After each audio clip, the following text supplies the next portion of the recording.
Okinyi makawuono ma chieng' tarik 20 dwe mar auchiel higa mar 2025. Kamoro mora ma intiere okinyi makawuono nyakora Mugia Jwang' ageno ni chiew maber. An benda chiew maber kendo en mor mara mar chope studio ka okinyi makawuono mar taye chenro mar piny machakore sani nyaka ngomol kanyo saa 5 mar onyango. Nyinga Joyce Oduor. To kaka pile nyakora Mugia Jwang' waiko ni weche aiko ni chenro ma lach bang' mae abo bedo ka kelo ni weche manyien. Bang' to e gazet mano ma Daily Nation kachiel kod The Standard weche magimiyo pek anno ka beto pogore. Daily Nation okete ka ni the June 25th plans.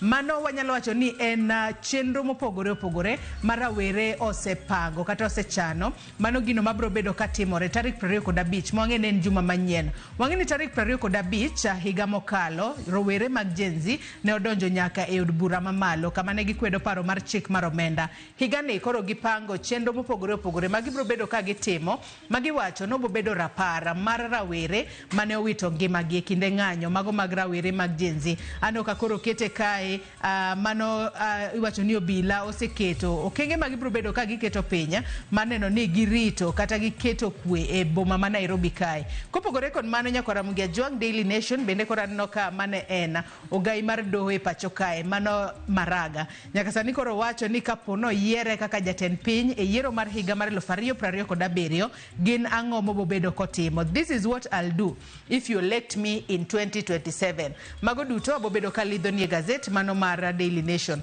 The Standard okora kete ka ni Lagat concerned. Wang'eno dichieng' manyoro mano jalupo gai marobila Eliud Lagat mane obet tenge kata wacho ni obed tenge kinde ma itimo nonro kotudore kod nek kata tho mar Albert Ojwang' e tesend obila. Odichieng' manyoro duol manono tije obila e pacho kae IPOA ne odayo dhogi wacho kae ni jumbe ariyo koro nyaka ne Ojwang' wetgi mane odichieng' manyoro Lagat ne oda dhoge kaluore ni IPOA ne oyango ni Lagat emano chwalo ng'ur ni Albert ne ketho nyinge e yor mbui mane gimomiyo no mak Albert. Mago duto nyakora Mugia Jwang' abo bedo ka lidho ni gazet kachiel koda weche manotimore Dusit D2 nyaka sani koro iwacho ni nitiere jogo mane iwacho ni ne otudore kod monj makamano kendo koro nyaka sani bobed ka itweyo gi e jela mano kaluore kod ng'eto mane doho ogolo odichieng' manyoro. Nyakora Mugia Jwang' bang' nonro mar gazet kago chopo kanyo saa 1 nyaka saa 2 mar okinyi abobedo ka twaka kod jakoma mano mar kunamlo mar mondo mi wang'ane ni to en ang'o momiyo mar riwruoge mag jochiw thieth e pacho kae sani koro kwedo paro mano mar Quality Healthcare and Patient Safety Bill mar higa mar 2025. Ang'o momiyo riwruoge mago mag jochiw thieth e pacho kae kwedo paro mar chik makamano mibobed ka ichwale e od bura. Kosechwale e od bura jod bura bro bedo ka twake kama bang' wabobedo kwang'eyo ka ikale kata oyo. Abobedo kae kod Nicholas Odipo jakom mar kunamlo mar mondo mi wagone mbaka olernwa matuta ni to bill makama pono noting'o gigo ma ok ni kare kose gin to gikwede nikech ang'o. Kalore ni jatend migawo mochung' ne weche go mag thieth mano Aden Duale to nowacho ni bill makamano bro bedo ka konyo piny Kenya e chopo leka mano mar bedo kod thieth e nengo moyweyo e pacho kae. Bang' mano nyakora Mugia Jwang' saa 2 nyaka saa 3 ibobedo ka iyudo chenro mar ng'ejo thumbewa kod Solomon Atito Kafaya kama bang'e e twak e chenro mar mbako romo abobedo ka twak kod rowere chal mar Kenya jumani nitiere gik mopogore opogore motimore mano moriwo bila tiyo kod teko mathoth kuom jopiny. Rowere neno ni piny Kenya ochomo kanye to en ang'o magipango mano chieng' tarik 25 juma manyien. Omiyo nyakora Mugia Jwang' ichako tudri koda kochakore sani namba mar ote machuok 236000. Facebook ibiro yudowa achiel kachiel Ramogi TV X @Ramogi TV. Ka an bendi nyalo tudri koda e Facebook page mara ibiro yuda Joyce Oduor. Mbui mara mar X ibiro yuda @Joyce Oduor _ machiegni kendo magi e thuond weche ma wamiyo pek. The two respondents will be remanded at Capitol Hill Police Station for the period of 15 days.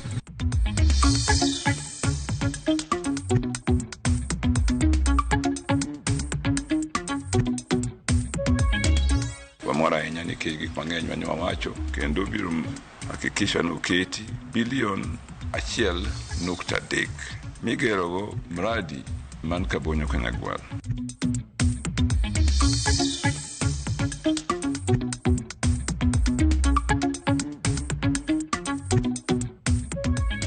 Wasebudhe tiend nam ka Makoyo chamo wasuna kayo wa topo kwa yudo body.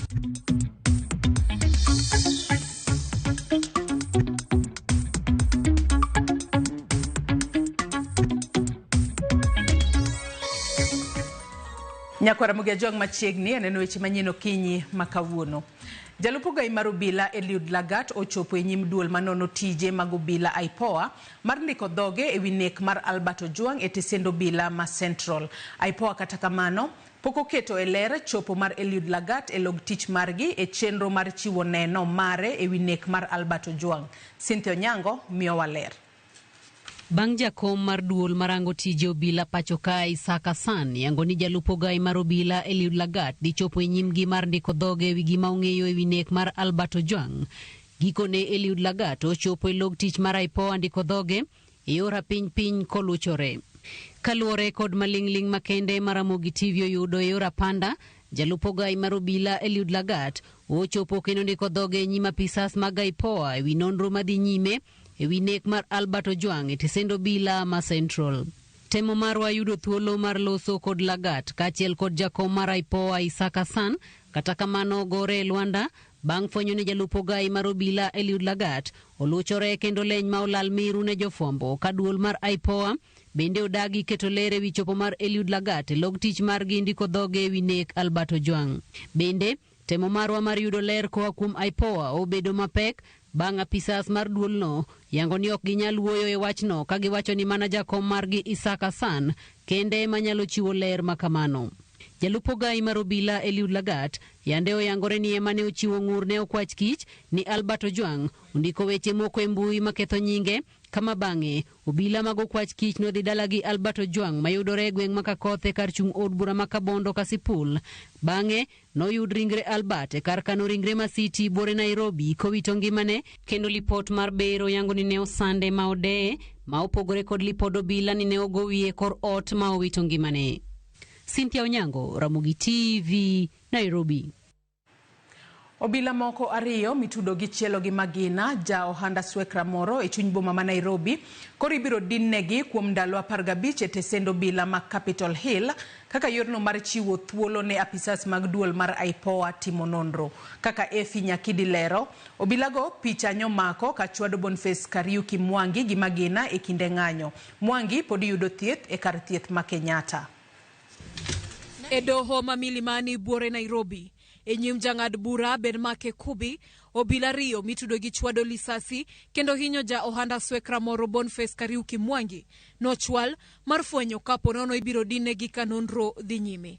Clinzy Barasa Masinde kod Duncan Kiprono nyocha picha omako ka chwado Mwangi gi magina e apaya more boma ma Nairobi e kinde ng'anyo e wi nek mar rawera machielo kendo japuonj Albert Ojwang. Apisas mag duol marango tije obila pachoka kata IPOA nochwalo kwayo mar ndalo 21 madino ne Barasa kod Kiprono. Kata kamano, motelo ne winjo burano e doho, ne gichopo e winjruok kod okinde mochung' ne obila go e bura, mondo mi odinegi kuom ndalo 15 e tesend obila ma Capitol Hill. Paro ma bende doho noyiego. One of our prayers where we were seeking a period of 21 days. However, this application has been compromised by a consent with counsel for both respondents. Yeah, I can confirm that that is the position that we agreed, the terms of the 15 days for the accused to be detained. We'll adopt a compromise by the applicant's team, and also since it has been considered by the respondent, so the two respondents will be remanded at Capitol Hill Police Station for the period of 15 days. Motelo nema okil mano winjore chungne obila go e bura Felix Keaton nogolore burano kowacho ni noyudo ote mopogore madikala 1,000 kowuok rawere mag Gen Z. Ote mabuogo ngimane to kanyo wacho ni obila gonge ketho mora mora kendo nokochielo Mwangi gi magina. Keaton wacho ni nokawo okang' makamano kaka yorno marito ngimane kod mano mar familia mare. Burano ibiro winj tarik 3 dwe mar 6 higani. Komachielo e kar thieth ma Kenyatta buore Nairobi, Boniface Kariuki pod medo yudo thieth e kar od jotuo moheore. Efi Nyakidi, Ramogi TV, Nairobi. Mane en OCPD matesendo bila ma Central Doris Mwangi ne ochopo e nyim doho ma Milimani mar chiwo neno e wi tho mar Rex Masai mane owito ngimane e kinde ng'anyo mag rawere mag Gen Z higa mokalo. Doris ne odok ne obila ka wacho ni ne ok gitiyo gi magina ma aching' kata live bullets e kinde ng'anyo makamano. Armstrong Osutwa nigi ler. Chiegni higa achiel bang'e, anyuola mar Rex Masai mane owito ngimane e kinde ng'anyo mar rawere mag Gen Z manotimore pacho ka dwe mar auchiel higa mokalo pod ratiro ne wuodgino mawachore ne ochiel gi magina gi obila mane gayo ng'anyono. Odiochieng' ma kawuono joneno ne ochopo e nyim doho ma Milimani mar chiwo ler kod gigo ma ging'eyo e wi tho mar Rex kod ng'anyono. Mane en OCPD matesendo bila ma Central e kinde ng'anyono Doris Mugambi e kinde mane dayo dhoge nyim doho ne ochiwo dhok e wi mago ma ong'eyo ahinya to odiochieng' mane Rex Masai owito ngimane. Doris owacho ni odiochieng' ma kamano ne onge chik moriere mar oro obila e ng'anyo ahinya to e kaunti ma Nairobi, kendo ni obilago ne ochopo mar gayo ng'anyo ne yor apoya mopogore gi kaka ne otim e kauntis mamoko kama ne nitie ratiro. Odagi ni ok ong'eyo obila miluongo ni Murangiri ma e kinde mokalo osetud gi bayo magina mane onego Rex. There was no operation under. If we can have the right deployment of that day and we get to know who was deployed within that area that particular day, we will be able to move forward. There was no OCS that could have reported because it was spontaneous. And for that reason, when it is spontaneous, it means there were people all of a sudden everywhere within Simbindi. Those reports were being aired from even the control room. Tiona, I might not be knowing each and every officer by their names. Maybe if I can see him, I will be able to say, yes, I know this person. Doris mane oyieni ne oyudo report mag magina mane oba e kinde ng'anyono, kata kamano ne umoyie piny ni onge magina ma aching' kata live bullets mane otigodo chieng'no, ka omedo ni onge mor ma obila yudo. Bedo ni gin kendgi emoyienegi bedo gi bunde. Owacho ni bunde duto manitiyo godo ka achiel kod magina ne odwoki kendo kwan mowinjore ne otim. And I also want to clarify, if we must get the person who fired the killer shot, then we must be very clear on some issues. One being the deployments, second being the primary scene. From the reports I got from all the 5 police stations, there was no live ammunition used. We do not enjoy the monopoly of having firearms. We have private firearms. We also have illegal firearms within Simbindi. Joneno mamoko maromo 10 moting'o apisas mag obila igeno ni biro chopo e nyim doho no kochakore tarik 16 nyaka 23 dwe mar 7 mar chiwo neno manyalo konyo doho e timo ng'eto mare. Armstrong Osutwa, Ramogi TV. Ji ariyo manoyud kod ketho mar siayo monj manotimore higa mar 2019 e magawa mar nyadhi mar Dusit D2 manoweyo ka ji 21 owito ngimagi otwe kuom higni 30 koriwo. Kanogolo ng'eto makamano, jang'ad bura Lady Justice Diana Kavedza olero ni japuonj kata jopuonj mag weche dini mag Jo-Islam Mohamed Abdi Ali otwe kuom higni 15 moro ka moro ne ketho 14 mag konyo jonjore. Kuom thuolo mar higni 6, joma ne oyudo lal e monj mar magawa mar Dusit D2 osebedo ka rito ratiro margi. Kawuono ni doho ma Kahawa ochiwo twech mar higni 30 moro ka moro ne ji ariyo mane oyud kod ketho mar konyo kata siayo jonjore manotimo monj ma kamano manoweyo ka ji 21 owito ngimagi to jomoko mathoth oyudo hinyruok. Monj ma tarik 15 dwe mokwongo higa mar 2019 ne oweyo ji mathoth kod achiedh nade, anyuola mathoth nowito joheragi, joma thoth noyudo hinyruok kaka mwandu matara bende nokethore. Hussein Mohamed Abdile Ali ma jahigni 22 kod Mohamed Abdi Ali jaduong' ma jahigni 65 kawuono twe ne ketho mar nywako kamoro achiel kod jonjorego. Mohamed Abdile is sentenced to 15 years imprisonment for the offense of facilitating a terrorist act contrary to Section 9A of Porter. The two sentences shall run consecutively. Cumulatively, the first convict shall serve 30 years imprisonment from the date of his arrest. The second convict, Mohamed Abdi Ali, is sentenced to 15 years imprisonment for the offense of conspiracy to commit an offense contrary to Section 23(2) as read with Section 23(4) of the Porter.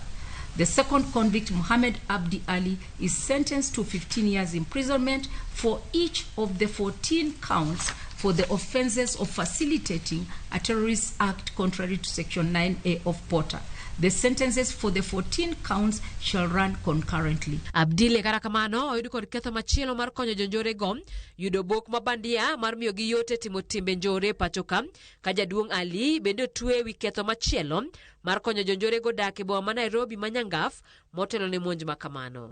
Kogolo ng'eto makamano, jang'ad bura mar doho ma Kahawa e boma ma Nairobi olero ni kata obedo ni ng'eto makamano ok nyal chiero joma nowito ngimagi e monjno, makmana en gima duoko chunye kendo geno ne johera mag jogo manoyudo lal. Those who facilitated the terrorists may not carry weapons, may not have carried weapons, but they are equally complicit in the violence that followed.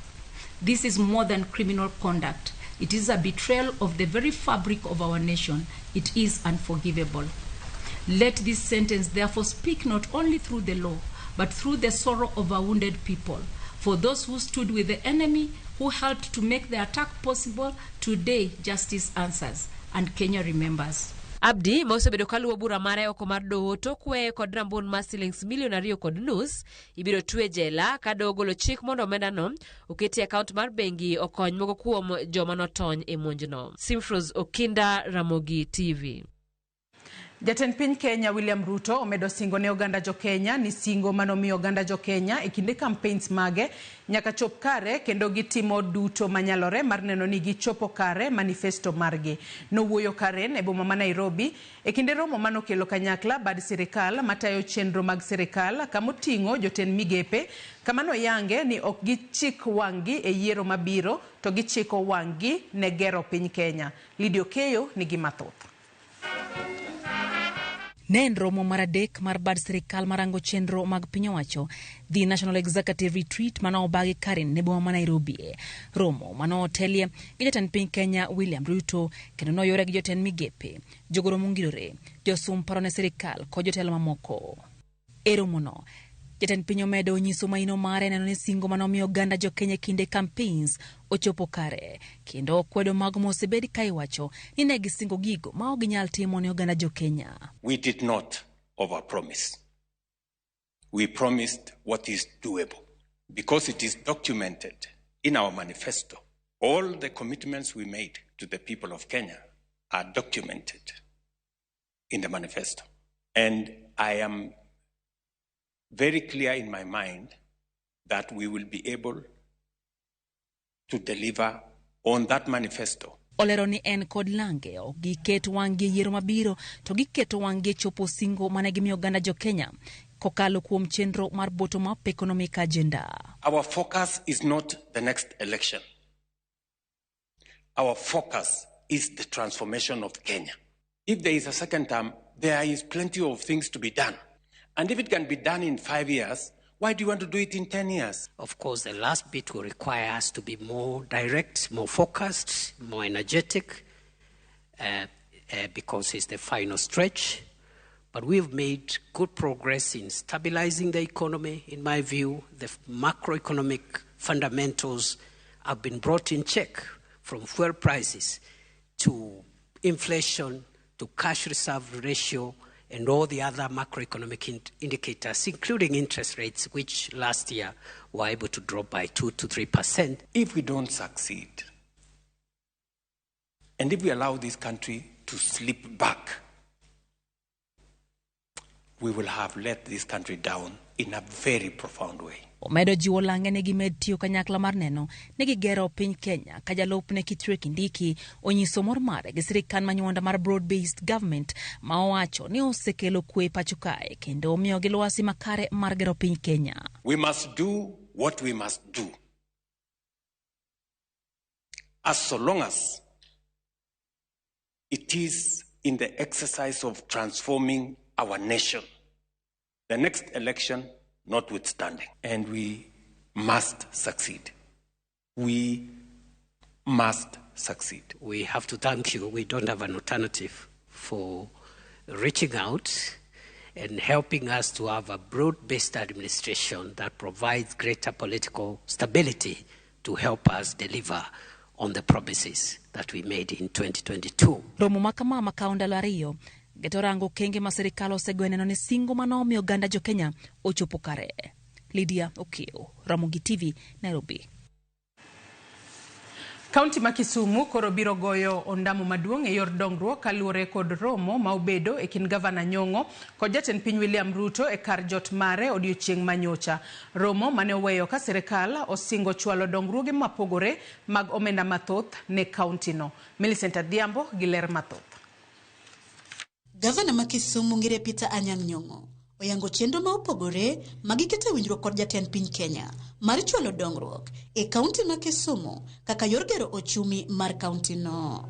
Motelo ne dongruogego en chuo kogno e oboke wach keto Jaramogi Oginga Odinga Teaching and Referral Hospital e rang'iny mar level 6 kaka yor kelo thieth makare kendo machiegni ne jo Kisumu kod alworane. Neno ni Jaramogi Oginga Odinga Teaching and Referral Hospital oteri rang'iny mar 6 mondo thieth makaeri madhi nyime kata madhi malo oyud Kisumu ka. E jiwo weche pur kod pith kaka yor bero ochumi kod nyayo chiemo, Ruto ne oketo bilion 1.3 ni teko gero center mar kar pith rech makabonyo Kanyagwal ka bende milion 700 ne oketo mar bero pur kod pith ochele. Nyowacho ne odwa keto kendo biro hakikisha no keti siling bilion 1.3 migerogo kendo matiekogo mradi man kabonyo Kanyagwal. Duongo nyowacho maber ahinya nobiro miyowa milion 700 to boost rice farming in Nyando sub-county, empowering our farmers and strengthening our agricultural backbone. E dongruok mar weche wuoth, milion 800 ne oketi mar gero meli ka bende jatend piny osingo mar neno ni apeini kaka mamboleo miwani Maseno Kombewa e kind mamoko bende otieki. President Manyo nyisowa maber ahinya noseketo milion 800 mondo tich odhi nyime e dho wath ka eri mar loso mende yo moa mamboleo kadhi Moroni wagena ahinya kendo osechak time. Jatelo nyowacho nobiro medo pesa kanyo mondo yorlo otieki. Yo moa Maseno kadhi Kombewa notime go e Lamu to Lamu nochopo Kipasi kende. Koro ni yorno mondo tieki to yore ma konye mondo yore connect yore moko bibiro gero. Kisumu bende ne oyudo milion 500 mar bero kuonde ohala kata special economic zone. Kachirni 5 bende biro yudo sir mar milion 250 nyaka 350. Ruto oyango ni odhineno ni otiek gero hemko kata air control tower mabiro konyo e jiwo arita mag ndeke e alap ndeke ma Kisumu. Ewi mago, senta mar keto arita kod reso oganda e lwet maundu bende ibiro gero alwora mar Nam Lolwe ka bende osingo mar neno ni ndach reru mawuok Naivasha nyaka Malaba ochopo Kisumu. Gavana Nyong'o otelo ni singo makamagi nyiso makruok motegno kanyakla mar sirikal mamalo kod mag counties mar chwalo dongruok ne jopiny kaka owinjore. Millicent Adhiambo, Ramogi TV, Kisumu County. Luoro kod kionko pod okwako chuny familia mar James Okinyo manokiera kendo luar e aora Yala e gweng' Mandiwo e kaunti ma Siaya ndalo 27 mokalo ka chenro mar yudo ringreno pok onyuolo lemo. Kaka jafambo marwa e kaunti no Steve Biko lero, anyuola no koro kwayo piny owacho mondo okonygi e yudo ringreno nimar gisebedo ka gitiyo gi jopiny maonge lony e goyo abal. Kabiro sani kochopo wang'o nyango tir, anyuola mar James Okinyo bolo tijegi mag odiochieng' piny kendo gichako wuoth mochiko aora Yala kanyo mane wuodgi okier kendo lutore. Bang' chopo kae, rowere maraga kendo manigi muya mathoth choko chir mar donje iye ka gin kod lek mar yudo ringrene ka joma moko to loso chiemo minyalo bil. Gino magiwacho ni osigo mapek. Wasebudhe tiend nam ka ma koyo chamo asuna kayowa to pok wayudo bodi. Koro gi sida mwakale kata mana kaka wakonyre wan wawegi idie dala kanyo jowete osetemo. Gisetemo gibiro gi boostwa gi pesa, ng'ato golo 200, ng'ato golo 500, ng'ato be golo 1,000. Koro sebeti pi kar kanyo kuom kindego duto te. Wasebedo gi tich matek ma kata joma owuok oko ni konyo amanyo gino nyaking'i konyruok ma margi korka chiemo kech en tich matek. Ng'ato kowuok okinyi to oduogo odhiambo sa 12. To magi duto te gin pesa. Yie bende MCA nochiwo gi engine.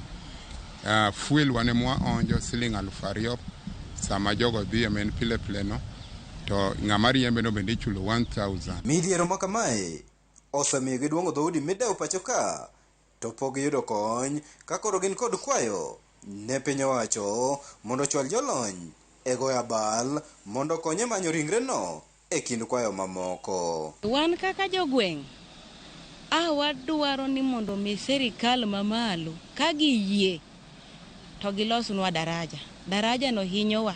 Chakre daraja no tur gisebiro gi promise wan daraja gikelo giwacho ni wik achiel kalo ndalo 10 kalo koro gikelnwa daraja no. En gima lit kabisa ni nyathi nyalo chwe pi to dok dala nono.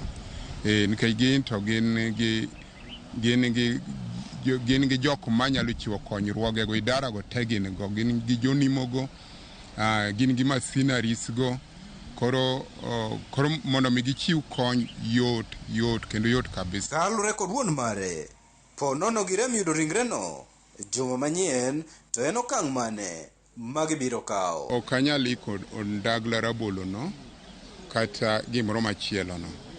Ke seche midwa timo mano tichal ng'ama dwa tudo chuny mane nam no gi rabondi ma idala no. Seche miroko itudo chuny ma inam no gi rabondi ma idala no seche moko nitie gima in iwuon iywayo machielo to kinyal ng'eyo. Kiny kendo ibiro paro ka chuny go osechako tiyo kendo ginyalo koro tiyo kendo yore mopogore. Koro onge tiende en mana wach Nyasaye kende ema dhi ting'o malo. Tok ndalo 27 mar manyo ringre James Okinyo jahigni 21 mane owito ngimane e aorani. Anyuola mare pod nigi geno mar biro kowe kar yweyo ma mogik po ni giyudo sir kowuok kuom piny owacho. Steve Biko, Ramogi TV, Siaya. Sirkan kaunti ma Kisumu e riwruok kod joket mwandu moko ochako tiyo kanyakla kod kambi mabiro loso yedhe ayanga e kaunti no. Yedhe mabiro konyo ok jo Kenya kende to kata mana pinje ma oluoro Kenya.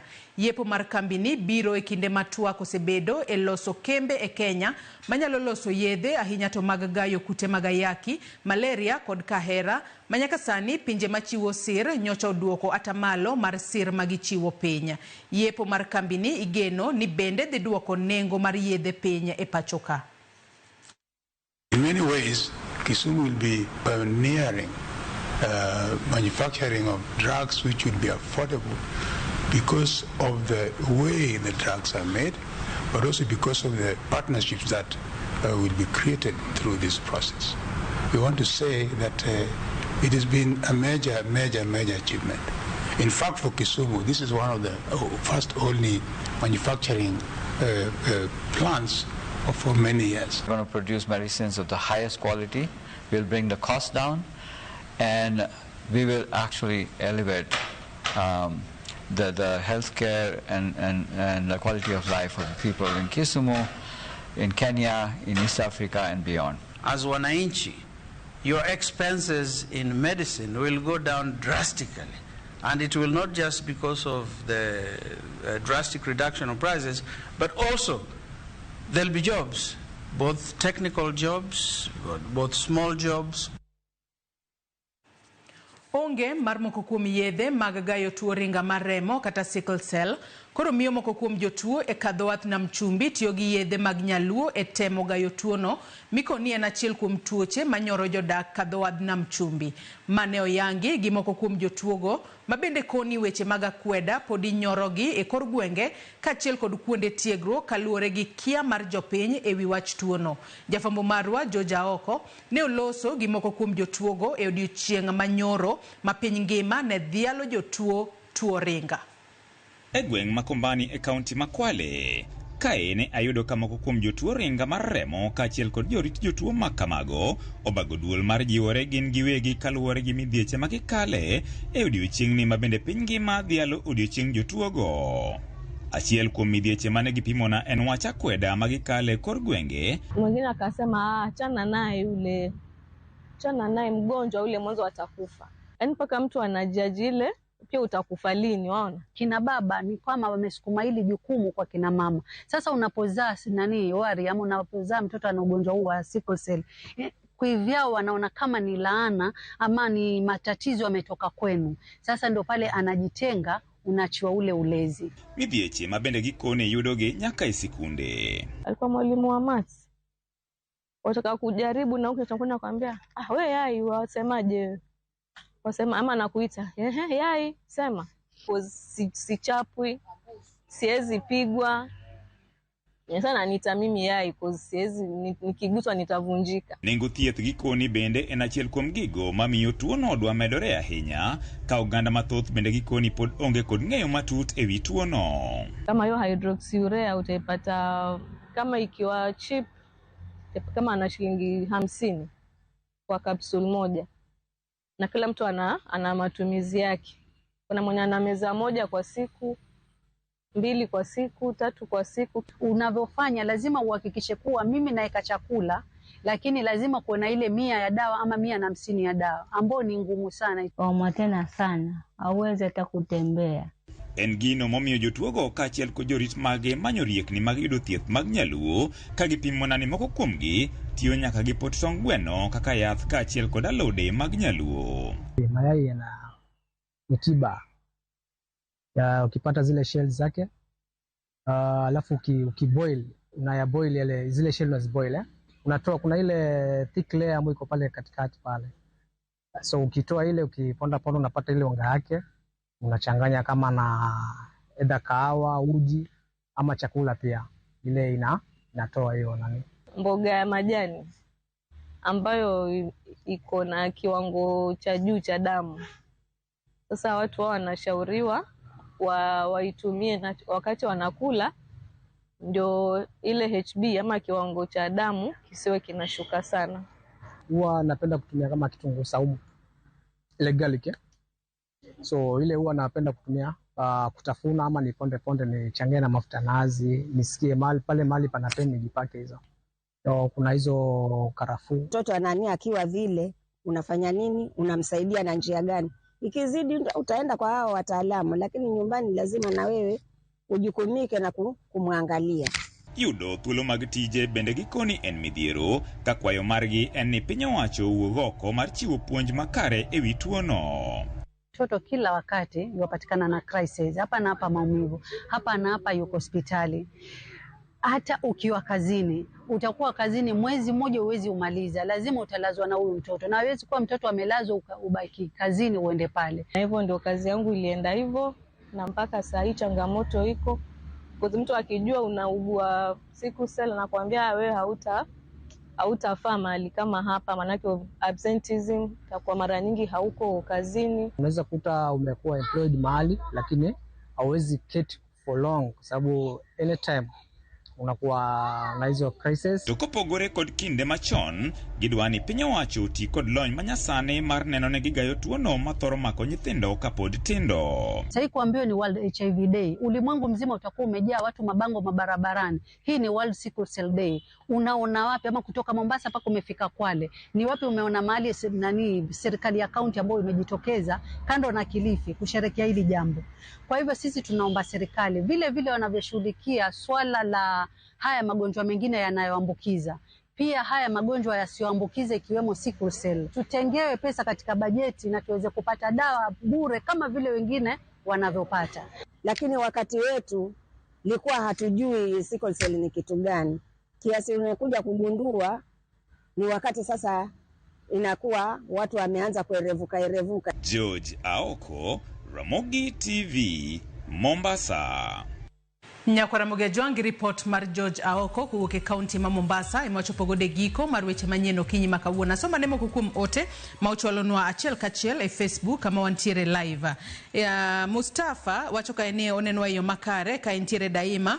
Oti Nyakwara Ongoro wacho ni onenwa yo makare ka entiere Yugis Pacho. Mabel Mutonya bende wacho ni watching live from Kisumu Nyalenda. Belinda Dixon wacho ni yo makare ka entiere Rongo. Orwa Tai Orwa mano majority leader Wodu Yoma Kabong Rachar ngisa ka ene good morning aseko yuoro e chenro maro pinyero kama na inya Jalango Tieno bende wacho no Runya Kanam ka Jeff Lane Adhiambo bende wacho ni yo makare ka entiere county ma Kisumu. Nyakwaramoge Jwang medketi Ramogi TV akaw mana yoyo madundo gi sane bang'e taduoko nonro mar gazet kikidhi mabor.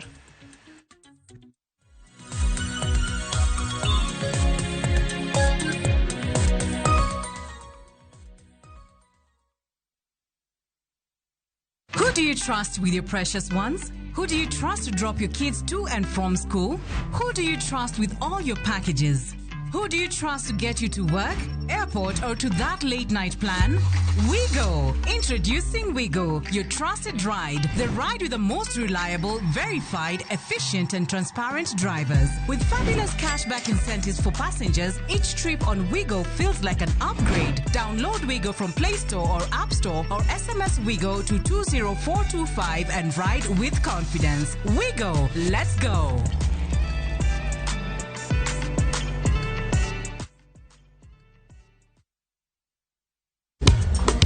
Teacher Beach kocha kure sangweno tieno nyaka sauchi lakini ni mixes maliet kabisa magluo rumba luo benga kachil kora jawa maliet kuwo ke ondamo 107.1 FM kar chunje luo apela na koni ne wang ne kawada kocha nyaka wang joy mari Ramogi TV igama kaeli Lungani a boy handsome underwear Roji bed and breakfast. Lungani DJ Koloko instrumental. Tokodan Solomon Atito Kafaya Gudi. Kawa choni Ma en Ramogi Night Disco. Kete Manaka.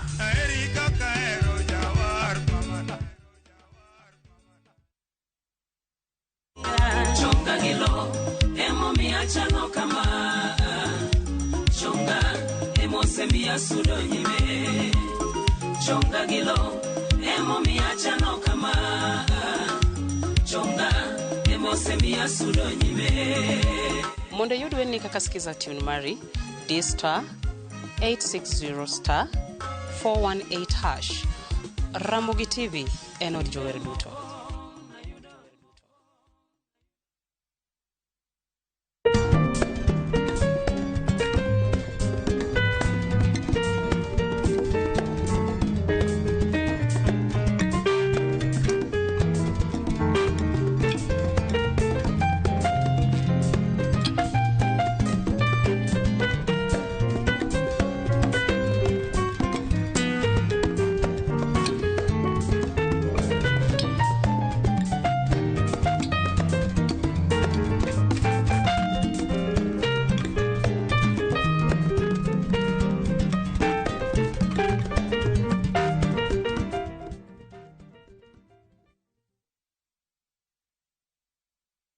Okinyal wei ma okinyiero. DJ Kapak Selector. Tunapiga. Idwa dhao dongi. Idwa gori. Adwa timo ni maandamano maduonge kibongeni ano. Mama ilika polisi timango. Ka yeng tachaga. Ibiro utenda kama ulichaya donge. Dhano otamu Nyasaye. Okaja duongba. Jensa. Macha wich kut mani kelo nwa. Ibiro timo what? Kitu. Waduong ne police. Yes, ajuri. Pape. Nyarkochia. Teacher Beach, sachiel gi dakika 55 otieno. Mana Ramogi TV.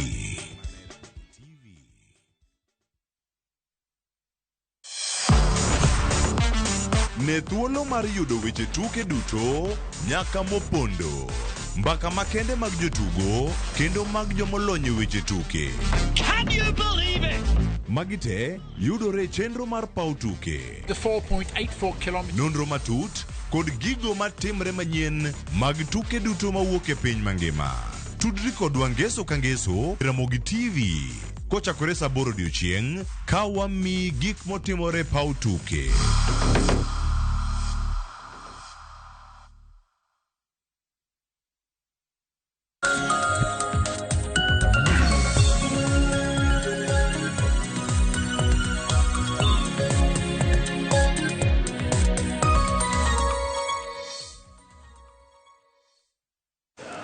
Nyakwara Mugia Jwang dakika en 39 tok saa 12 mar okinyi machiegni nonro mar gazeta nyisi na kaw mana yweyo madundo kaito abo bedo ka ng'isi gigo manitiere gazeta okinyi makawuono. Antiere kae kod Hansel Oyango mano jafwambo wadwa mar mondo mi wami siso mar ng'eyo gigo manitiere gazeta. Oyawre Hansel, ichiew nade okinyi makawuono? Joyce achiew maber. Gone Nyasaye erokamano ahinya kuom miya chopo ka weche to thoth ka kata kamano to nyoro nyocha e mbui naneno kacha ka rawera moro be noamua no ochiwo namba babane mondo mosi nikech babane odagi weche mag ng'anyo. Samoro tek ne jonyuol. Otek ndi to gazet mar Daily Nation kod The Standard king'iye kod angolo mari mar jafwambo pani gazet mane manyalo usore nyaka kawuono? Aparo ni gima jo Kenya luwo sani maduong' ahinya en wach weche mag Albert Ojwang ne osebedo katimore. The Standard osebedo consistent ka gisebedo ka giluwo sigana ni gi weche mag Dusit Boketka. Koro aneno ka The Standard ema nyalo usore ka nikech Lagato sani ji rito winjo nango nikech nyoro nyodhi ochiwo statement ne ka IPOA. Koro jo Kenya ne dwa somo kata dwa ng'e malong'o kata dwa ng'e mang'eny nikech jo Kenya ne onge session no. Koro gimanyo opportunity ma to kata bedo ni Lagat ne odhi ka IPOA odiochieng' manyoro chalo ka gima noluchore odhi kacha ondiko statement ne kaito nohepo kata jofwambo matiende ni chemoko nokoda loso kotudore kod gigo mowacho e nyima IPOA ka koro en achiel kuom jogo ma itudo kod tho mar Albert Ojwang e tisendo bila. Kata kamano adonwa chako kod gazet mano ma Daily Nation okinyi makawuono. Nitiere weche mopogore opogore ma gazet omiyo pek okinyi makawuono. Gazet ma Daily Nation anoka koro keto kae the June 25th plans. Wangeni chieng' tarik 25 mano mar dwe ni rawere opango anniversary mokwongo mar jowetegi mane owito ngimagi. Mano chieng' ng'anyo mano timore higa mokalo odiochieng' maket kod chieng' tarik 25 mano aneno ka rawere odonjo e od bura mamalo ka gino mano miyo bende jatend piny Kenya William Ruto nokoso keto koke e paro mar chik omenda mar higa mar 2024 mar mondo mi obed chika. Kata bedo ni rawere osepango anniversary makamano Hansel bende aneno ka obila odiochieng' manyoro ne gibedo kod romo margi ka koro gin bende gisechako pango kaka gibiro bedo ka giketo kwe e chuny boma ma Nairobi kae ka bende gikwayo rowere ni ng'anyo makamago gibeda ng'anyo manigi kwe maonge tulo moramora. Kata kamano ineno kae ondike kae ni at a glance gimokwongo wacho ni ready both ways matinde no bila oseikore kobedo peaceful kata kobedo peaceful. Wacho kae ni obila oseketo piny okenge makare mano mar neno ni arita obedo makare boma ma Nairobi kae ng'anyo bed mano mar kwe kata obed mano manyalo bedo kod tulo. Kata kamano wang'eyo ni ng'anyo mano mar higa mokalo ne obedo mano ma rowere mathoth nowito ngimagi kendo ibo bed ka iparogi Hansel. Kata ka igruok nitie kor jong'anyo gi sirikal mano through obila nitie sana kor obila koni kata ka giikore ing'eni pok ginyisowa ni ng'anyo ma last year rochruok nobedo kanyo pok gimiyowa report no ni rochruok nobedo ka eka mondo wang'e ni steps ma gikawo gi adier gin steps ma bro konyo geng'o thoe kata geng'o jonjore donjore ng'anyo nikech waneno ka kendo nyoro ka ng'anyo nyicha ntiere kendo waneno ka pod obila ni agi timbe machon mane yande gin godo ka jonjore be nodonjore ng'anyo to chal ka gima polis ne gitenore gi polis makoro ana penjrania pok gimiyo kata mana ng'anyo ng'anyo manyicho timre last juma mokalo kata mana juma ni pok onyiswa ni rochruok nobedo kanye to magi steps magiseketo mar counter gik machal kama kata mana accusation mane police bedo accused godo ni giriwre gi jonjore makoro gitiyo kode boma ma Nairobi ka pok ginyisowa ni accusation nen adier koso nen miriambo, to ka nen miriambo to jonjore go noa kanye, nonro osetim adi nikech mbui pichni mag jonjore go nitie mbui, ok inyalo tamo polis mako. Waneno kata mana ng'ato koketo gimoro e mbui tiyudo ka polis ong'e nyaka kumodake, to magi to jonjore mok inyalo wacho ni gin joma nigi resources manyalo pondo ne godo sirikal. Koro mane gima dwaro winjo an malong'o ni ng'anyo mokalogi sirikal pok onyisowa ni rochruok ne ni kure, ng'ikruok ne ni kure, to joma notho nek magi nowuok kuom ang'o, to ibro geng' nek ainago e ng'anyo mabiro ni mondo ibro geng' nade mondo tho kik bedi kata mana hinyruok kik bedi. Nikech aneno ka gin gi loso mane e weche mag loro derni, weche mag medo obila, to ok ni obila ne onge. Obila ne nitie. To bende aneno ka gik mamoko ma bende oket kae ni obila, miche gi miche mag obila ibo bed ka ikete chuny boma ma Nairobi kae, apeyni mibo bed ka idino odiochieng' onogo to pok onyiswa. Kata kamano osewach ni ibo bed ka inyiswa ni to gin apeyni mage mibo bed ka idino. Mano chieng' tarik 25, mano juma manyien. Ka bende iwacho ni ng'ata mabiro bedo ka temo mar mondo mi odonjre kod ng'anyo mamuol makamani ibo bed ka indhiyo. To bende bathe kanyo aneno ka koro ket pichni mago mag moko kuom jogo mosebedo ka kedo ne ratiro mag rawere pacho kae. Anno kanyo Hanifa Adan ma en achiel kuom rawere ma ikinde ng'anyo mokalo ne waneno ka nitiere ng'ala manyime mar loso pay bill kama ni choke pesa mar mondo mi one kaka okony rawere manohinyore, kachiel kod Boniface Mwangi ma en bende osebedo ng'ala manyime mar kedo ne ratiro. Wach makamano Hans anno ko mipeke it gazet mar 3, 4, 5 kachiel kod 6 mano mar gazet ni ma Daily Nation. It gazet mar 3 kanyo anno ka koro kete aketa kotudore kod romo mogika mane obila iwacho ni police commanders ne otieko romo margi odiochieng' manyoro ka koro giikore e yo makare mar neno kaka giketo kwe mano juma manyien. Anno ka ogai mar obila Douglas Kanja kanyo kachiel kod jalupne mano Gilbert Mesengeli gine makoro gintiere e ong'ala manyime mar neno ni giketo arita makare boma ma Nairobi kae, kachiel kod Nairobi Regional Police Boss mano George Seda ma bende osewacho ni gibo bedo ka gichiwo arita makare ne jogo mabiro bedo ka ng'anyo e pacho kae, kendo gikwayo no bed ng'anyo mamuola maonge seche moko jonjore moko mibo bed ka ioro mondo donje kind jogo mowuok oko mar mondo mi ong'any gi kwe. Hansel bur gina ne romo intro nyoketi but an poda dok mane weche mag jonjore donjore e ng'anyo nikech mai kuma shida nitiere. Police kinde mokalo nyiso ni jonjore moko obedo sponsor gi Gashago, obedo sponsor gi MP ma Embakasi, nene Embakasi West koso North, to pok waneno ni accusations go nochopo kure. Madeni police nigi maling kuma jonjore gi wuoke. Onego gidil gi gini from the source. Ka gin jo siasa ema kelo jonjore, to jo siasa go nego dilo. Ka gin jonjore uwon, ke jonjore tang'eyo ni ok mondo gi collect themselves ma gibed mang'eny kamano ok yot ga. Koro nyaka bed ni nitie ng'at ma mobilize gi. Koro magi gik ma nyaka gi ng'ini otimore. Of course jo ng'anyo to king'iyo malong'o adier joma dhi ng'anyo malong'o gin gionge ga koko, gin gionge ga lweny, gin gidhi ga dhiya kacha to giwacho margi to giwuok. Wan kata mana kinde mag ng'anyo mosekalo sama police poko ochako ga batiagas edo ka jo ng'anyo gina joma muol, gina joma wera wende gi endara, gina joma wuotho e ndara ka giwacho wechegi, nyaka koro police kel lweny kata mana jonjore donjre.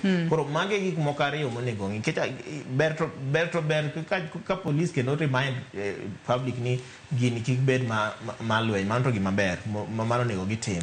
To gimbe ging'ire mokwongo ni ng'eny ng'anyo ng'ikruok mosebede ng'anyo Kenya ka iro ka police ema chako lweny gi jopiny. Of course die jopiny moko be ma enjoy lweny gi police no, but ng'eny ne jo ng'anyo owuon joma genuine ma jo ng'anyo iyudo ka gin gionge kata shida gi police.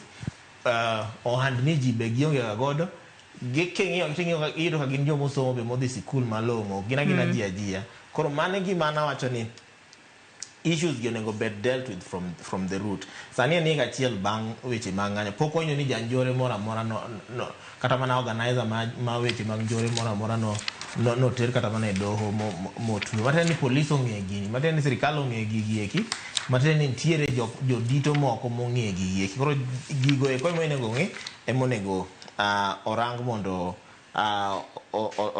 oneni oko repeat onge kendo ng'ikruok moro ma bobedo kata mana ng'anyo mabiro.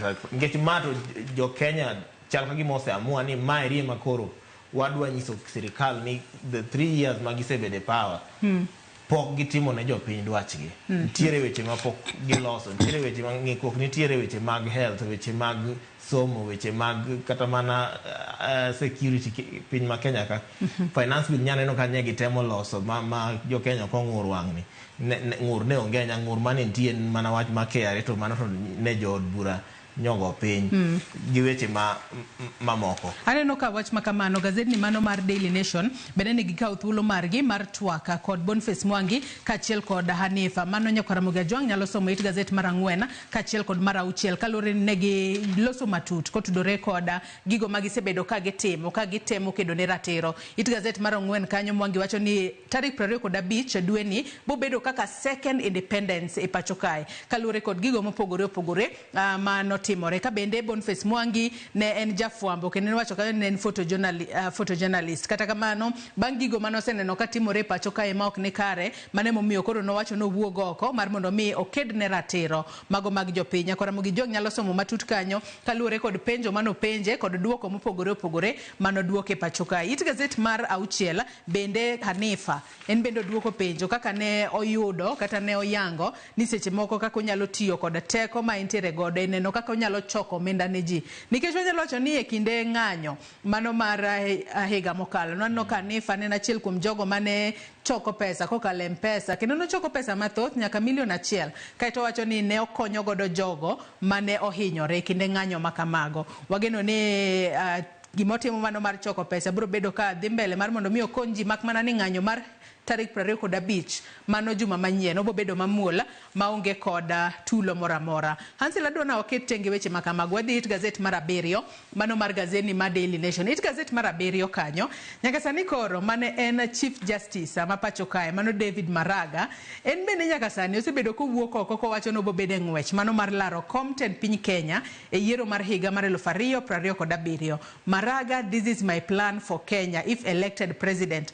Osingo niko yiere kaka jatend piny Kenya yiero mar higa mar 2027 to en weche go mag obila tiyo kod teko mathoth kuom jong'anyo ok bibedo. Kaito maduong' mogik en weche mag mibadhi mabendo osebedo kowacho no bobedo ong'ala manyime mar mondo mi oneno kedo kod mibadhi e yo makare pacho kae. Hansel jatelo mano former CJ Maraga to se wuokelela ni en be koro olap dhoge ndong ne kom maduong' Kenya kamano kom ma bedo jatend piny. Ojaigni ondika no jaigni 74 mamana kiani koro Gen Z dhi neno nang'o mane ma koro arito winjo response ma Gen Z. Kaka kamano no wacho no dwa biro gi strategy ma different. No kodwa biro gi weche mag nyiewo kura. Okodwa biro gi weche mag olo pesa nikech owacho ni kako neno ga ni kinde ka kinde sama ombulu nitie ji dhi ombulu to josiasa biro gi pesa to olo to nyiewo chaka gima koro gisechuli in advance ma koro kata gidhi e komno to koro dwachi ok tim. Teno wacho ni mage gik makelo nyao e tije mag sirikal nikech iyudo ka ji kose nyiewo ombulu to kodoko to dwa recover pesa ne no dwa neno ni pesa ne cha oduogo. Koro kuo gi mibadhi manie sirikal chakore kinde mag ombulu ma ji ng'ato biro timo anything possible mondo neno odonje komno. Koro en wacho ni kobiro to kodwa weche mag ni obro miyo jopiny pesa eka mondo omiyo ombulu. Kendo gimoro mochako wacho ni kendo aneno ka wach miyo jopiny pesa no wacho kae kwa nyalo mana ng'iye piny kae mane no ka gazeti okuot kanyo wacho ni ano ka bibedo ka chiwo pesa. Wacho ni mane gima osebedo ka miyo piny Kenya ok dhi mbele yo makare. This is what has brought this country down. Wacho ni people with money buy your souls. They don't care about the country. Tainya nyawange ni mai gimo sebedo katimore kinde campaigns. Ibiro timiyo jopiny pesa. Kose mi pesa iniwe ni mane giko ne iyiero ng'at masiche moko kata onge manifesto maneno no bobedo kokelo dongruoka e kor gwenge. Kata kamano wangeni to japiny en mana japiny. Jopiny to bendo ero pesa kaluwore kod pek mar ngima kaachiel kod medruok e nengo mag gik moko. Agani en to bobedo kotimo nang'o ka koro sewacho ni en wachno mar chiwo pesa oko bibedo kochiwo. Saying more is a psychology, crowd psychology. Look any crowd psychology. Mawachoni you keep the people needy. Gima jo siasa ride ga on. Give make sure ni number one gik ma udwaro ka ogitimo e yo madwaro mondo saombo luko chopo. To magi tiyo kaka promises nango ni magi modhi loss then obiro gi pesa to mi pesa kinde ombulu no yudo ka in gi pesa maraj mi wuoro ni ama to pesa ni okbiga di igni abich mosekalo gi okilo to kinono malongo tiyudo ni mine na strategy ma make sure nango ni gidoke power. They are always in ibro yudo ni political class most of them think machal gin ni sa campaign wa bigi resources wa mijo pin pesa but somehow gidwaro services. The services go kata kwa miyo gitu miyo gi limited ido ka ogero sultan malongo kata Nairobi kende ido ka sikunde moko mafiwe mido ka beyo nderni mafiwe mido ka beyo mage makoro gi yango ni dongine no ka watiyo to tich malongo to kingi otibo ido ka kendo maraga nyomora ko wacho ni en weche mag do odwa ng'iyo ni do tiyo malongo. Owacho ni do sirikal mamalo sebedo ka tika ka dio do koro do gi authority ma do nego bedo independence moro ma do nego bedo goro cha do onge go nya winjo ko quote election mar 2017 mane ginalify nikech norochore aparo ni mabe nyotemo wacho ki piny ni nitiere kaka elections moko be osebedo kok beyo Kenya ka but ng'at mosebedo mochung' motegno man nalifying elections go okosebedo nikech kata ma elections mokalo nitiere ywak ma jo opposition ne nigi kima ne gineno ni kama evidence enough ma dhi nyiso nang'o ni election ni nobedo rig kata mana to dwach gi ok nowinj ne wawinjo ka case no wach ni election rigging ne koro magi gik ma otemo wacho ni obro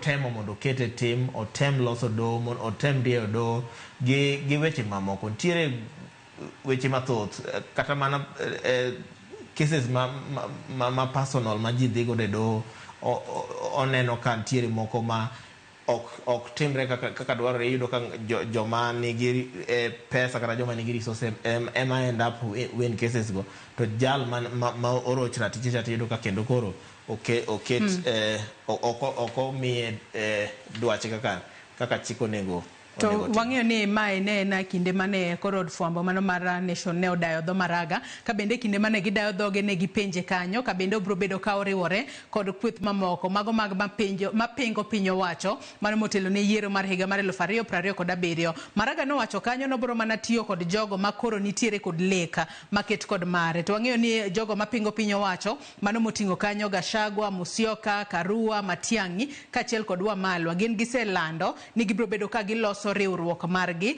ma en mano ma koro bro bedo ka chungo jal achiel ma bro bedo ka rakore kod jatend piny Kenya William Ruto e yiero mar higa mar 2027. To mano bende Hansel ema dwaro tera e machinglo moro nitiere machinglo moro kata katun momako wanga e it gazet mar 14 mano mar gazet ni ma Daily Nation it gazet mar 14 kanyo adwani wayud machinglo makamano mar mondo mi nyakwara Mogi Ajwang' bende koro onene achiel kachiel machinglo makamano kwanyalo mana ng'i it gazet mar 14 tudore mana kod ng'welaro Comten Kenya yiero mar higa mar 2027 makoro bende sani Maraga en achiel kuom jogo makoro osedonjo kata yango no bobede ng'wech makamano king'iyo machinglo makama Hansel wanyalo jo ni en self explanatory japiny nyalo pong'o gi wang'e king'iyo joma nitiere pool kanyo ing'iyo gi to ng'ama nitiere oko cha bende nitiere kit gino mowacho ng'ama nitiere oko kanyo to koro aparo en mana lure gi dwach Maraga nyose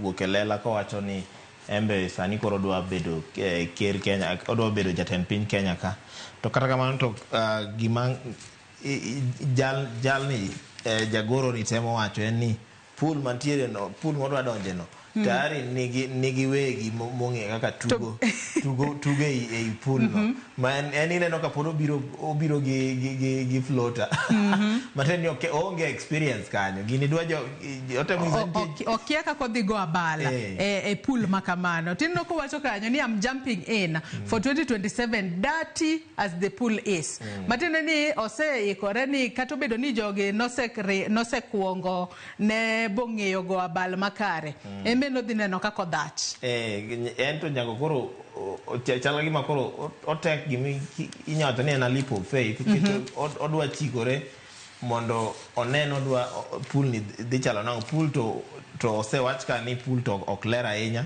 to kama ok olere no aneno ka jatend piny masani oket kanyo an gi Ogai Raila Odinga ni kanyo jal machalo Matiang'i be ni kanyo an gi wiper be oket mana itene mag wiper kanyo en oket mana tunge gima ng'at ma mis ka en wa Munyoro ma en naparo ni chik pok oyango malo pok wang'e ni chik dhi yiene chung koso bro bedo nango koro magi mori kata en ka chik oyiene pool ni obro donje adonja nikech en to en achiel kuom jogi eki en ok oler kik wawuonde ni en obiro ka ng'a ler mara kato at least wanyalo ni en ng'a ler pok waneno ng'ikruok moro amora kuome makoro en omiyo option ma ka wadwaro ng'at maler ma track record ne ler to maraga en achiel kuom jogo eko to jomodongi to ibedo ka ng'ikruok nitie ka gi kachacha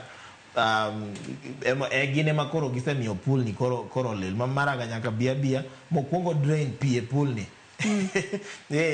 nyako kuongo gol pi molele oket pi maler eka koro nyago abal maonge float aya nyakora mugejo ngimbe ni nyalo pongo gi wi ni machinglo makamano manisha ngo Hansel adona dog chien e it gazette maraboro mano mar gazenne ma Daily Nation page 8 kanyo kwa nyalo mana yude wang'eyo ni odiochieng' manyoro jatend piny Kenya William Ruto ne otelo ne romo mar adek mano mar National Executive Retreat mano timore KCB Leadership Center mayudore kar dak Makaren mano bore Nairobi kae kama koro jatend piny Kenya William Ruto ne onyiso jotend migepe mar mondo mi onene gi konyo e chopo singo mopogore opogore mane gi miyo jo Kenya mano e kinde yiero mar higa mar 2027 twange 2027 podi agoyo mos nyaka sani koro wang'eyo ni gino ma jopiny osebedo ka yuago maduong' ahinya en nengo mar ngima ma podi ni malo nek e lweto bila kaachiel kod sectors mopogore opogore ma podi japiny feel kata winjo ni ok ti makare pacho kae owach kae ni a midterm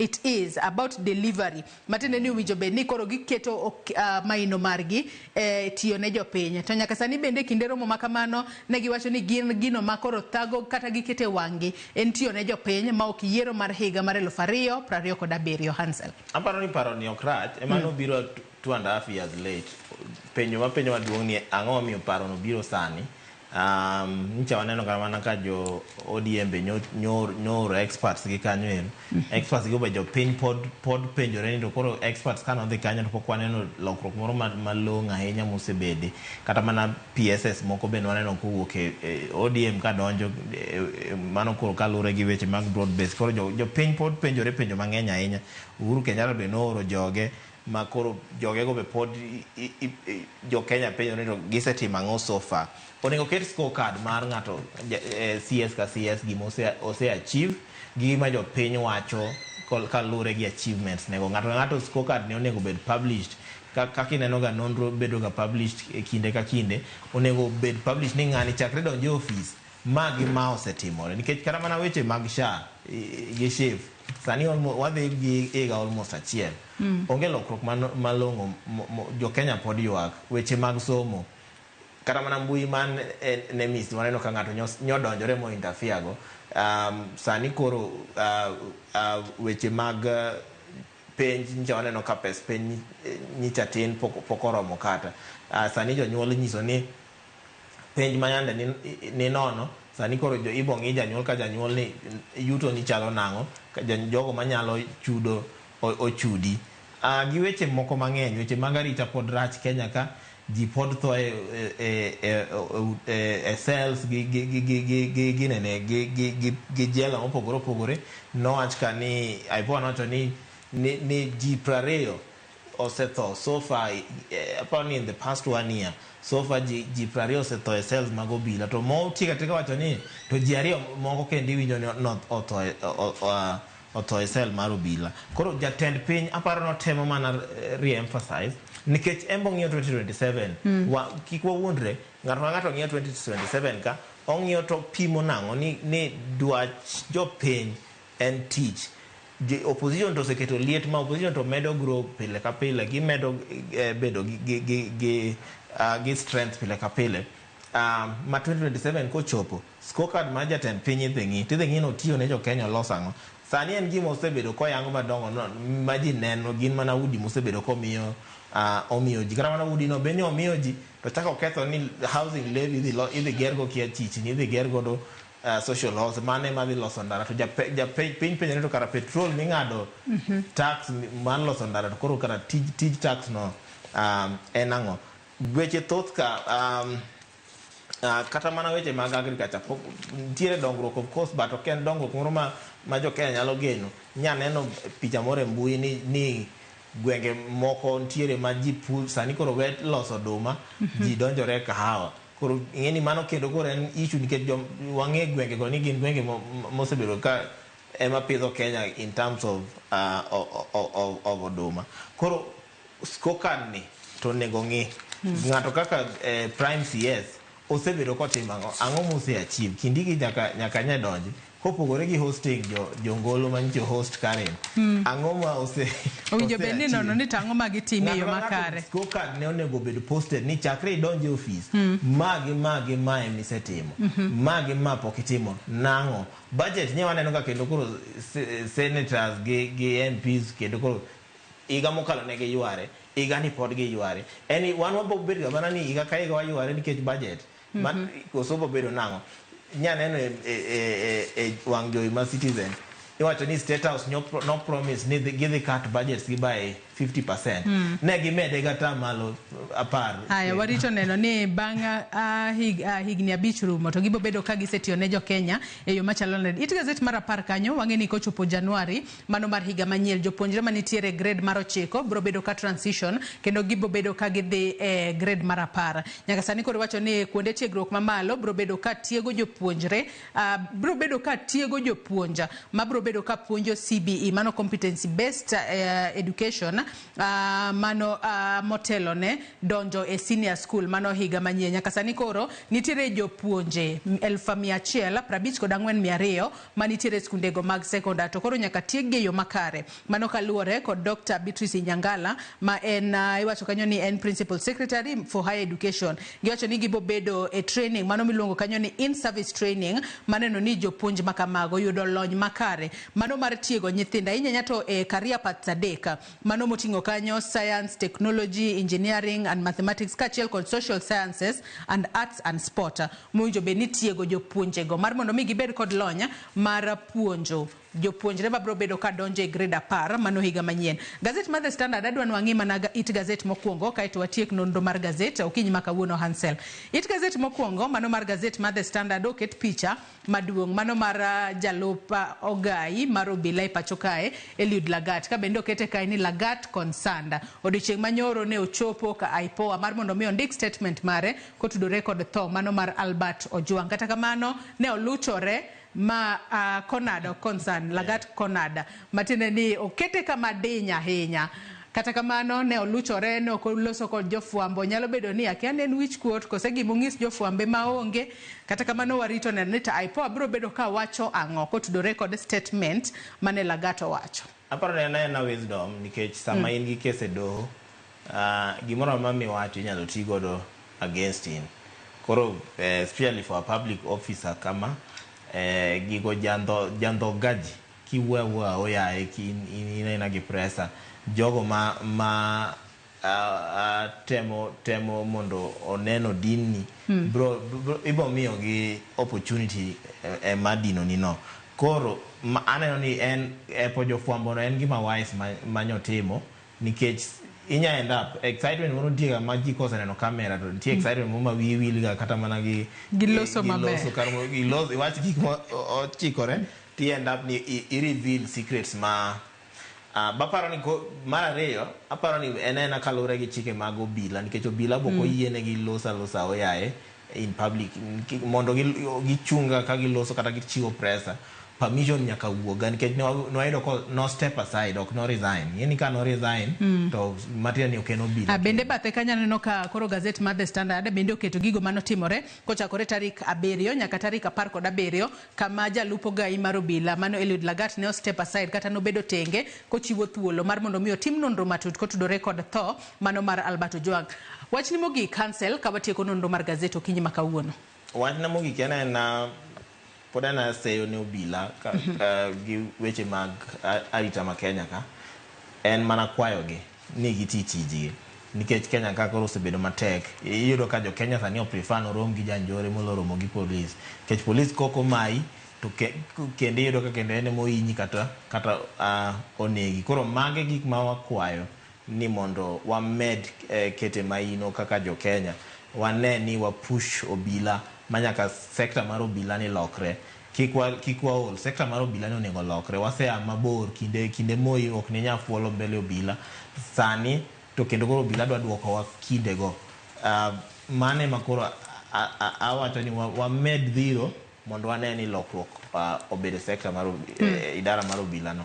Erokamano ahinya Hansel Onyango kuom kawo thuolo mare okinyi makawuono mar mondo mi bi walid ne Nyakwar Ramogi Ajwang gazet momori e kind The Standard kod Daily Nation inyalo dhi nyiewo tibedo piny isomo e yo makare kendo ageno ne rowere mochano ng'anyo juma manyien bro bedo ka ng'anyo e yo mamuol mar mondo mi kik wane jal mora ma hinyore e kinde ng'anyo makamano. Bila bende wageno ni bro bedo ka timo tijgi mar chiwo arita ne jo Kenya ma oka ni gine makoro temo koro gichielo gi magina kata gitiyo kod teko mathoth kuom jong'anyo. Nyakwar Ramogi Ajwang akaw yuyo madundo gi sani bang'e taduogo mana kod twaka e chenro mano mar openy kikidhi mabor.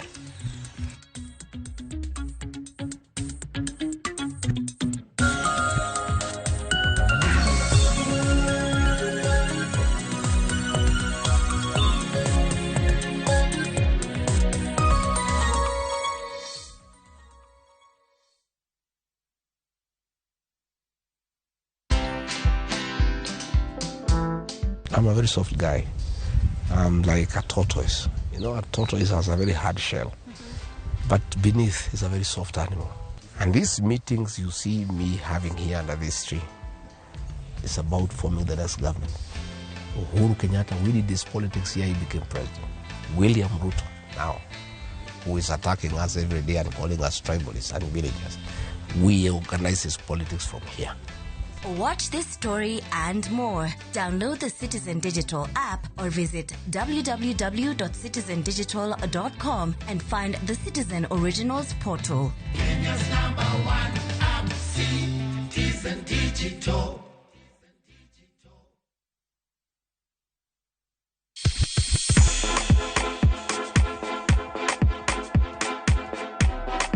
Be isei korine miel. To bendi sei korine thumbe mamit manyien manyasani.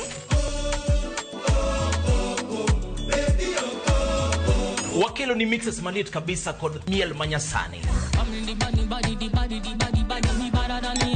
And of course ngeso kangeso nyakumga jonta Krista Mwena nyaka sauchieza. Cheki melanin top imeweza. And of course Hilo bwana. Chenro en Thundagma.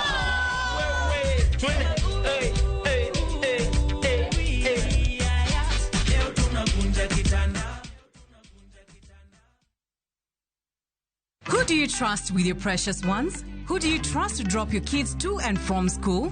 Who do you trust with all your packages? Who do you trust to get you to work, airport, or to that late night plan?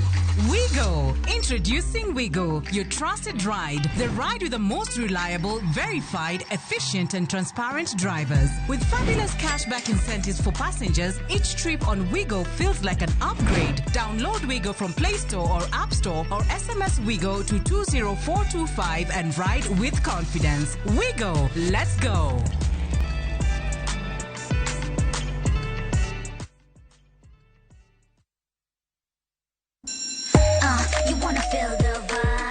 Ngeso ka ngeso, wakelo ni gik mamit makelo mor.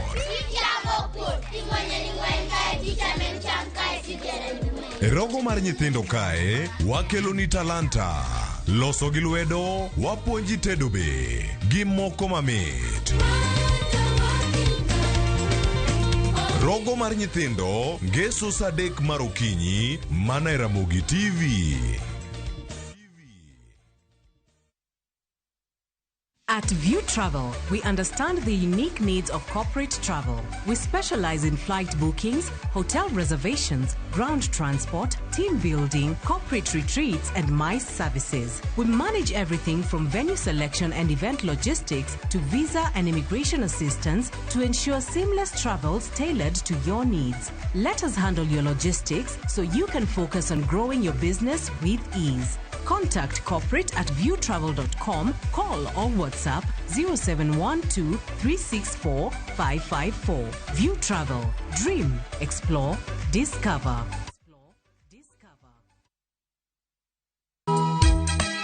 E piny ma ji dwaro ahinya bedo gi geno, nitiere kamoro ma yie manyien yudore. Bie chokruokwa ma juma ka juma mar Sabato mondo ilam Nyasaye kendo ipuonjri muma yo matut motenore kuom adiera mochwere. Paruru chieng' Sabato kendo ukete obed maler. Nyasaye oseluongowa e kinde makende mar lamo. Kokalo kuom weche mamulo chunji kendo konyi sudo machiegni gi Kristo. Oganda manigi yie bedo joot kuom Kristo kendo luong mar tiyo ne jok moko. Injili ngima, Sabato, sari okinyi, mana e Ramogi TV.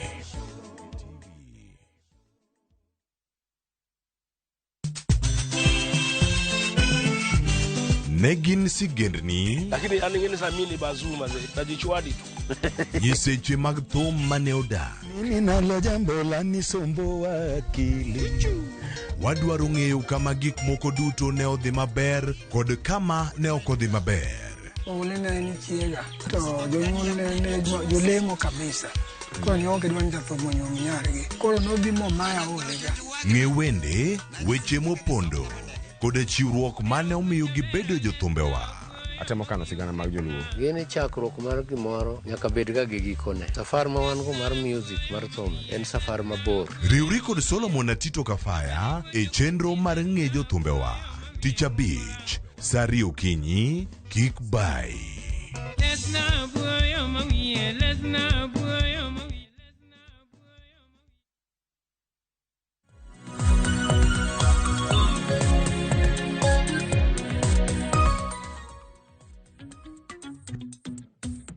Nyakora Mugia Jwang machiegni e twak maro mokwongo kinyi makawuono kama odwa twak otudore kod kwedo chik mar thieth. Nyaka sani koro riwruoge mag jochiw thieth mopogore opogore e pacho kae giwuok tung' mosuo kod jatend migawo mochung' ne wechego mag thieth e pacho kae Adan Duale e wi paro mar chik mano mar Quality Healthcare and Patients Safety Bill mano mar higa mar 2025 ma ichano chwala e nyim od bura mamalo mar mondo mi od bura otwage paro mar chik makamano. Kae to kae okale to bobedo ka waneno ka obedo chike pacho kae kendo koro ibo bed ka ikete e tema. Kata kamano penjo en ni koro ang'o momiyo riwruoge mag jochiw thieth owuok tung' mosuo kod paro mar chik makamae. Ang'o momiyo gikwede kata obedo ni jatend migawo mar thieth Aden Duale en to korka kore owacho ni paro mar chik makamano bro bedo ka konyo e neno ni chenro mar chiwo thieth e nengo moyweyo kendo maber obedo e pacho kae. Mane momiyo kinyi makawuono Nyakora Mugia Jwang antiere kae kod jakom mano mar Kenya National Union of Medical Laboratory Officers Nicholas Odepo mar mondo mi onyiswa ni to nyalo bedo ni gin fuoni mage mag paro mar chik makamago ma ok giyiere godo. To ang'o mowinjo seche moko oloki e wi paro mar chik makamano kapok otere e od bura. To kata kamano jod bura owinjo bed ni nono ang'o matut kapok gikalo paro mar chik makamano. Yaore Nicholas ichio nado kinyi makawuono. Yaore Joyce achio maber. Kinyi makawuono. Machiegni twak. Erokamano. machiegni. Anyakore Mugejo mana kiseneno mano Nicholas Odipo jakom mar Kunamlo. In bende kamora mora ma intiere be thuolo mar chwalonwa ote paro penjo mora mora kokale yore waduto te mag tudruok mano moriwo nyaka namba mar ote machuok 236000 Facebook ibiro yudowa achiel kachiel Ramogi TV X @Ramogi TV. Ka an bende nyalo tudri koda e Facebook page mara ibiro yuda Joyce Oduor, mbui mara mar X ibiro yuda @JoyceOduor_. Kwacha kutwak marwa yanga okinyi makawuono chieng' tich adek mano mar jumani riwruoge mopogore opogore mar jochiw thieth ne oluongo ute fwambo mar mondo mi gichwala paro margi kata ng'ur margi kotudore koda mano paro mar chik mano mar Quality Healthcare and Patient Safety Bill mar higa mar 2025. Wewa winjane kaka negiloso. Yale mambo yote ambayo yamewekwa pale ndani ni mambo ambayo yameweza yakawa yamekuwa katika sheria zingine ambazo zinatumika kwa sasa. Na tunaona ile shida ambayo ipo ni ya kwamba hatujakuwa tukitekeleza zile sheria ambazo ziko na pia zile sera ambazo tumeweza kuweka kama Wizara ya Afya. And we are telling Honorable Duale, we understand that you've already declared that this bill will pass whether we like it or not. We want to remind you that we are citizens of this republic, other than being healthcare workers. We also depend on the healthcare services that are being given in this country, ourselves and our families. We are not going to allow anything that is going to deteriorate or make our healthcare more weak. Hi Nicholas, mano in maniloso kanyi na chiel kuom jogo magin jo riwruoge mago mag jochiw thieth e pacho kae. Pinyo nyalo bedo ni ang'o momiyo kwedo paro mar chik mano mar Quality Healthcare and Patient Safety Bill mar higa mar 2025. Erokamano kendo ago erokamano kuom rwaka kinyi masani. Kachako adawacho ni wan riwruoge wakwedo wach mar Quality Healthcare Bill eyo makama. WHO mano migao mochung'ne weche mag thieth e piny mangima lero ni quality of healthcare oting'o migepni mopogore opogore. Te migepni gieki kata kako nego beni quality healthcare no onego beni gimobed nego beni achieve ne jotuo kata mana jopiny. Gin gik moluongo gi dho ngere ni effectiveness. To effectiveness ni eri wacho ni seche midhi osiptal to thieth midhi yudo gin thieth manyaka bed ni gin thieth molony. Tiyudo thieth mora mora e seche midhi e osiptal no. Ok ni kidhi ting'isi ni gima kama onge dhi tim moko, yath makama onge dhi tim moko, gik makamago. Koro kwa wadwaro ni wadwa miyo jokenjwa kaendi quality of healthcare, then ei osiptal kidhi to nyaka bed gima waluongo ni holistic services. Onge gimora mora ma idhi wuok medhi ng'isi kata na daktari ng'isi ni wuog idhi tim gini oko. Mano from lab, radiology, thieth, kata naka in ICU no nyaka bedi, ka gin dakteche nyaka gibed ni nitiere dakteche kochakore kiwango mopogore opogore nyaka kiwango mogik mar lony mamalo. Ma onge gimidhi manyo oko. Kaka idhino idhi wuok king'eni gimora amora yudo kanyero. Nitiere moro mabe wacho ni safety. Safety en ni seche midhi osiptal. Osiptal en kuma tuoche ng'eny.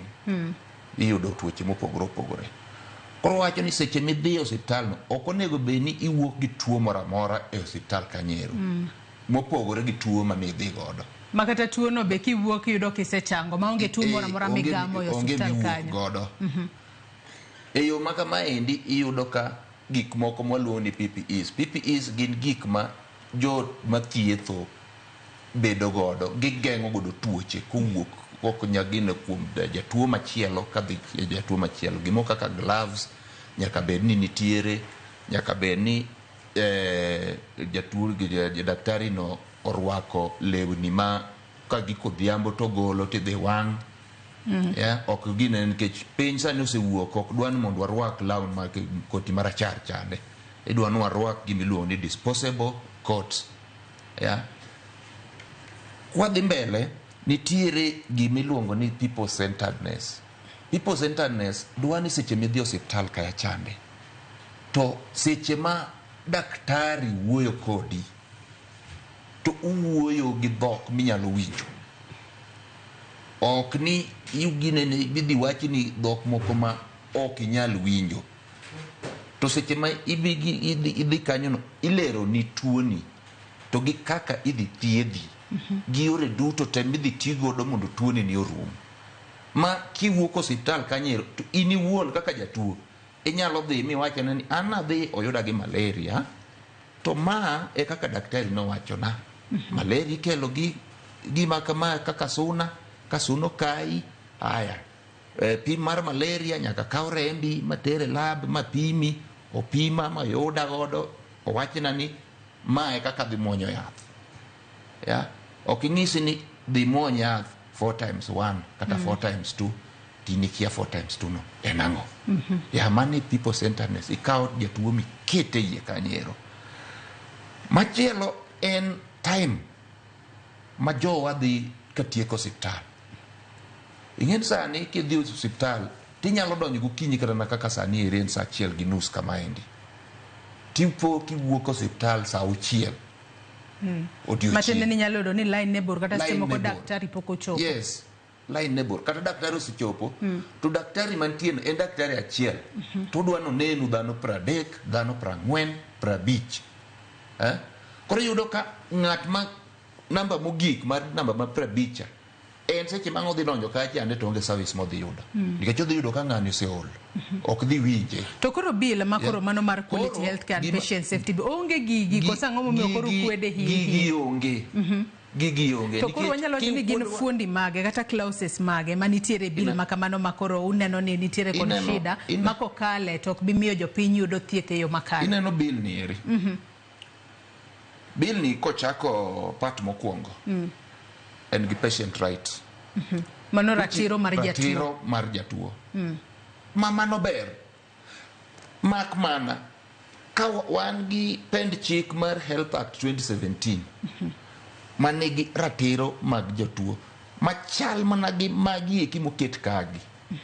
Health Act 2017 noketi higa mar 2017. Kogik kawuono en higni 7.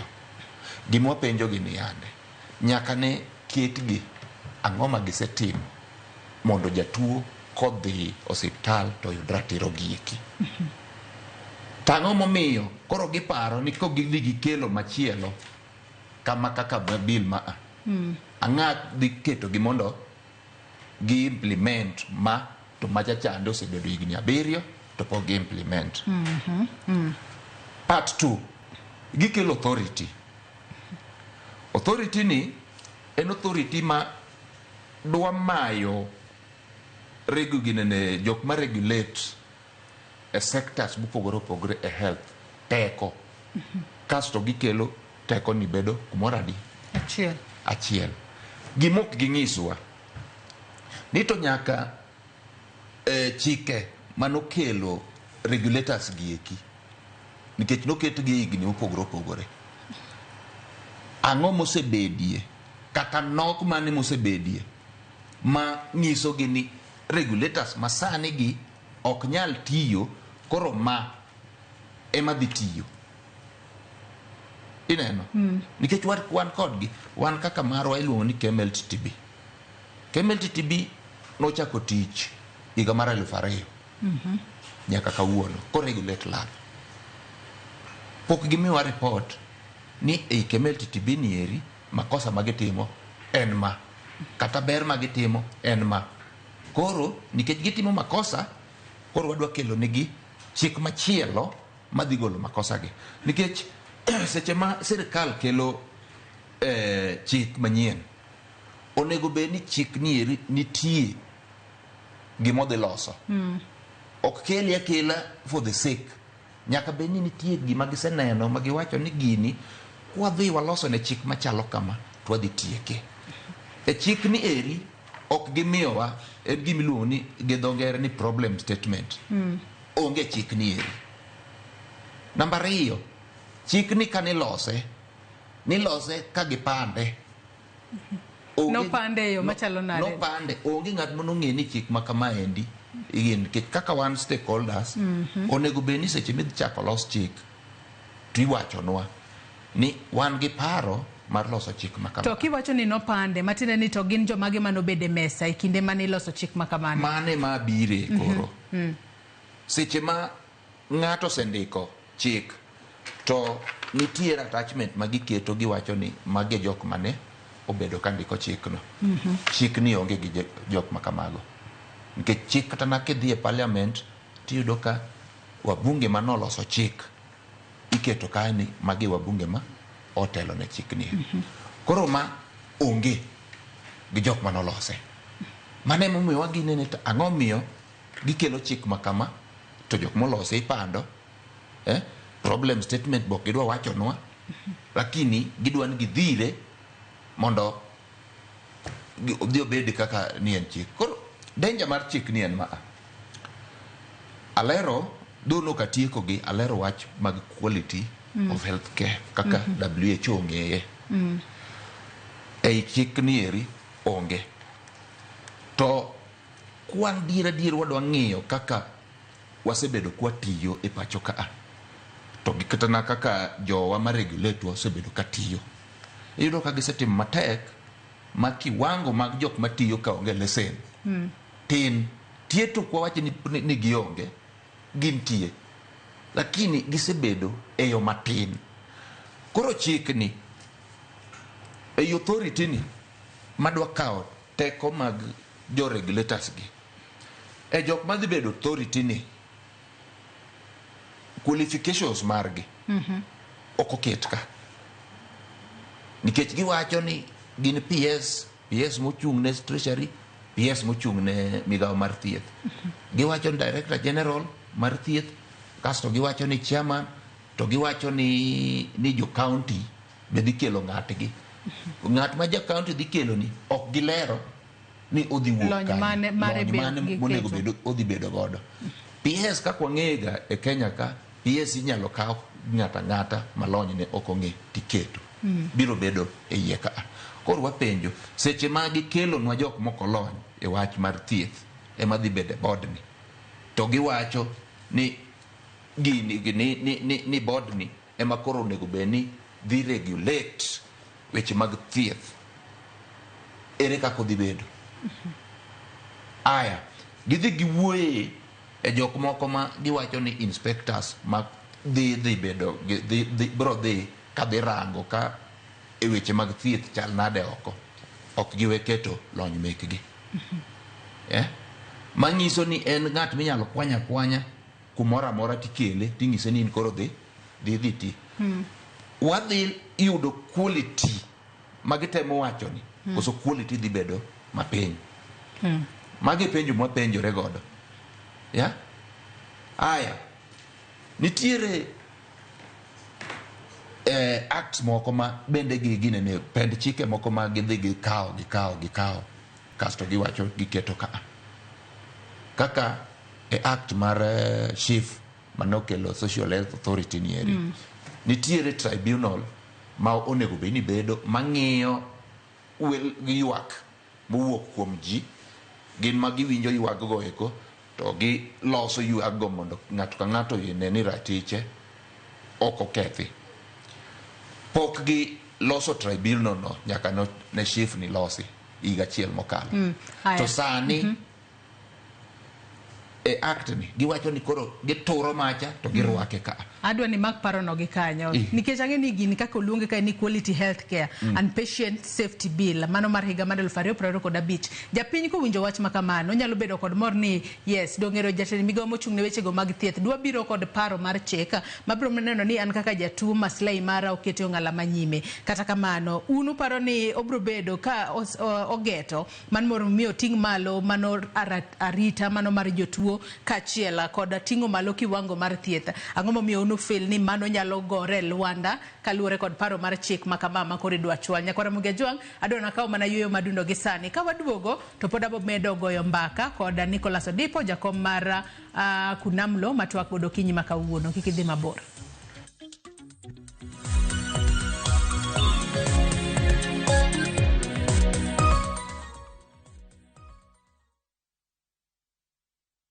Step into history and uncover the wonders of Egypt with View Travel in 2025. Starting from $1,467 per person sharing, enjoy 4-night full board stay, Nile Cruise dinner in Cairo, explore Alexandria, Kite Bay Citadel, Library and Farouk Palace, marvel at the Giza Pyramids and Great Sphinx, visit the legendary Suez Canal, indulge in 5-star lunch and dinner experiences. Visit viewtravel.com or call and WhatsApp 0703-254-254. View Travel.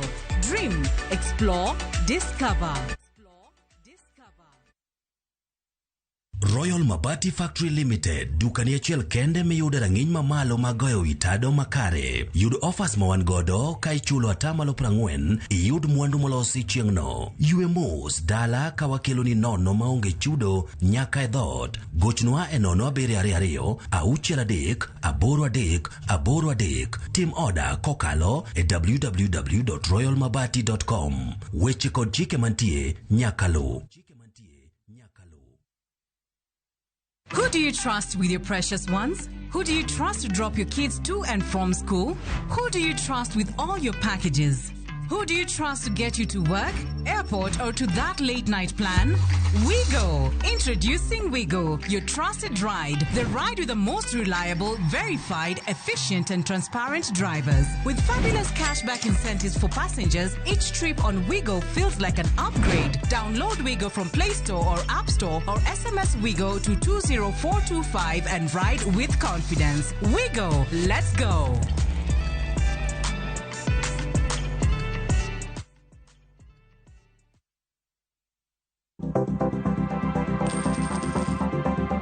Mondo mi ikungo omenda e yo mayot kendo e yo mowinjore, onego ibed kod paro mar kungo dwe ka dwe, juma ka juma, kata odiochieng' kodiochieng'.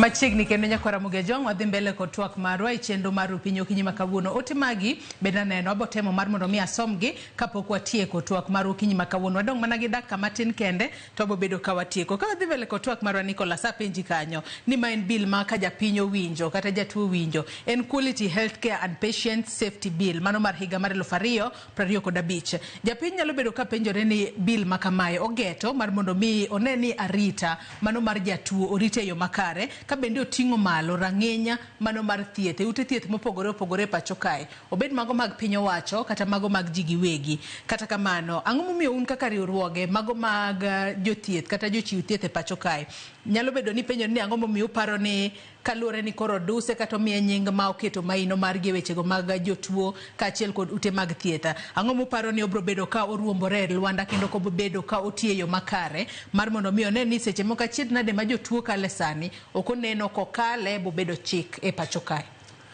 Erokamano. Jo seche ma chako na wacho weche ariyo. Wach mokwongo na temo lero ne jopiny kaka migawo mar thieth piny mangima olero wach mar quality healthcare. Namba 2 na wacho ni ratiro manie pend chik ma migawo mar thieth propose ni osebedo e higni 7. Tapenjo ni to e higni 7 gi ang'o ma gisetimo ma nyalo miyo ni koro jatuo oyudo ratiche. Ang'o ma gidhi timo sani mopogore gi mapok gitimo ma gisetimo ma dhi miyo ni jatuo oyud ratiche. Koro gima timore e Kenya kaendi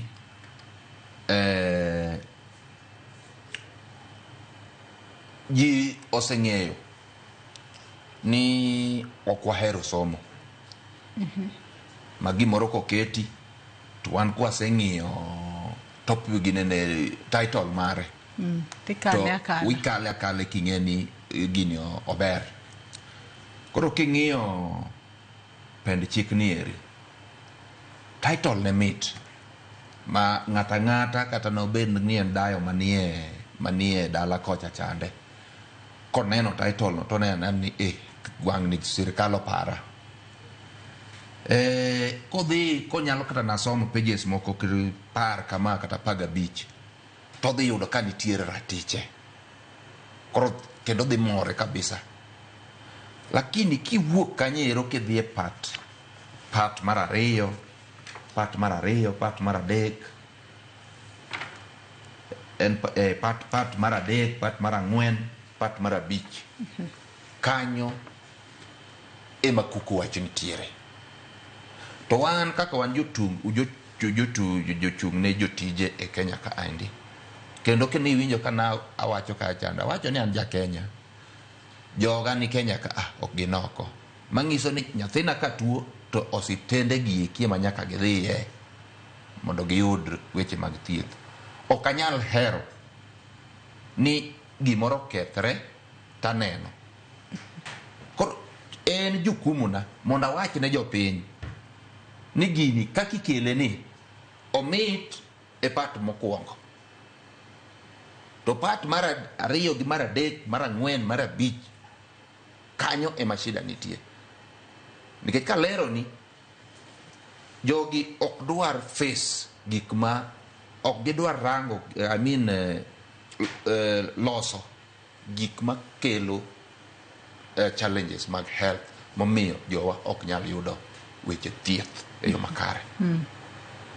Nikech ka owacho timeliness sani idhi osiptal idonjo saa 2 tiwuok saa 7 to seche miwuok saa 7 ni daktari en achiel to dwa neno dhano 50. Gimo penjo ni ng'at mo odhi oneno daktari mar 50 ni bodhi yudo yore thieth machal gi ng'at mane onekuongo neno daktari ok odhi yudo. Koro gima dwaro Kenya nosedonje e yierruok gi migawo mar thieth kane gi ol ginene ne gidhi Brazil mano higa mar 2013 ma giwacho ni higa ka higa gibro ndiko jo chiw thieth 12,000 e higa ka higa. Mano gima pok otimore e higni 12 nyaka ne gigo sei e oboke no ero. Mano gima bill ni ok losi. Nikech waseyuak to kata na jopiny be neno nitie shortage. Seche midhi osiptal titieko seche mang'eny nyiso ni nitie shortage. To paro mar chik makamano bende koro nyaka sani koro geto ni bro bedo kod duoko piny makosa matindo tindo maskinde mathoth yudore kinde mag thieth. Bende manen gino manyalore kokal paro mar chik makamano kosen gino miwacha wacha to ok bineno ka obedo realistic kinde mabiro mbele. Kenya ka wawuoyo mang'eny sana. To tich to kapuoyo. Wach kaliech tich kapuoyo. Koro ok e migawo mar thieth kaendi ok ni wakoso chike manyalo kelo ne jopiny thieth e yo makare. Wan gi chike mang'eny kata na last higni 3 e migawo mar thieth osikalo chike gi adi. Ne gikalo Primary Health Care Act bill, gikalo miluongo ne Digital Health, gikalo below ni facility improvement bill gikalo mar shif ei ang'wen gi ne gin chike maber mak mano nitiere gik mane nie ei chike gi maber wakwero ni dhi hinyo piny to nikech wich teko ne giwacho ni nyaka kal makata nakoma ok gol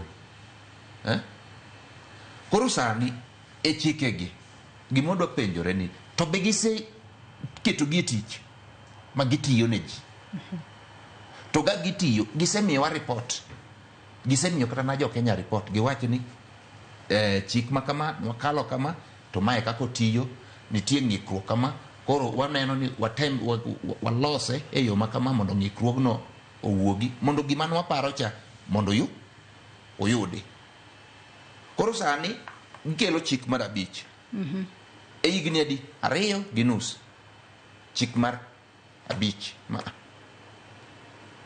ma ki pok gi implement ma giketo gi tich to kopogore gi mano Health Act ma 2017 mano tingo gimora mora mane gine kata na authority ma wacho ni koro gibiro ni nitie authority miluongo ni Kech Power e Health Act 2017 pok giketo Kech Power no mondo mondo kel pogruok gi lony mar thieth e Kenya kaendi ei Health Act 2017 no ni nitiere advisory council mano nego beni gin koro gi advise county to the national government e wi jotich matiyo e health advisory council no gitamore ni ok nyal tiyo nikech en mano nego beno ong'iyo ka nitie nok mar jotich ok gine nego wacho ne gi kaka nego beni gi ndiko jotich mondo jowo we chandore ne gitamore koro sani gikelo ma nikech ma en mar pesa gidhi timo go ohala mano joma gi machano timo ohala jomoloso bill ma kamano joma loso ma bende it is unknown to odipo ng'ato nyalo bedo ni penjore ni ang'o momiyo un kaka riwruoge mag jochiw thieth mopogore opogore ang'o momiyo bill ma kamae miyo wasiwasi ahinya onyalo bedo no miyo wasiwasi ahinya nikech seche moko bo bedo ka othiro kaka lakteche kaachiel kod nurses tiyo kose obo affect lakteche gi nurses yo machalo nade kose unu keto mana maino maru ni seche moko jotuo ebo ok bi yudo services kako yangi pa chike moko kapok nokete tim to koro ma ibo kete tim e yo machalo na mano penjo maber seche ma bill ni dhi golo teko e boards mekwa ma regulate training mekwa gidhi nyo nikech e iye ka board onego bed ni loso nwa gimwa luongo ni scope of work kaka onego bed nwa tiyo to gi boundaries mekwa mag tich sani gigolo mano e boards go to gitero e migao mathieth ni director general ema dhi loso nwa e seche ma director general ok en jalab kaka an odhi ng'e nade ni mae boundary na monego bed natiye ok odhi ng'eyo namba 2 wan kaka jolony mag tich mopogore opogore nitie seche ma wabedo ga gi kikawo mekwa to wacho ni ma e kwa dwaro ni girwa ni mondo olosi seche ma gigolo teko no kuom boards mekwa ok wadhi yudo thuolo makamano mangiso ni autonomy kata independence mar practice dhi bedo maonge wadhi bedo ka seche duto te wan warito midhigawo mar thieth mondo ngiswa kaka onego bed ni wadhi tiyo to mano ok ber nikech gima nyaka wang'e ni health it keeps on changing ka wacho gi dho ngere gima nwa practice higa mar 2010 ok emo practice sani oselokore kich mar regulators gi en bedo gi it oko winjo ni to ang'a dhi mbele kata ang'a okel manyien monego bed ni waloko mondo wa adopt gi gine mag kaka piny dhi ringo seche wagolo mano power no wadwa keto e migao mar thieth to wang'e maber kaka migao mar thieth nigi gima waluongo gi dho ngere ni bureaucracy ok odhi konyowa to mahie ni ei health ka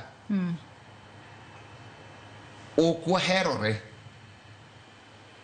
kaka anja labi yudo ka samoro kanya bedo na hero naso kanya gini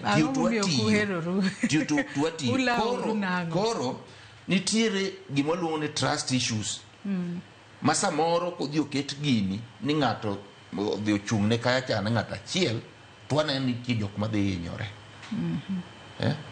koro ginene ni apart from kelo ni ok odhi kelo ne jotuo gima wacho ka wan bende kaka wajotich odhi hinyowa ma maximizing expertise magwa ok dhi bedo mangiso ni wadhi bedo ko one limited e gima onego bed watimo to kaka wacho ni health en gima o change olokore pile ka pile manyaki ginene to kwan kolokore to wakelo ne jotuo kwa sedho mwang'iyo ni mane maber to mane mwakelo ne jowa to wadhi kodgi mbele anno ka thuolo mar wadhi karumo yiena mar mondo mi asomo kuom ote manyakora moge jong chwalo no kinyi makawuono okinyo wuod Nyosingo wacho ni thieth rachnwa emomiyo wayuak nikech sani kata miyo kodhi nyuol to 5,000 emomiyo chik masani rach giduoknwa chike machona ote machielo mano mar Akuku Otieno mar Thimlich Ohinga Migori County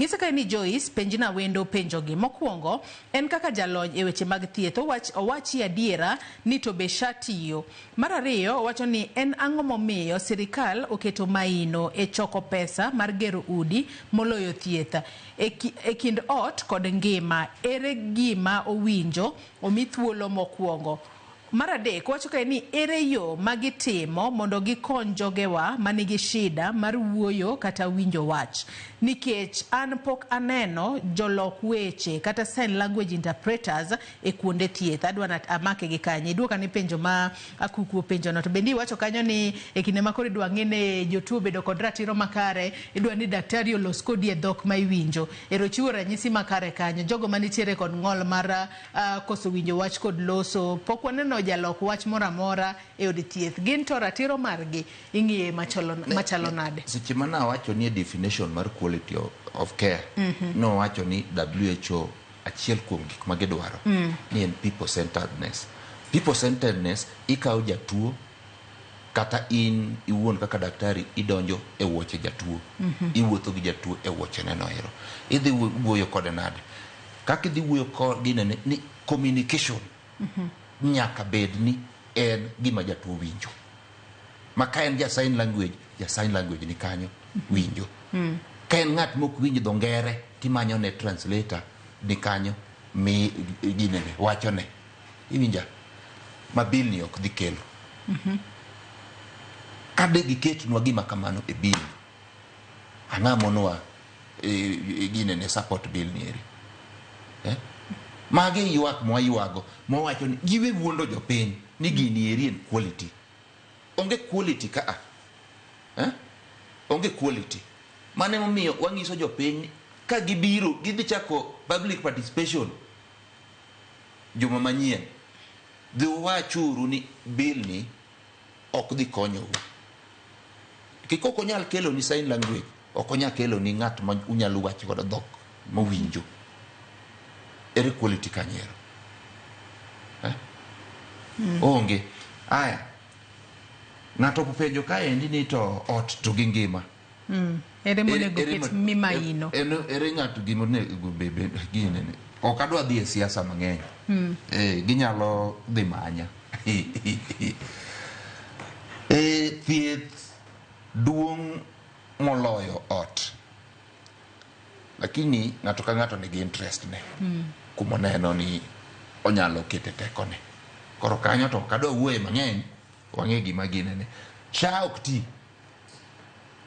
makata kobiro tiyo maybe obiro tiyo bang'e lakini SHA especially jo outpatient jok madhi osiptal to wuok ok otinegi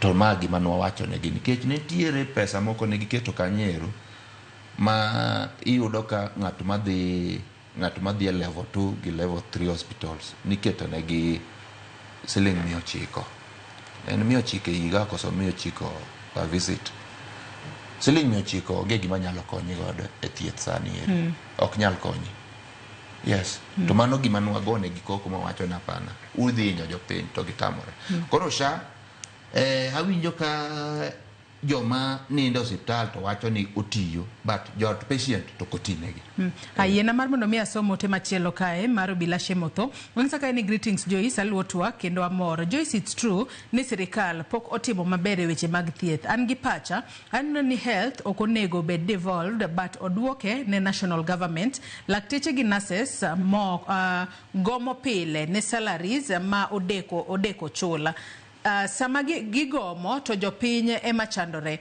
My central call to doctors and nurses en ni their representative bodies obed serious kod tijgi wach mgomo mapile kapile atamora.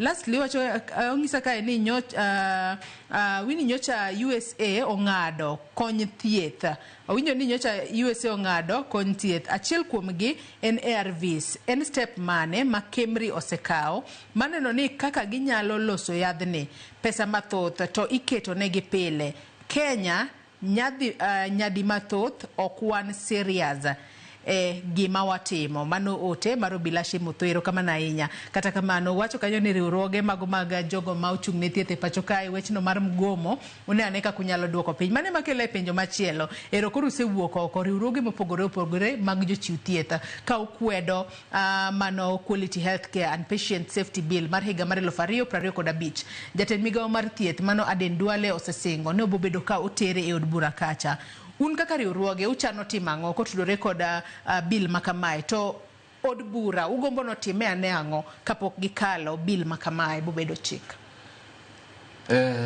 erokamano Joyce od bura apani sani eri onego beni kopono terne gi bill makama to onego bigi gipenjore penja achiel ang'o momiyo migawo mar thieth kelo bills mang'eny e od bura to ok gichiw report kaka bills mosekal kande osebedo katiyo gimwa dwaro ne od bura tim ni bill ni gigo loko gidhi giomnwa Health Act 2017 gi implement Health Act 2017 fully in fact ne nitiere judgment manowuok e do higa mar 2022 mar ginene chik mar Health Act ma 2017 noero kendo ne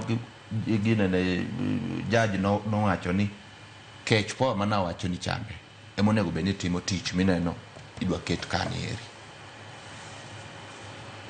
to nitiere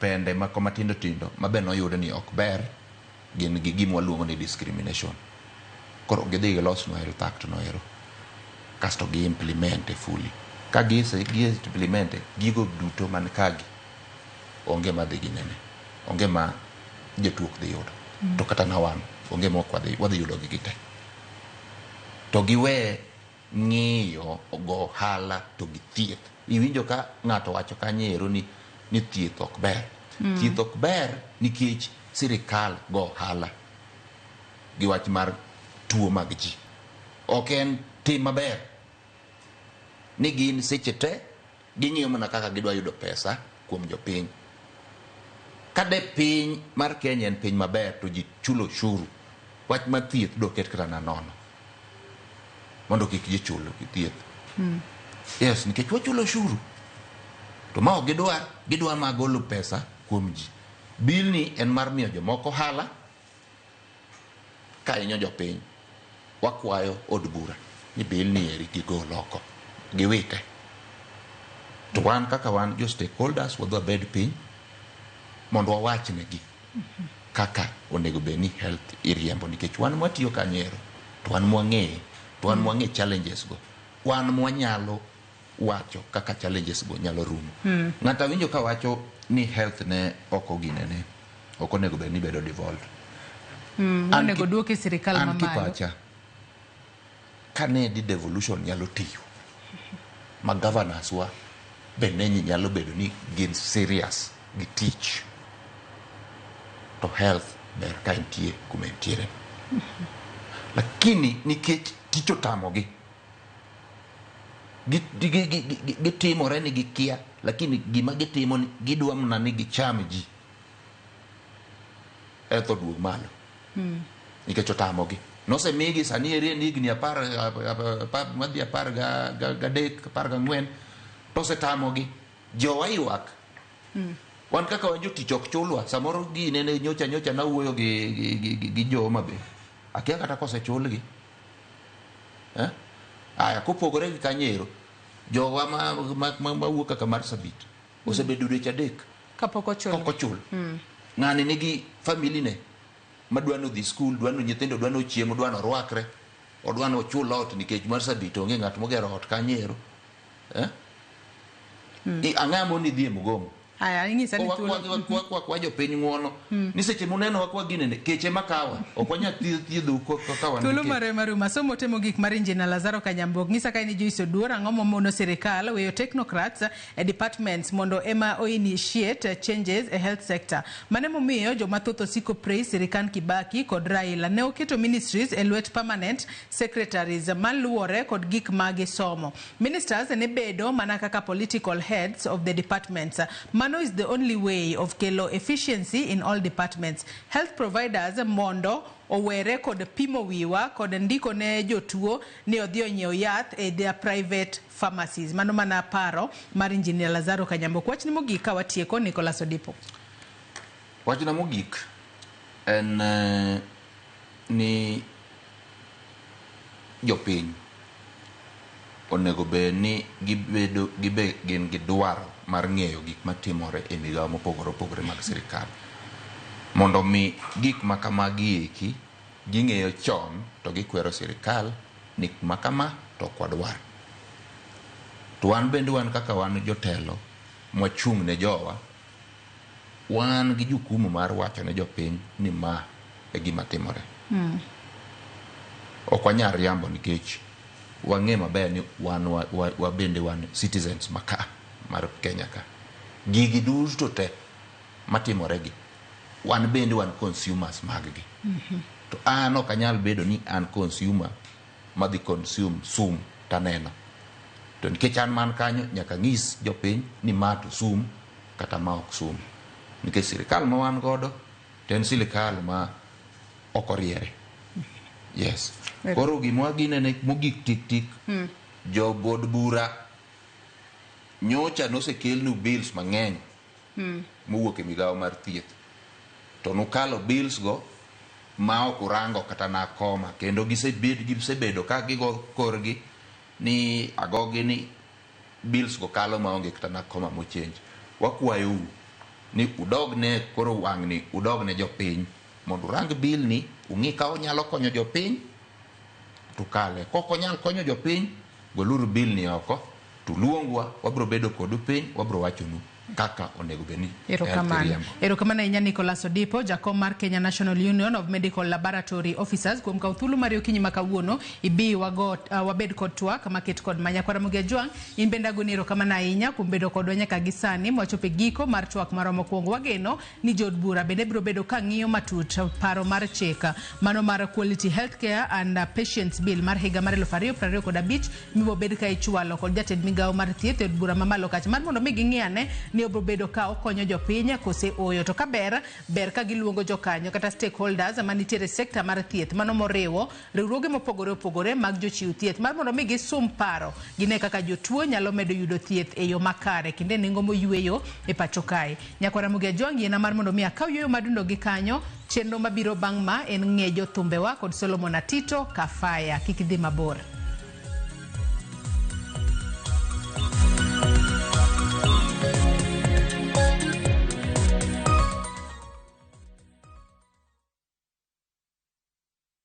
I couldn't take it. I had to learn to live with it because Bob is no more. Tai nimekanyaka moto. From powerful Kenyan stories and entertaining local content that speaks to your heart. Niko na big money. Sasa wataniita Big Daddy. We've got it all. Own the moment wherever you are. Experience Kenya's stories and Kenya's spirit only on Viusasa.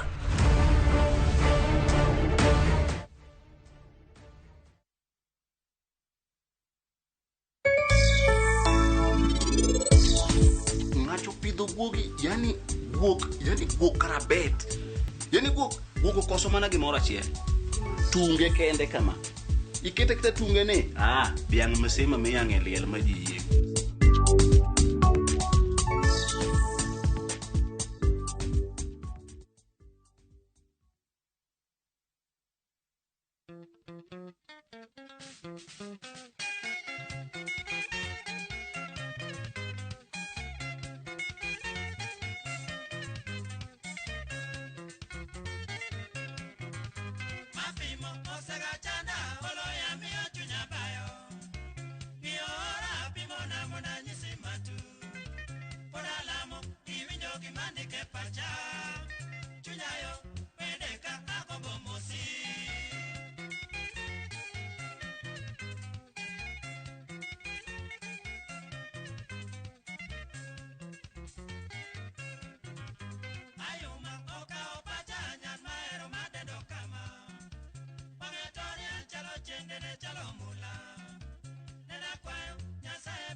Basi Nyakwaramogi kamoro moro maintiere wakini machiegni e chenro mar ng'eyo thumbe wako kale Ramogi TV.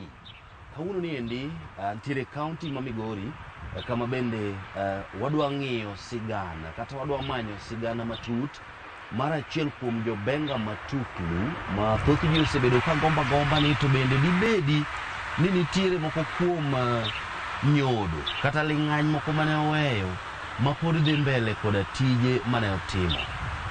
Luongo ni Dr. Kolela Mazee Jabaro Chiago kokalo kanye Victoria B. Kings. Kata kamano kawuono ni endi adwa ni mondo miago mbaka koda moko kuom jokanyo mag Victoria B. Kings ma pod nitie ma bende samoro nyalo gibiro nyiso waka dipo ni gin ne gichake gin mana gichake gi Kolela kata ne gidonjo gi e kore. Anka kendo limogi gwenge gi kimag Masara kama bende thoth ne gigoe banjo ni endi kendo pod gigwele mamit ahinya. Abro go kodgi mbaka. Nitiere moko ma bende samoro ok wayudo thuolo mar romo go kawuono, lakini nitiere ma aromo go gi gin moko kuom jogo kuma bende isewinjo kendo samoro bende gin jok ma ineno kuonde mopogore opogore. Wantiere kaendi koda Oywech Malago, mano jagita matuklu ahinya, kaachiel koda Professor Owuor Jamapera.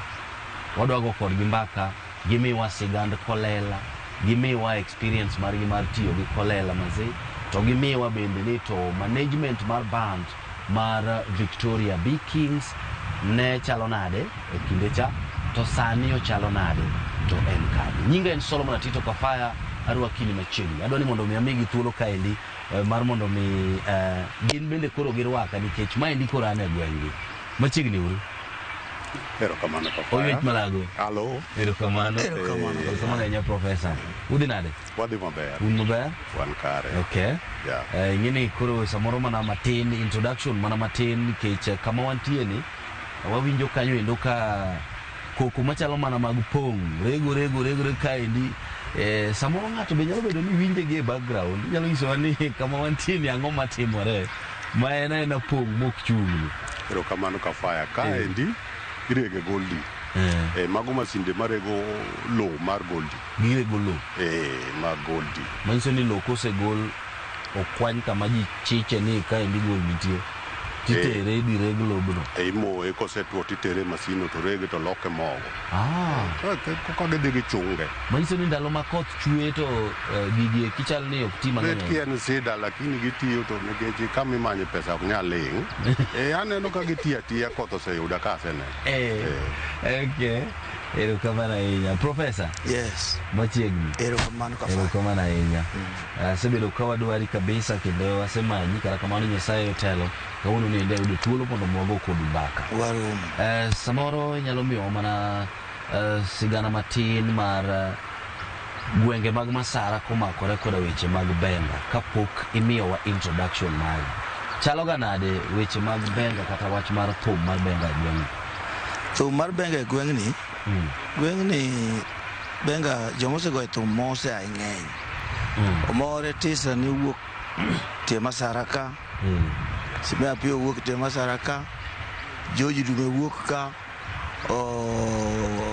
wadgi mere ng'ani Elisha wuok ka koro moro bende nitie no Nyango ni bende Jaksolo ne wuok e Riaka koro osenyuolo jothumbe koro Benga oseluorore kamano ng'eny ka brother Chalgini wuok mana koni brother Chalgini wuok ka koro joma ng'eny mosewuok ka moko pod Nyasaye okonyo nitie ngima moko Nyasaye nokawo kamano okay maybe mana mapiyo kwachako oywecho nyalo chako kodi mar mondo ni imiwa introduction nyingi maler ma sirikal ong'eyo kasto bende inubudu kanye onyuoli kanye dongo kanye nikech samoro nying mowacho no ywech malago nendo mana mar pakruok erokamano Kafaya nyinga Ali Kaweno kata Alphonse Ogutu ma wuod Aweno Ali Kaweno Kabondo Kasipul area mar Kakelo Kakelo Dudu ni malo to an Tigangre gi piny kama kiwinjo ni Jagangre en got Gangre primary bas en got but kor gi Dr. Eliazar Muga bas koro Eliazar Muga ni koni mano bende en kaka en koni tok lam koni bas koro kisegi area no koro badi acham koni got moro ni kanyum kama koro god no kitwenyo kama to kiduoge tiende piny koni tiyudo oda kanyo dalano koro ng'eni an koro mano koro kaniya kabisa e Gangre primary kanyo ka joka Okech an koro an nyakwar joka Okech okay waero kamano makoro in nera ang'eni mano ne ok ing'eyo ok nang'eyo emomiyo kadwa kinyo ga ji nikech kare nyalo kinyo wat inyalo mana miyo sigara matin ni to dibed ni kanye monyuolie donge kaachiel koda weche gi mag somo kanye monyuola donge bar somo to ka somo maber nago muna somo to ne ok asomo maber kaluwore gi foundation mara ne ok ber ahinya ndalo kane ichulo pesa moro bas ka foundation ne rach ne ok nyalo yudo pesa no ok ni thume mano idonjo ni chon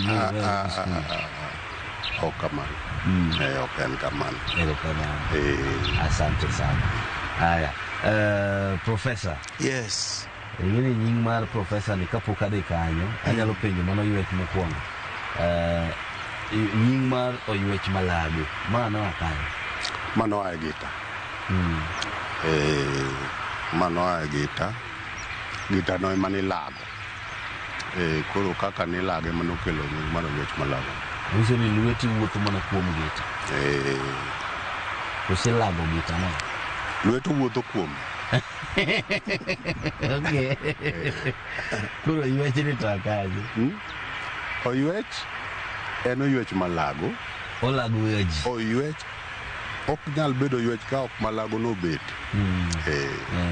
Oywech timang'o Oywech lago del dong iwinje Oywech Malago siko makidwa ni ywe wange kamano okay erokamano ahinya wabiro duogo mondo mi wane to nyingi ng'ama nomiyigo e thum kata kamano professor yes inyalo miyowa nyingi ma sirikal ong'eyo kaachiel koda nonro mari matut momakore koda ngimani kaachiel kod dongo mari nyinga manyinga ma sirikal ong'eyo manie kipande Zakayo Owuor Okulo okulo babana ana jakanyakwar Kisumu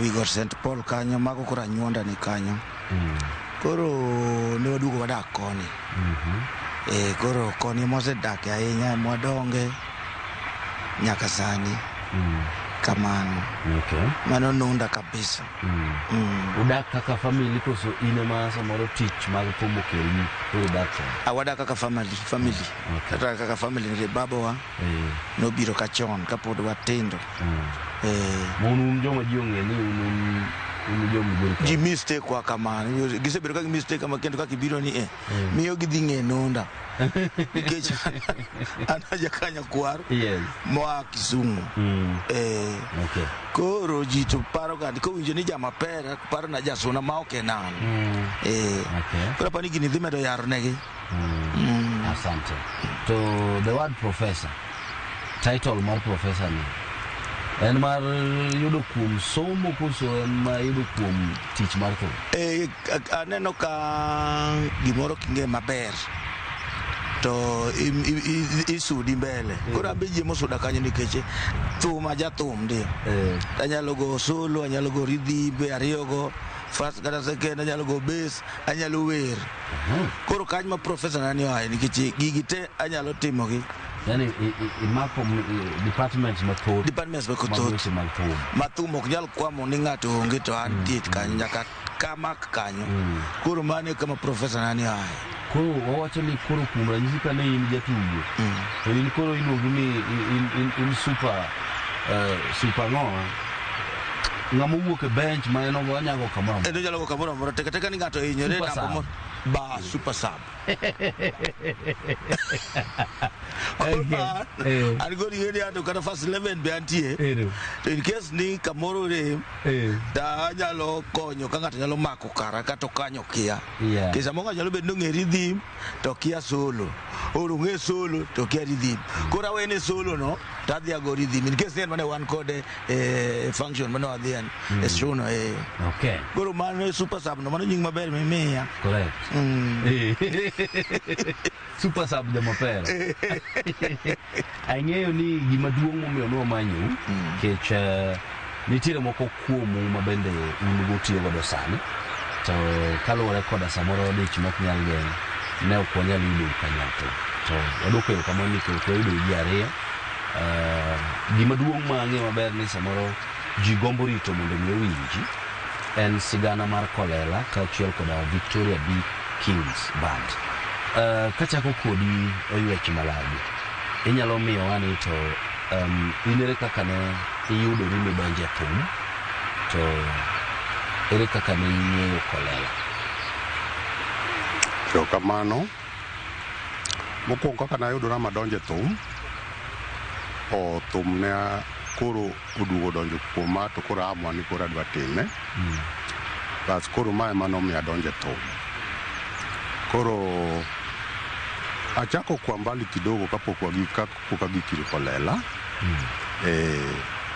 koro nengeche wadwa wuoyo Victoria B koro chien kuno aweya kala dong kanyo manyaka ichakno kaka ne ichako samoro ni ichako gi ng'at machielo kapok idonje Victoria B koro mano be nyaka ilerno mana matin erokamano nwachako gi bwana moro ni luongo ni Omari Forofesa Omari Dolbert Gebert Omari no jathurwa kucho koro wachako kode ka en Kawere B but wabede Kawere B kanyo matin kato koro ji opogore odhi ochako Kawere B ne Kawere E mar Ngode Chaplin Ngode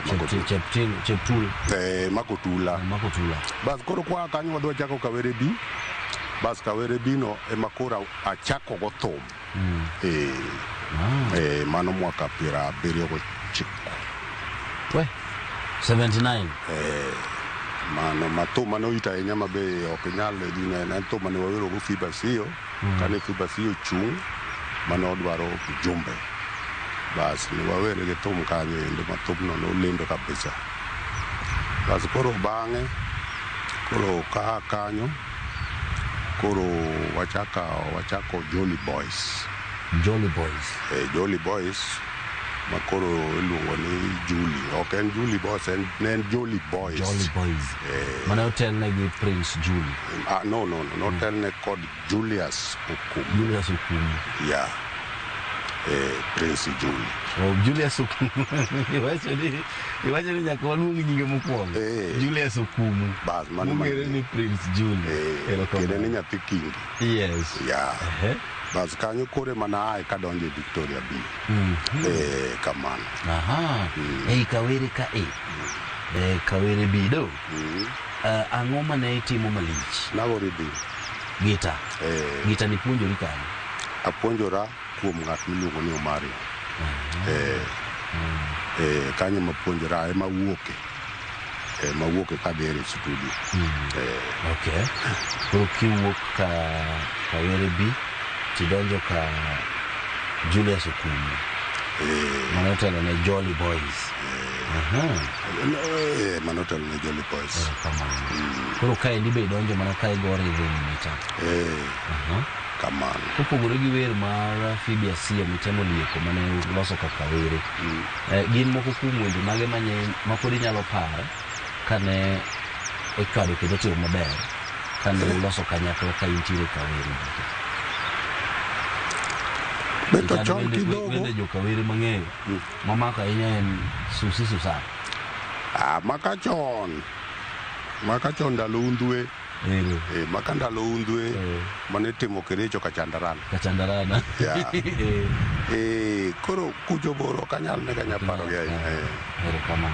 Sawa. Wabiro duogo mana mondo miwa sigana matin kaka iwuok ma donjo ka Kolela. Kapodi wakwanye mana gi kanyo mondo mi prof bende mi wanito. Inere kaka inni ifwenyo weche mag thum gieki ma idonjo wach mar thum to sigandi ne chalo nade? Erokamano Kafaya. An dalawa story mar thum. Owetena ogo thum te. Kone gigo box guitar ni. Koro box guitar ni ento ne ok gidhi ga recording. Omera maduong' nogo thum. Omera maluwe luongo ni Patrick Oloo ogo thum. Omera machielo miluongo ni Agwambo Mekmani ogo thum. Agwambo Mekmani en owadu? Owadu monyuolwago. Okay. Antie omera moro be luwe miluongo ni Oluoch Ochonjo embe nawere record moro kanyo. Embe ogo thum. Koro wan stoch wan thum achako go gi dala nikech ne gin gi gita moro dala kacha mar box guitar. Koro ka skul to nagwelo, ka skul tagwelo. Kae to koro joma no bendo chako miyo koro thumo ogine ne odonje chunya ahinya. Gin jo Victoria B ma koro wadwa wuoyegi.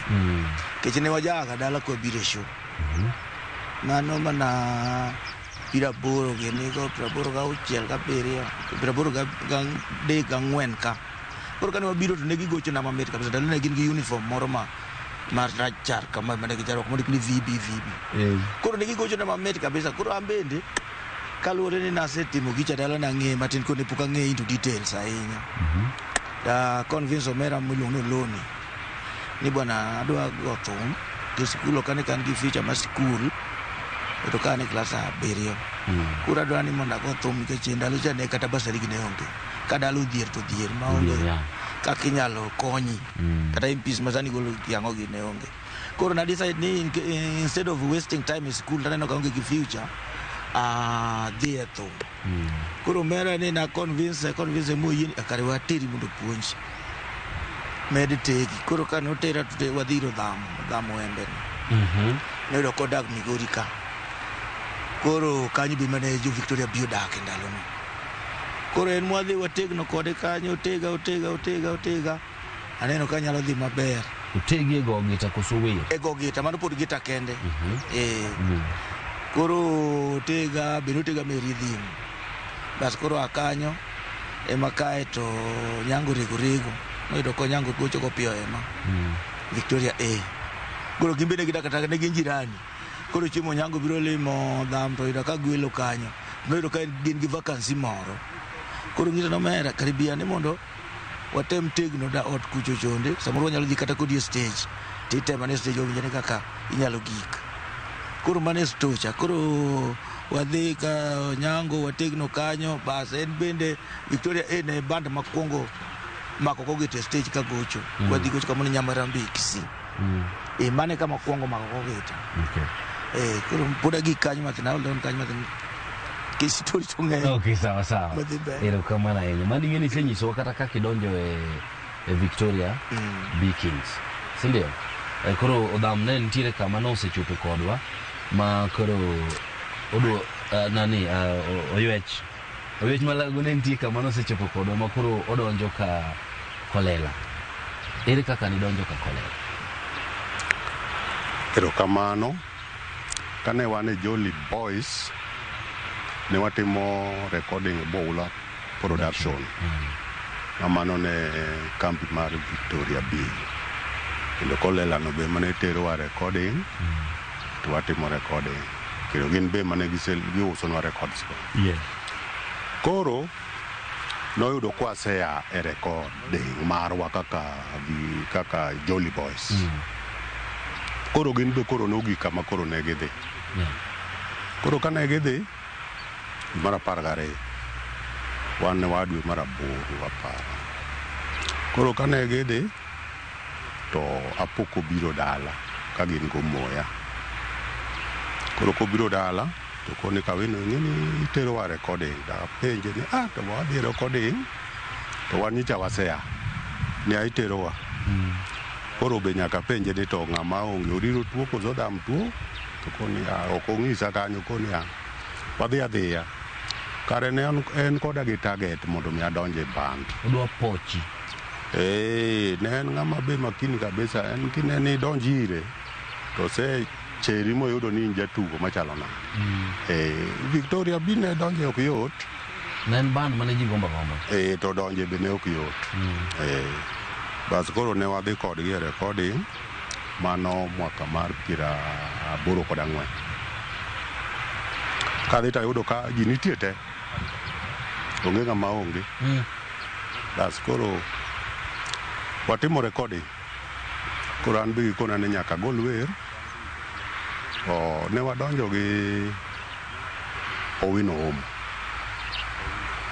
Omo aparo ni sewinje Owino Omo wadonjo go bas koro ne gimiyowa thuolo mwagolo wer ka wan go Owino Omo ni Owino golo bathe an be agolo bathe mano e kaka nadonjo Victoria B mana yo machalo kamano koro an aparo nadhi konyogi koro kwaduogo ochako insist mondo wadhi e Sokindu kuma ne idhi goche mane bende dhiyo bas koro an be koro achini to jogi nitie kaka nitie but that time kane wan kucho mwadhi e recording ni to nochuno more mondo bi nyaka Nairobi kane odhi dala moyudo ni an be aonge dala to biro Nairobi gech nitie thumbe manoselosi mane gi target ni mondo an madhi ago sol diere ko Julius ne pod ogwenyore matin ne ok yude ne tek bas koro kane obiro kamano takoni jogi tapana konyogi akonya to aduga mondo mi wati no ming'e ni waselando thumbe mang'eny kabisa koro mano e kaka nadonjo Victoria B bedhe itiyo gi Prince Julie ne chalo nade ne ok rach ok naneno kane rach ne watiyo maber ne en band mane wachako kaka ne wachake no ne wan go more Prince Julie ni Oguda Oguda Wando Omondi ng'atno Omondi Senior ng'ato ni Peter Odiwuor koro mago member mane wachako go Jolly Boys bas ne onge rach ni wahero daere kabisa to koro seche mane winjo ka joka nani Kolela nonyisi ni tero wa recording kuduogo wacho ni udhi kode show maendi in koro ni nyiso jatendi mandalo no ma Julius Okumu ni nyise ni de kanyo to nyiso Julius ne onge ononge to kama ni goche koro ni wacho ne gine de kanyo to kwa sa recording ma koro wachako wadhi e Soku koro to ge chak gibiro ira koro ok wachak warom Koro aja band cha. Okay. Kapok wakao break, Prof, inyalo mana nyiso ni seche mane donje Victoria B Kings ni iyudo jomage. Kacha nagi kaka na chako stage gi Victoria A. Koro bang'e no adhi kachali bedo matin, adhi komore. Koro Victoria B adonje pira boro da piro chiko ga dek madonje Victoria B noyudo ka wan Siaya. Koro noyudo ka jiwa ndalo moko ma jochomeka go e Fort Kenya cha. Koro nyango gine no nyango mane go solo kacha. Koro noyudo kwa gocho Siaya komore kamoro selisi na bango. Yes. Kore makato kolela ka nobiro kanyo to koro neno ka go solo be ka no se winjo be kaka go solo. Kore mano wacho nani bi mondo koro wati kocha ke solo to an gi wuodhe mang'eny koro bi kocha. Ko kaka ne Malago se wacho ni Victoria B ne ji gombo ambe no aneno ni mondo adhi kono. Koro ka dhi kono biro chiko ga dek makato wadhi Mombasa biro chiko ga 4. Koro ola long wabiro Mombasa. Koro ka dhi kacha tayudo ji te kecho dongo ne nitie Paul Omoya Owino Omo Ouma Jakobong Dam ne nitie Richard Liaya bene wan go Apio Kapela ne nitie mago mano squad mana ido kanyo. Koro ne gintie. Koro jomoduogo donjo bang'o en mana Sam Kajon to gi Gokoth Jakadiro. Mage jomo biro bang'o. Bang'a. Pero kama luongo ni Oyuech Malago. Wabro donjo mondo miwa moko kuom gik ma samoro ne itimo ei band kane usedonjo. Kaka mano inyalo mana miwa ni to seche mane donjo ni yudo jomage ei VB kae mapod inya paro nyaka sani. Okay, erokamano. Victoria na yudo ka gintie dhano 9. Na yudo Kolela kaka wuon band, Apio wadgi, Odonga Kwata, Odhamo Embe, Oriro Nyaguok, Omoya, Kitoi, Okeyo, Rabi asewacho. Rabi ndugu Rabi podi. Rabi. Okay. Sawa. Erokamano ahinya. Koro seche mane udonjo the first song Charlie donjo mbele kapok Prof odonjo.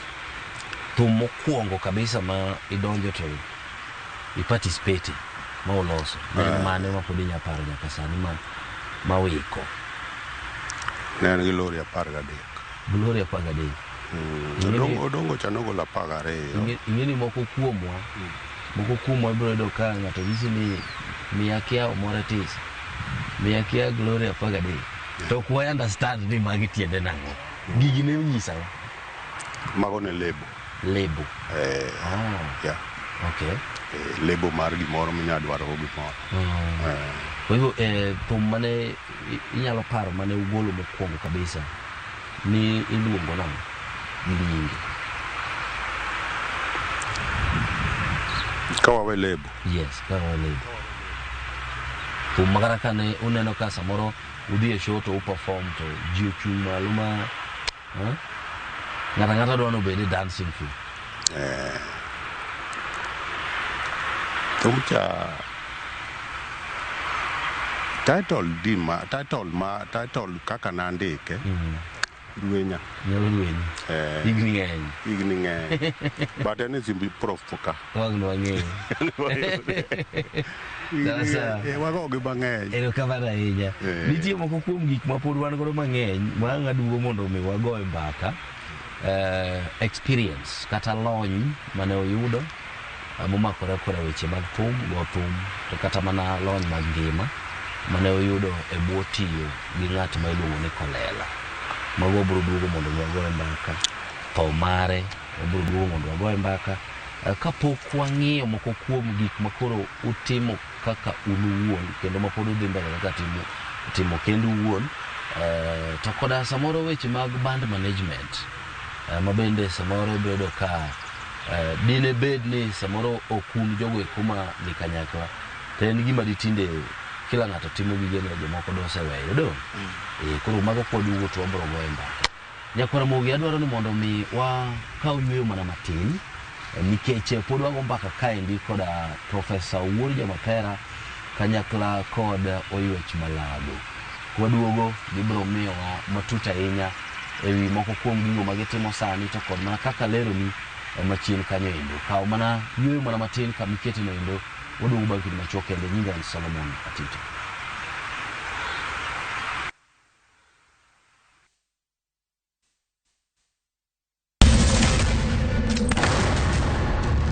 Teka unusiye gi wachno to ano ka bibet ka ikinyuomi to kata arus mare ano ka bibiro ere kaka ini nyalo timre gosipre malich kamae kosiparo ni nen mana kende ka an kamoro achiel kode to joma ni kate bende ni kode en chunje adek osiem hera koda timbe andhoga makelo chwanyruok koro onge kaka arus ni nyalo timo maye yawa ikri ne wuodh Parineti sigana manyiso kaka inyalo tem paro kod lek ma ng'ato nigo kendo yiero nyalo loko gik moko duto. Parineti wuok tich nyaka ngeso saa 2:15 otieno mana e Ramogi TV.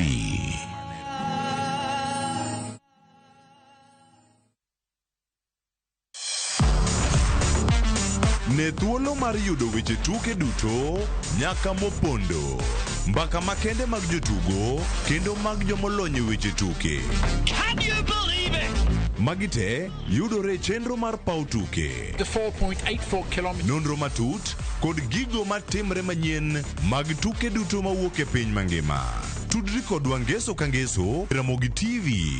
Kochakore saa 8 odiechieng' ka wami gik motimore paw tuke.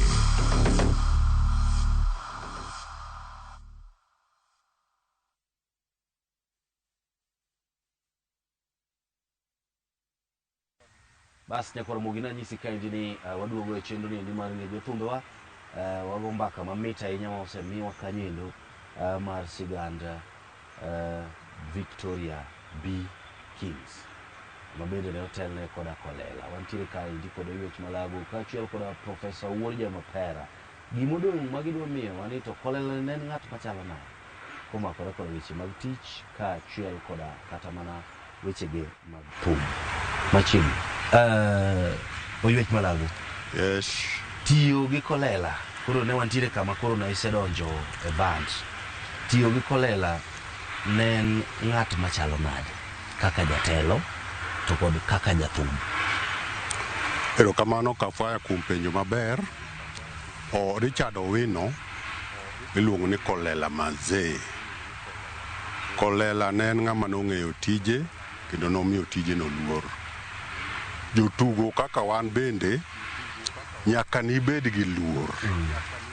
Kendo nowacho niya, ka ng'ato onge luor to kata oneno nong'eyo to we mondo wayud ng'ama nigi luor. Wanyalo puonjo mang'eyo. But koro ne en kama ne discipline ne ni mbele ne gimoro amora.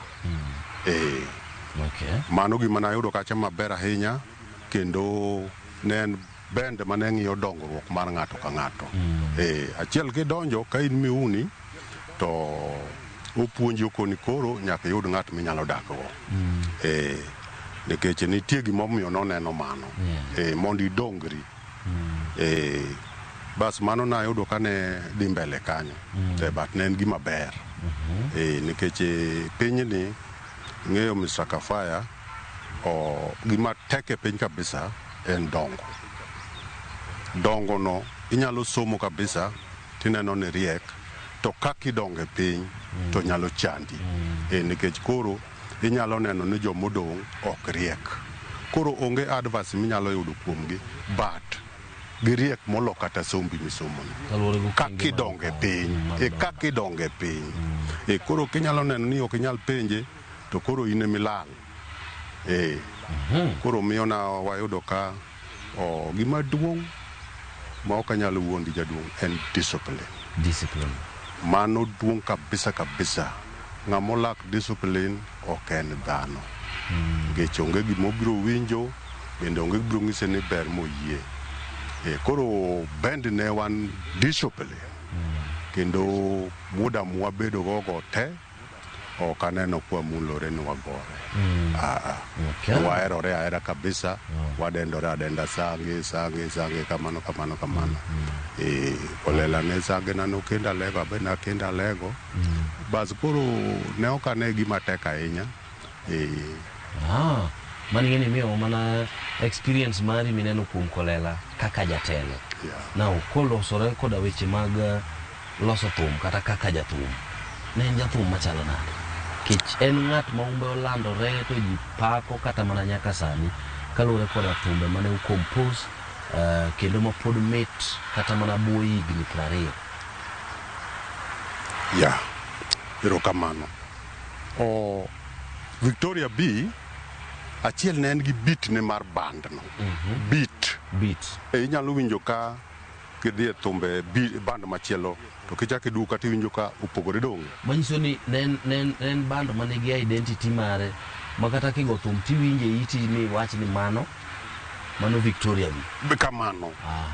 Koro kata compose wer madhi gi beat mar Victoria B. To kata ka ng'ato biro mawendo ma ok nyal timo mano tikonye mondo donje Victoria B fully kaka Victoria B beat mar Victoria no. Ere kaka nobiro gi beat mar Victoria B?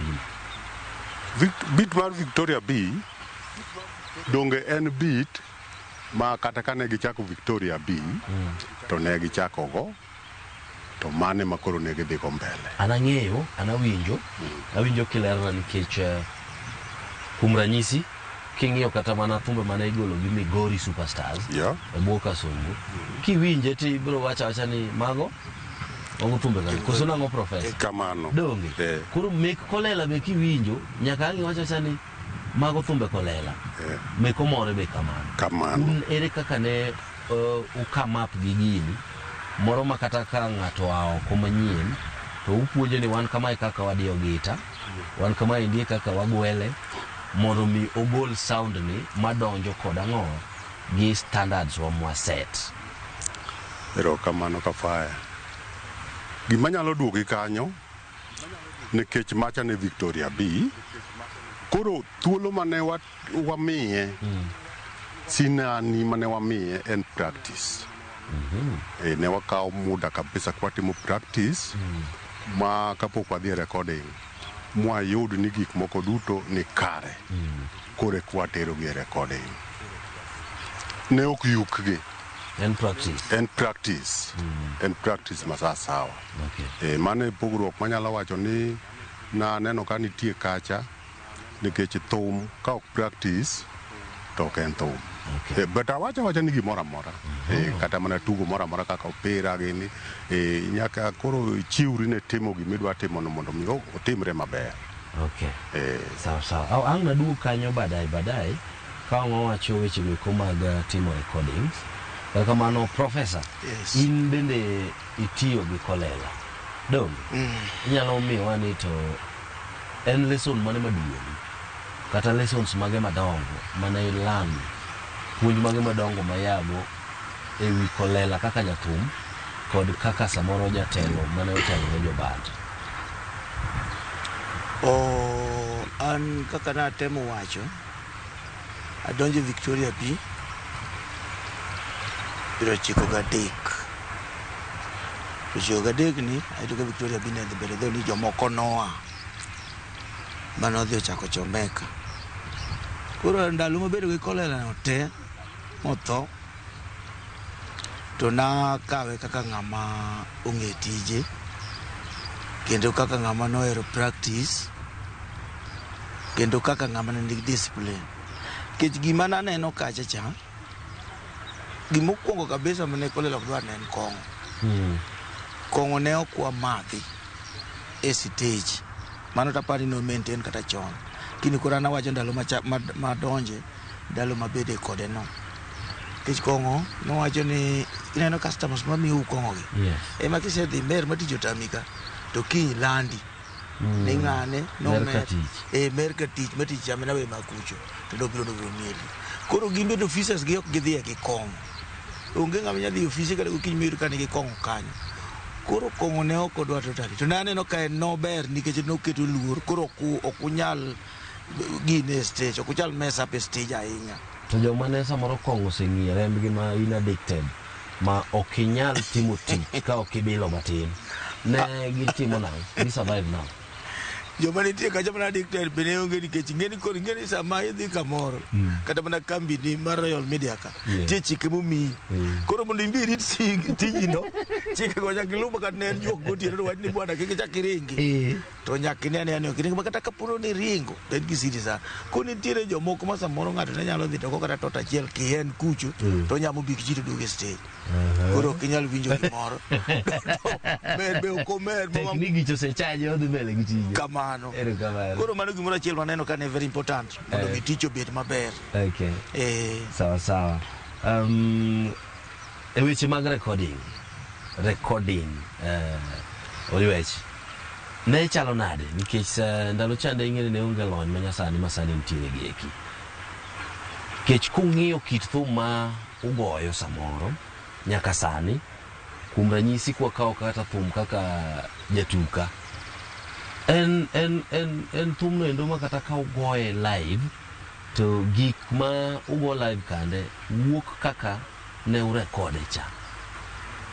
Recordings ne chalo nade kata ikruok ne dhi timo recording mar thum mabro saso witi ji? Yes, mane mazeko ni practice kao muda kapok utimo recording.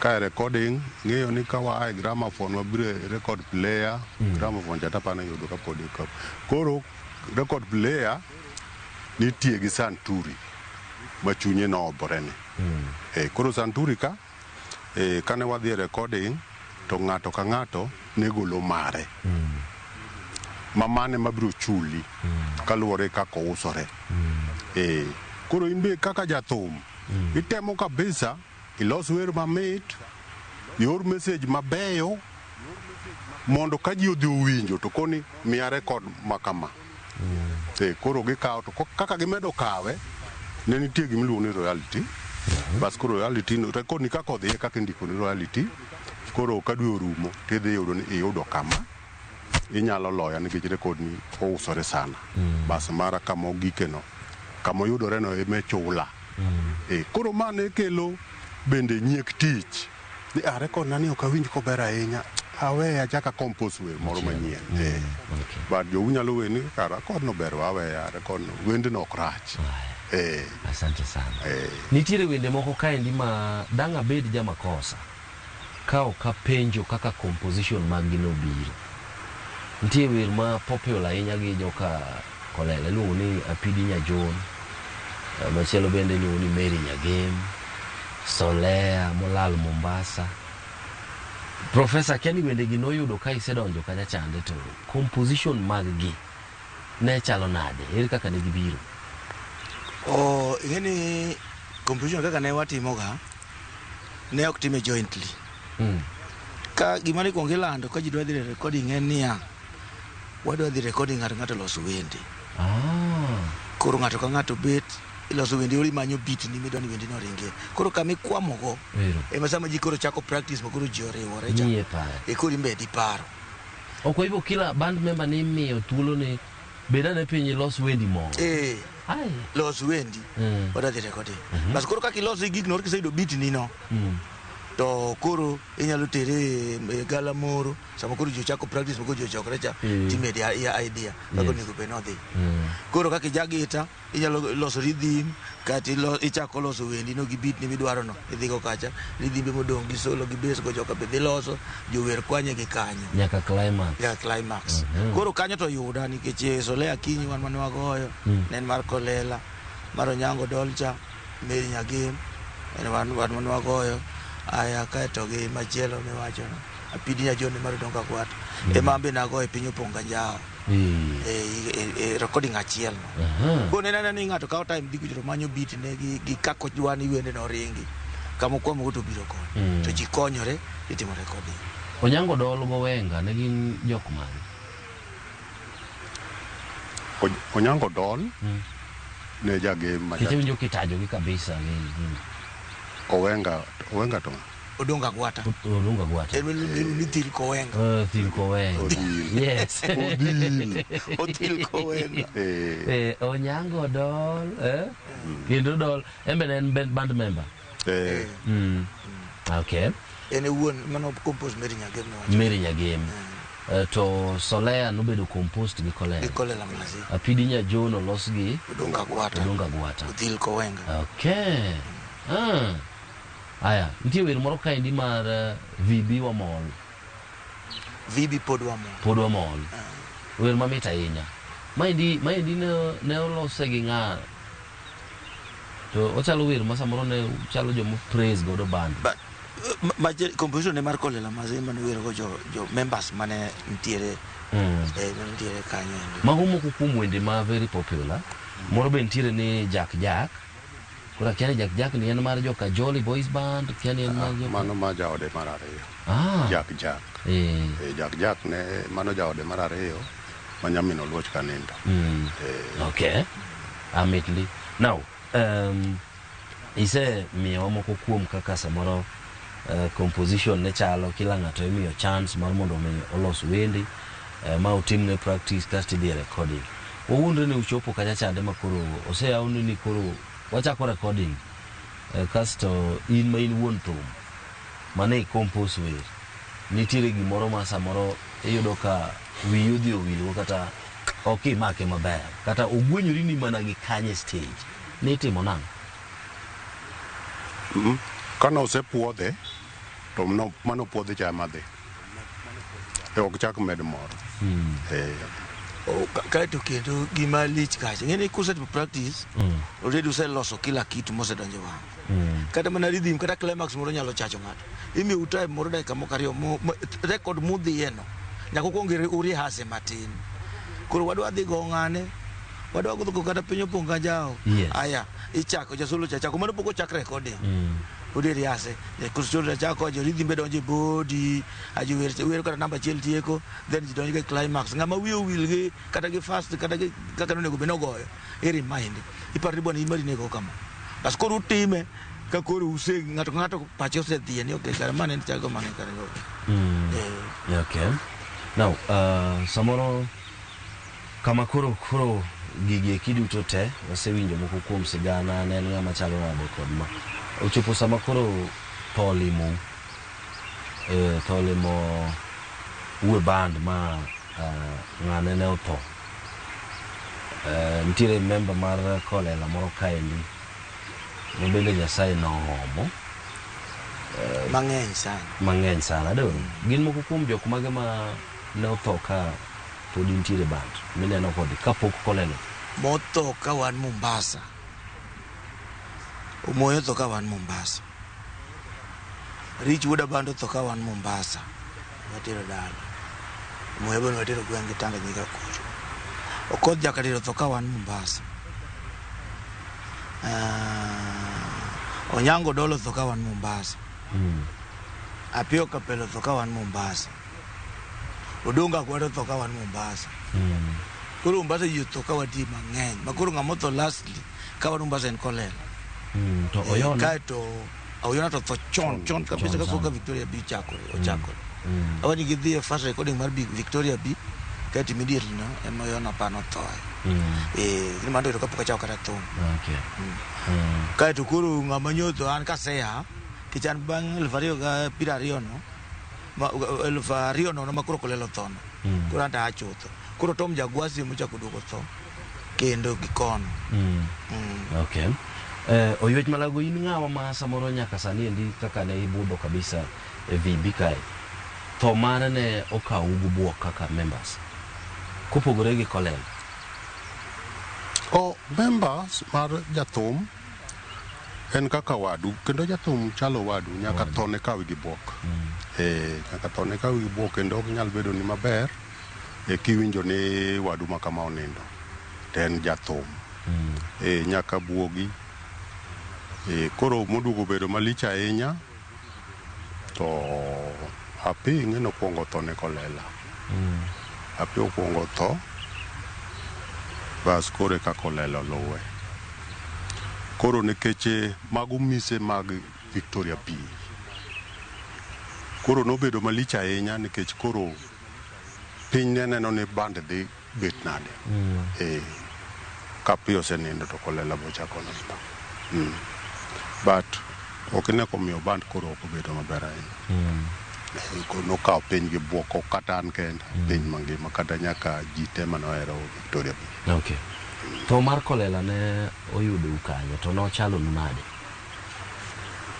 Professor. Yes. To mar Kolela oyeri kadok chin matin. I think kabisa interview motimo ne Kolela otimo gi Ben. To ndalo no ntiere ndalo mapiyo tho 99. Wan kane waduoko ni ng'eyo ka jogo makwano kate osetho. Yes. Mano wan Mombasa. Koro ka piyo tho to ka Kolela bene tuore no tho Kinyabathe konchiel. Stroke no go. Koro bang'e no kwa biro koni to wan go wino omo gu ma Jakobong gi jomoko ariyo. Koro ne ok wadwa ni wadog nikech ne wa advise gi ni samoro koro kucho Mombasa ne ma bedo waseneno masiri ni ahinya. Koro wachak watema ne kendo dala ku. Koro dogno ok wadok. Dogno gino ok wadok. Nikech Kolela tho 2009 nyenjo tho 99. Koro dogno ok wadok wachak wabambanya koni matin. To yudo ka Kolela ready tuo.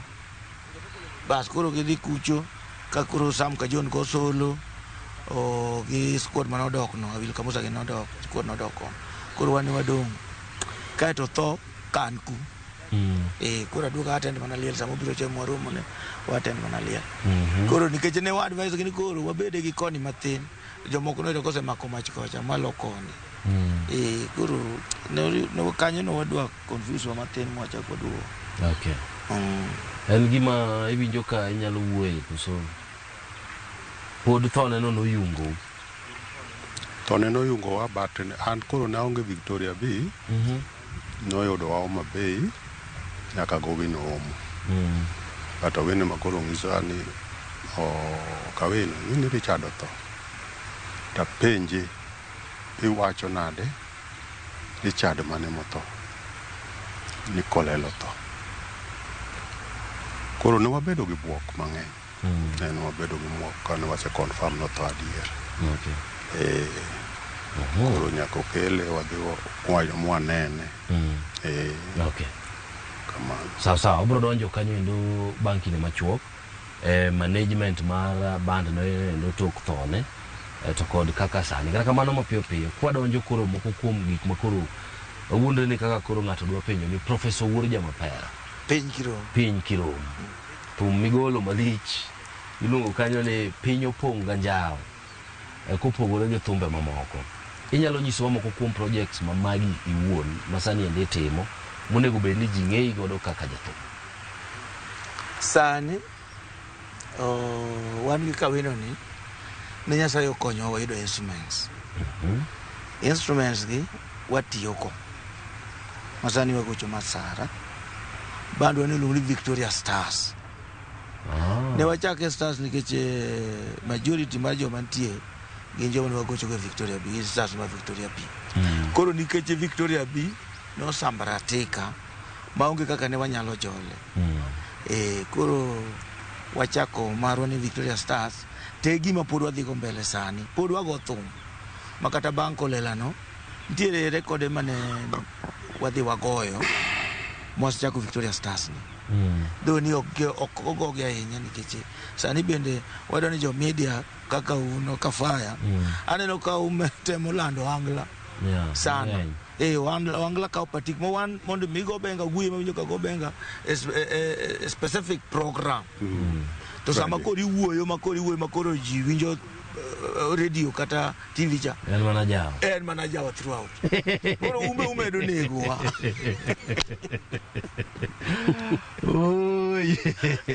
Koro miyo kata wadhi recording sani mondo mi ng'ato pogni man record manyien or machon tek. Nikech wan kaka Victoria Beach pod wa maintain beat cha. Makata wadhi recording sani ok wadwa ni wa create beat mo. Wadhi the same beat.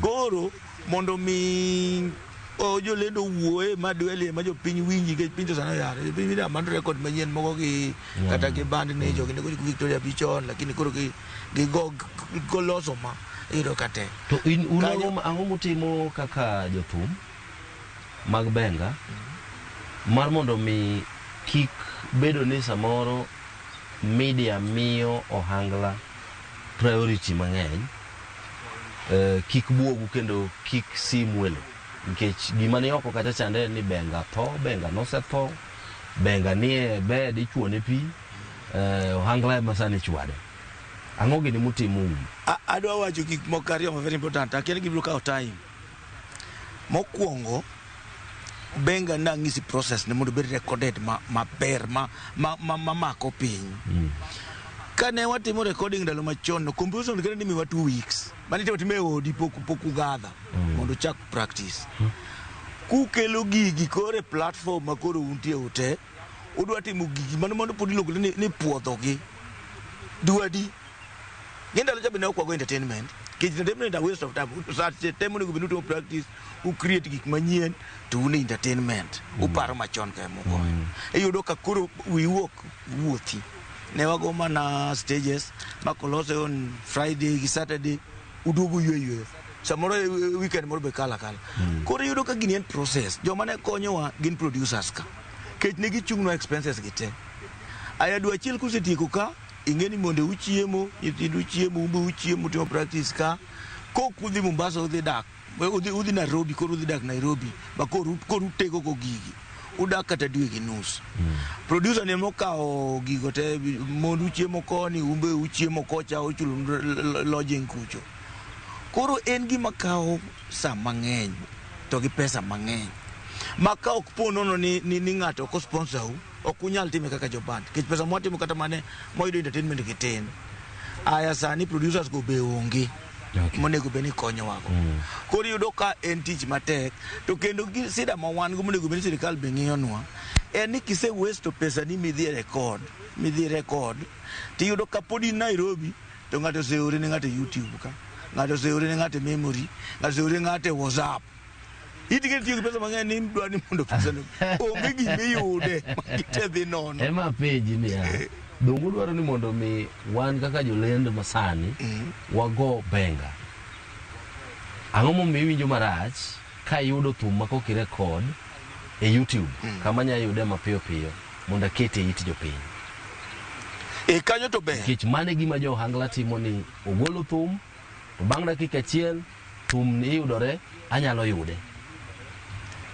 koro gima konyo jo ere gima rach kanyo onge nikech wan ing'ene wachako chon kwa ng'iyo gi royalty to gi joka bedi dak pesa bas koro mane momiyo na penjo ni en ang'o mutimo manyien mondo ka chap gi jok ma samoro gige yudore mapiyo ne jolendo gima watimo manyien mana gombo en sponsorship kane ni wanyalo yudo kata mana producer moro manyalo nikech yukni mondo udhi recording within 3 days to en record moro mok the last onge tiende wadwaro ng'ama nyalo sponsor benga makata ka devolution nyalo kawe ni koro Ofole County to gigero nwa studio to gi sponsor benga mwanyalo timo practice mi wini gino to koro meet kech benga en combination mar gik mang'eny gitni 4 drum jower adek gigodhi atago nyaka gibed gik mochiek te koro advantage ma jo hangla nigo en gin ka ji ariyo japiano gi jaginene gidhi gire kod kacha wer bende ng'amidwa ni mondo giwer kuma chal be onge aya koro gik moko igole machine ti keta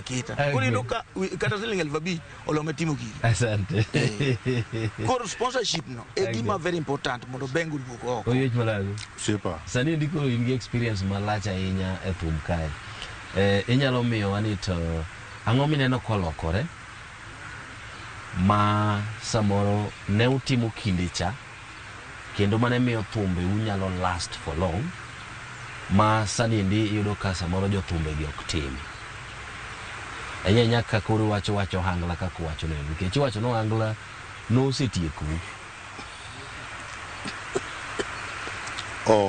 kafaya gima timore sani ji ohero gik mayot to gik mayot go ema chandowa wan ne ok waherogi ne wahero gima kawo muda to dhi bedo maber koro sani yudo ka ji ohero gik madhi mapiyo piyo, but king'iyo kata material motiyo godo kata ka ine makoro ka wino dwa weri to en gimoro ma iola ola to ji dhi adhiya, ola ola to ji dhi adhiya. Mano ne ok wahero kamano. Wadwaro ni wan kane waoro message to kata kwa wero kafaya uloso poetry maber to imiyowa gine details. Details oting'o nyingi, to oting'o nying jaodi, to oting'o nying osiepegi, to oting'o kaka ni somo gi kaka in gi tijegi te. Magi chuno ni nyaka ne wagol te mondo ka koro thum owuok to ji ng'e ni Kafaya en ng'ama chalo nade. But koro gima koro aneno ka inyo gik moko ahinya en ni ji koro hero gik mabiro mayot tikalogo. Koro en lokruok. Donge jo Angla be tiyo mana gi details. Kuom ranyisi anyalo miyi kata mana example ka koro wawuondo ne Musa Jakadala ogolo thum ne Sam Daktari. Ng'injo ko explain ni ng'ani tiyo tich makama, orwaka chieng' makama, otimo na magi de onge ende okatimo ma. Ere pogruok e gima notimo machon? Pogruok nitie malach Kafaya. Kinyalo winjo matut, pogruok nitie malach. Professor Leri kanyo, achiel wan kikundi maduong'. Ok wanyal dhi kata kaka wan ji ariyo ni wadhi golo thum e studio. Nyaka wabedi jogita, jower, jadram, en ji mang'eny. Nyaka wa practice mwawinj ni gino romo koro wadhi gole. But pod wanyalo time kata mana sani miyude migole kaka iwinji wacho no, nikech winjo kiwacho ni joka kosedhi to ikuongo yude mana YouTube haraka to isegole. Be uneno ka samoro nitiere gik moko mane utiyo godo chon, instruments moko mane utiyo godo chon ma kako jomo osebudho thum uwinjo kukoro ni samoro kata mana jo Angla gi depo ni biro dwaro gi mbele ama gisechako manyo gi gitiyo kodgi? Nitie jo Angla oserwako mane momiyo kod niya an ok aluong gini no Angla, nyinge pod amanyo. Ok abiluonge no Angla nikech Angla mang'eyo nitie, to mae to bedo nuluonge no Angla manyuru nying gini. Nikech gino oting'o saxophone, oting'o piano, oting'o gita, oting'o wer. Angla ni kanye, Angla ni ongeng'o gi bunde ka. Drum wanyono ni ben go sani. Koro ere kaka eno Angla? Ok eno Angla, Angla owad gi Tony cha ema pod goye. Jak. Kidwaro Angla. Mwana Tony Nyadundo goye. Tony Nyadundo to kema nosekethe mokelo ginene. Oloke okele manyasa modernize mabende ber. Dongo nego bedwa gone lwedo nikech okelo nwa lony machielo mondo ji improve. To we uluonge no Angla. Erokamano. Aya, mana kwa tieko, inyalo guso no mana family mana matin. Ni in gi family ni in gi jogi ma Nyasaye ogwedhi go kanitie gitimo ang'o, to kod samoro wachni moro mogik momakore kod weche mag advice e weche mag thum kaachiel kod ngima. Erokamano Kafaya. Mokwongo agone Nyasaye erokamano maduong' kabisa, keche thum en gima ji okawo ni onge future, ni kisedhi e thum tiran. Jothumbe masani ok oran. Mokwongo ginene kaluwore gi wach thum, sani wadwaro joma wanyalo train mondo ng'e go gita ni. Wadwa nyithindo ng'e go gita nikech sani ok gidwar go gita no, akene nikech gineno ni tek ging'e go gita.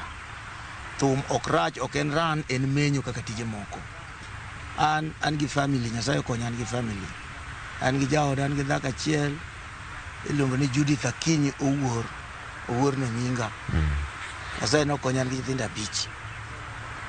Koro mago nyithinda nyiri 2, nyiri 3 gi chuo 2. Nyirigo osenyuom. Yawuoyi achiel nyocha otieko skul, moro bende nitie ne akago amali mag ginene.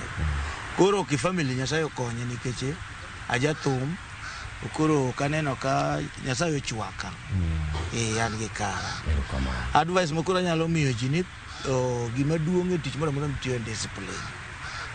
Mondo ibed gi discipline ikae to imak tijino ni en tich kik ikawe karaha tich moro moro kikawo karaha kata mana lendo makuru lendo ni ikiwuok ti chomo koni gi kocha tidada ka nyako goyi oko koro mane gima nyalo wacho ngimana ana jakanya kwar mana gima nyaka jinge nyinga Zakayo wuon makukulo prof to nyinga mondi ni piny kirom ni matende ni jitema to ok girome itiyo president higa 24 ka Moi to neno ka piny okitieko koro kamano ne Jaramogi mano biro ka mondo penjwa achiel ari adek erokamano amora ahinya Oyuech Malago kapok imiyo wach mari mogik ng'ama osebudo thum bende nitie gimoro mane neno ma omiyo ichich kata ubedo gi chich ni mae ni juok mowuok e lwet dhano nikech talent ma Nyasaye omiyo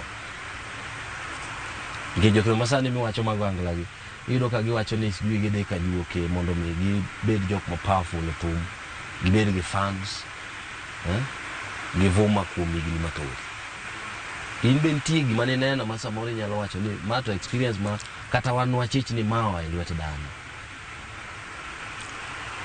Kafaya ok aneno wan gima ne wakedo go e rang'iny mar thum mondo go thum e rang'iny madwarore anyalo paro odiochieng' moro kane wan e Migori to ne wayudo ka gweno moro nobole wanja kama ne wadhi goche gweno motho mong'ad ng'ute to koro kana ang'iso wuda oyo to kone ne chato mata ng'onto kona ne oyuech go thum mago gik mawerigo mago ok tim ng'ato gimoro wan wago thum koro ok ne wa believe kendo yo machielo but nyaka sani kata wan go osiepnani wan weche mang'eny makia dhi ajuoga gin go walamo Nyasaye achiel kende kendo wahere ahinya to kendo en mo koro wakete mbele en ema gima wayudo kata tin to wayud gima ler koro ok wa believe ni nitie kendo wach moro mantie manyalo kelo ber mopogore gi wach Nyasaye wach mari mogik wach mara mogik ne jothumbe wetewa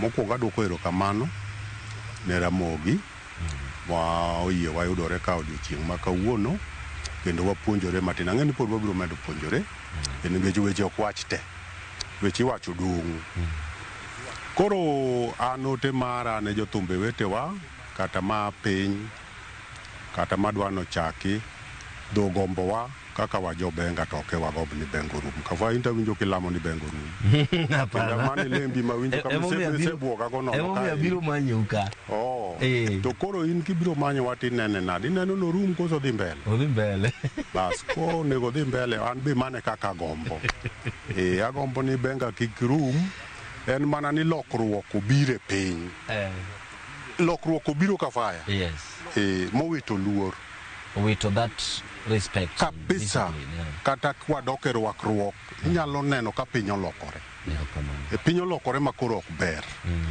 koro tiende ni luor ji weyo ji donji anjao gi gik ma ji dwaro mapiyo piyo piny opong' anjao kaka jakoro ni to nonene chon to koro to nene adhara koro ne jowa mabiro kata ma wan go e paw thum agombo ni kaber to wachor message nikech gima indiko miyoro kaka message en gima ok nyal ruchore be ok obirumo dho inyalo ore kapod itin to ka koro ibiro bedo ng'ama ng'ongo ma koro in gi famili ni to koro idhi yudo ka kare ne ok itimo maber ing'eyo kwadok chien kata mane thumbewa ka apani neno pogruok mantie ndalo kande ndalo kane wan gi Warabu mane timonwa recording kama noting'o Fadhili William Gini but ne gin weche moriere mabeyo maka paki gi pakruok moro kata jawer nodhi olidho gimoro mane wacho moko dhi kar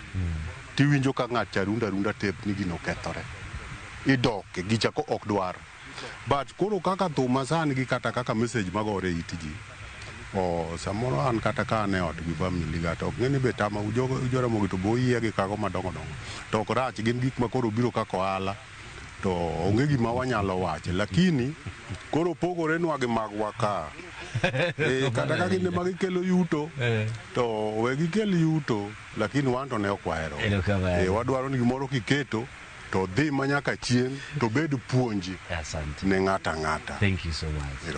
Mano wach mongonga ahinya mowuok kuomi kanyo endo kaka jago mosebudo tum. Professor ni wacho ni Victoria Stars sani ndio tingo jomage. Mondo mikik ng'ato ang' wach ni udhi interview to kukwana bana. Anyaka wakwan jowa. Wakwan jowa. Victoria Stars wan gi Okelo Dodi ja drum. Okelo Dodi ne waru ko maru ko Dodi maru no gocho kika songo. Koro e magono drum. Wan gi nyathi moro ne Odongo Jarabari. Odongo Jarabari ni en wadgi Maurice Jarabari. Wadgi. Wach mapek ahinya. Ng'at man gi ite mondo mi winji kendo okaw okete tim. Nyakwara Mogi ne en mbaka marari ahinya mane wagoyo kanyo endo waseng'eyo matut modong' pod wabiro goyo mbele ka Nyasaye omiyo ngima. Nyinga en Solomon Atito Kafaya, elo producer mara Alex Obado, kaachiel koda jakamera kanyo endo Hebron kanyakla koda Shitera, kaachiel koda bende super pilot marwa mane owuok kodwa ka wuotho kodwa iluongo kanyo ni Levi.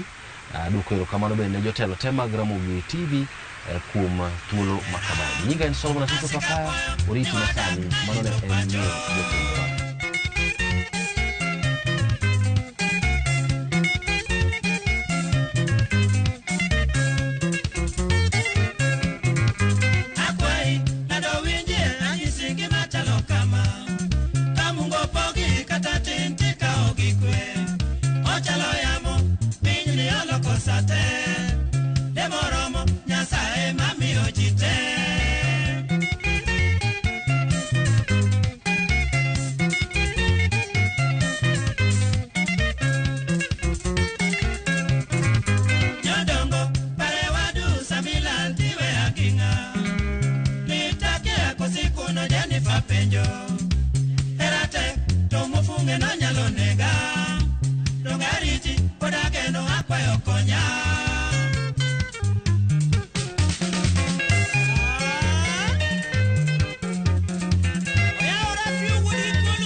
trust with your precious ones? Who do you trust to drop your kids to and from school? Who do you trust with all your packages? Who do you trust to get you to work, airport, or to that late night plan? Wigo. Introducing Wigo, your trusted ride. The ride with the most reliable, verified, efficient, and transparent drivers. With fabulous cashback incentives for passengers, each trip on Wigo feels like an upgrade. Download Wigo from Play Store or App Store or SMS Wigo to 20425 and ride with confidence. Wigo, let's go.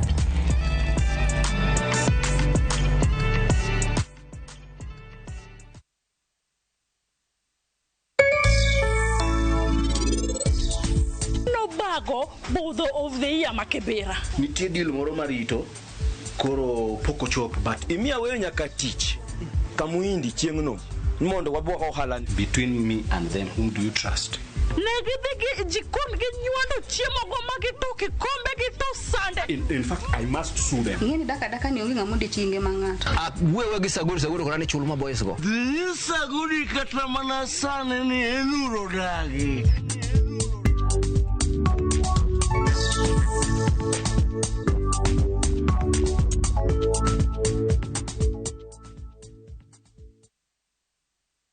Ready for the ultimate getaway? Cape Town is calling, and Kenyans travel visa-free. Soar up Table Mountain, drive through Chapman's Peak, pause at colorful Bokap, and meet adorable penguins at Boulders Beach. All this plus return flights, city tours, wine tasting, and 4 nights of pure wonder. Packages from just 174,000 Kenya shillings per person sharing. Book your Cape Town dream trip today. Call or WhatsApp View Travel on 0703 254 254. View Travel. Dream. Explore. Discover. Explore. Discover. Chakre kit ngima joluo machon ang'ie gwatani pod jaoda maduong' ondelo timena nyaka ngima masani. Kada hol pesa buchini na biro loso go ore. Yasayo kuo kinyewa. Okay. Wakelo ni sinema manyiso kit ngima ji. Kana luokre kind rabolo kago wanga kon tena no nyithindo. Kinyo bi nam. Ondone kama ngato knie ngato ngech nambi ngima na ji. Ng'erieko mag jodongo, pek mar hera. Mokwongo jonyuol ni kitigrit. Dala maka ukadwe. Koda kamor mar ngima. Kidendo gi English ni my diet did it. Kaka kinde mosekalo kod masani e sigenni mopogore opogore. Odhiambo maru eka koro dwa chacho. Wini sani ng'ama onge pesiti monad. Winam Cinema Jumapil saa 2:15 otieno kod saa 4 otieno. Kik bai.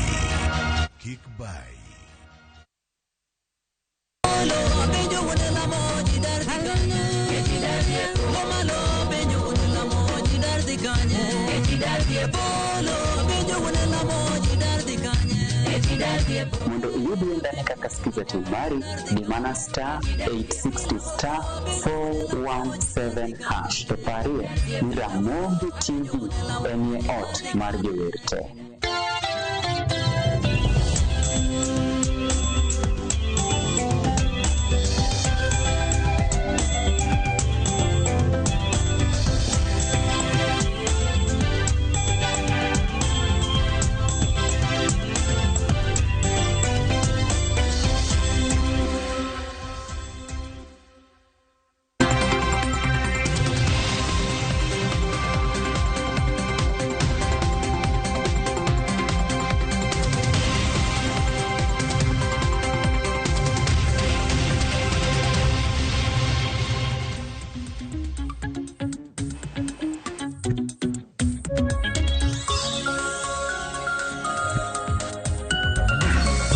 Nyakora Mugejong dakika en 20 tok sadek marokinyi machiegni embaka e chenro mar mbako romo kinyi makawuono matai nyinga Joyce Oduor. Nyakora Mugejong kinyi makawuono antiere kae kod yawuoto nagi kaachiel kod nyiyo nagi mar mondo mi watwago tudore kod chal mar Kenya kaluwore kod gigo mopogore opogore matimore e pacho kae. Pach rawere to en mane kotudore kod gigo matimore e Kenya, weche mag ng'anyo mosebedo ka waneno ka rawere wuok oko mar mondo mi ong'anya ka gidwaro ni ochiw ratiro ne rawere mosebed ka inego e tesende mag obila. Kopogore kod mano bende obila osebedo ka tiyo kod teko mathoth kuom jong'anyo.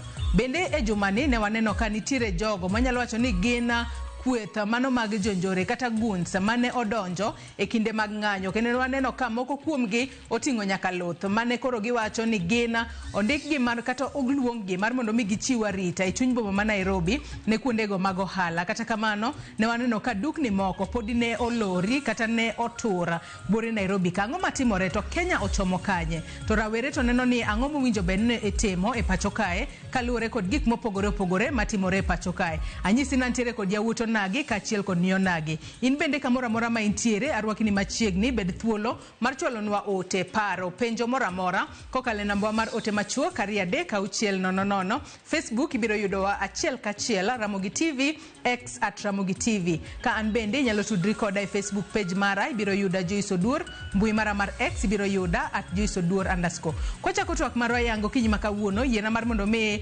amira were mantiere godo e studio ka thuolo mar mondo mi oyangre gingiso ni bore gi full nyingi kendo gingiso ni bore Nairobi kae to gitima ng'achak gi bada korka koni achak kodi Faith machiegni twak okinyi makawuono ichio nade? Achio maber Joyce, erokamano ahinya. An iluonga ni Faith Ken kendo makizongo dano ni youth advocate. Wawuoyo weche mag vijende kod weche mag joma mine ama nyidendi. Machiegni twak okinyi makawuono. Erokamano. Wendo machiel antiere kae kod Remi machiegni papen mari. Asante sana, an iluonga Remi Osoti, an e ker mar Multimedia University. Kena skoda se yore mondo watwage wacha ni to Kenya chimo kanye. To wana kara yore wato wan kanye. To pacho to en mane. To kisomo pacho to mane mwadwa kelo. Erokamano. Machiegni twak okinyi makawuono Remi. Bada korka kod nyakora Ramogi Ajwang be nantiere kae kod yawuoto nagi ariyo kaachiel kod nyaro nagi achiel. Achak kod Roni machiegni papen mari. An iluonga ni Roni Ochoro, an Wood Kano. Kendo an rawera mochung' mantie weche mag ohala sana. Kendo an akedo ne ratiro mag rowere ma ok nyal kedo ne ratichgi giwegi. Ase donje budho kendo aikora mar twak makawuono. Machiegni twak okinyi makawuono. Tifina machiegni chio nade? Achio makare, yiena mos yore nyakora Ramogi Ajwang. En okinyi maber ma obongo nyaka lago miyo wakawuono mana mar korka yweyo kende nikech ineno koka rwako tai nikech iketo waka gi ng'wech maka gi kacha itero wa slimming possible gi nyinga inyalo luonga ni Tifina Ogweno kom mabete ni atimo gik mang'eny kom mabete ni tanyalo wacho ni an rawera machiegni okinyi makawuono. Felix oyawri chio nade kendo machiegni twak? Achio maber gi nyinga iluonga ni Felix Wanjika Nyadua ma ward Mugori kamoro miluongo ni Kachieng ward. Adala miluongo ni Koure family kata Kochwonya nyakwaro jalo chwonyo. To an kijana molap dhoge dong ne kom bunge ma Dagoretti South. Koro Dagoretti South ka Nairobi ka wavijana ong'eya ni kaka I'm a youth leader in Dagoretti. Wasabedo kwa wagone wavijana ratiro mare. Kawuono gombo ni wabed ka wago mbaka gigo monego watim mondo waket pinywa e yo makare. Hawi maber kuom maber nang'eni bobedo ka ilaro mane yiero mar higa mar 2027. Kachako mana kodi Felix, piny Kenya ochomo kanye king'iye kod angolo mari in kaka rawera e pacho kae kalure kod gigo motimore e jumani inyalo wacho ni mane berni to mane ma ok ne berni Felix? Ok dang' wawach ni gik moko duto te rach. Nyasaye omiyowa muya wayweyo. To Kenya as a state kama wasachope wan mabor sana. Mokwongo wanyalo paro Kenya ni e kama ne ogolo bila odhi e piny mar Haiti mondo dhi ogore gi jambazi guns. Koro iyudo ka watiyo gi taxpayers money mar Kenya mar dhi konyo Haiti gorruok gi guns. To kwaduogo e pinywa ka Kenya as a nation pinje moko neno wanade ka state mar Kenya okawo guns gitiyogo mar goyo jopiny machiwo tax marito piny Kenya.